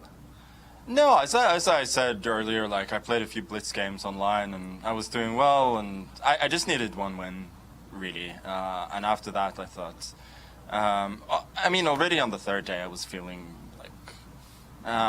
in normal shape. So I thought, mainly I just thought that's good. I can actually play chess, and whether I'd be able to compete for a tournament victory, I didn't think about at that point, because it was just too early and not realistic. And even with plus 10 in the blitz, it was still close. So, but yeah, I'm very very happy of course, and with the tournament, like not training all the time was kind of was not so bad. It meant that I didn't have any reason to think about the tournament standings, that I could just play. Did you relax once you took the lead? Yeah, not really. I mean, going into the last day, I sort of felt that if I have a good day, I'll win.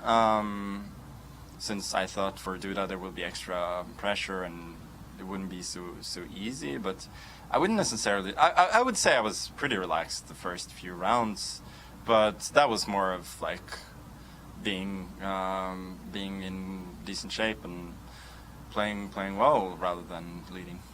And finally, you have so many supporters around the world and here in Poland as well. Your final message to them and your coach, perhaps, as well, your family. Tell us a bit about that. Yeah, I mean, obviously, thanks all for following, and it's nice to show that my retirement only lasted a couple of days. Magnus, congratulations. You are the 2023 Superbet Rapid and Blitz champion. Thank you. Guys, for the final time, back to you in the studio in St. Louis. Thank you, Cristian. An instant classic quote by Magnus there, critical of Duda's dubious openings. As he said, that is my territory, dubious my specialty. opening. Yeah, my specialty. As we take one last glance at the Very final end. standings. And we're now seeing how at the end, after Magnus won, his reaction. Yeah, there he is. As he's saying, Smiling. okay, I got away with one, and thank you, Nazi. As you were saying, moves 72 through 74 of this game between Magnus and Duda was a chance that Duda did, according to our table basis, have a win. Yes. So he was that close, and these are the final standings. Right, we have the champion Magnus Carlsen not taking home any GCT points, Because but he's the wild card. taking the $40,000. Very nice. In the second place, Jan-Krzysztof Duda taking home 10 Grandchester points. Third place sharing Wesley and NVL with 7.5 Grandchester And points. $22,500 richer, thank you. Levon Aronian not taking any GCT points, but As a wild card. $15,000. Richard Rapport picking up 5 points. Anish Giri picking up 4 points, and the last 3 were wildcards. Absolutely, and our congratulations. But let's take a look at the GCT standings.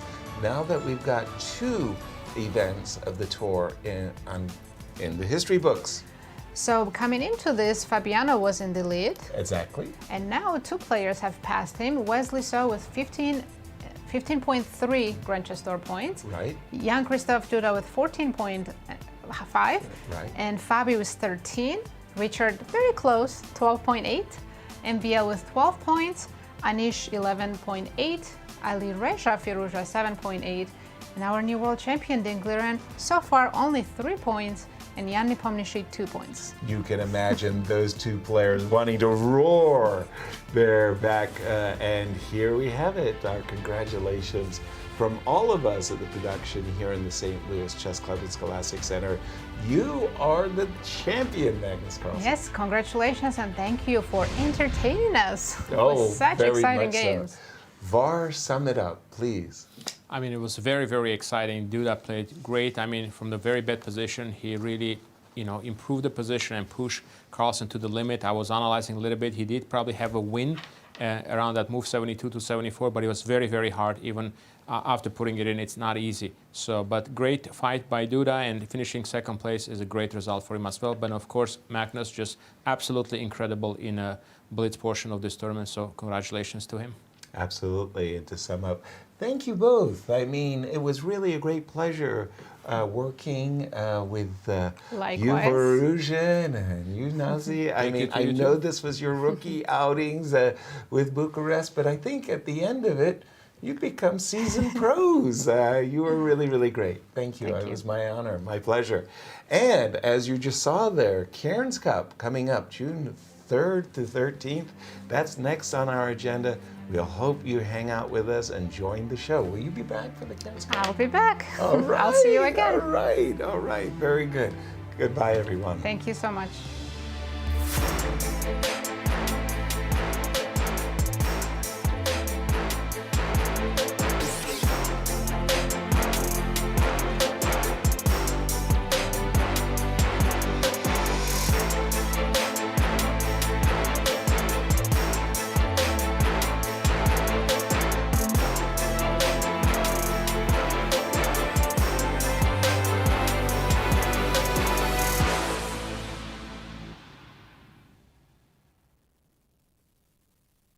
This has been a presentation of the St. Louis Chess Club. Any reproduction or distribution of this content without the express written consent of the St. Louis Chess Club is prohibited.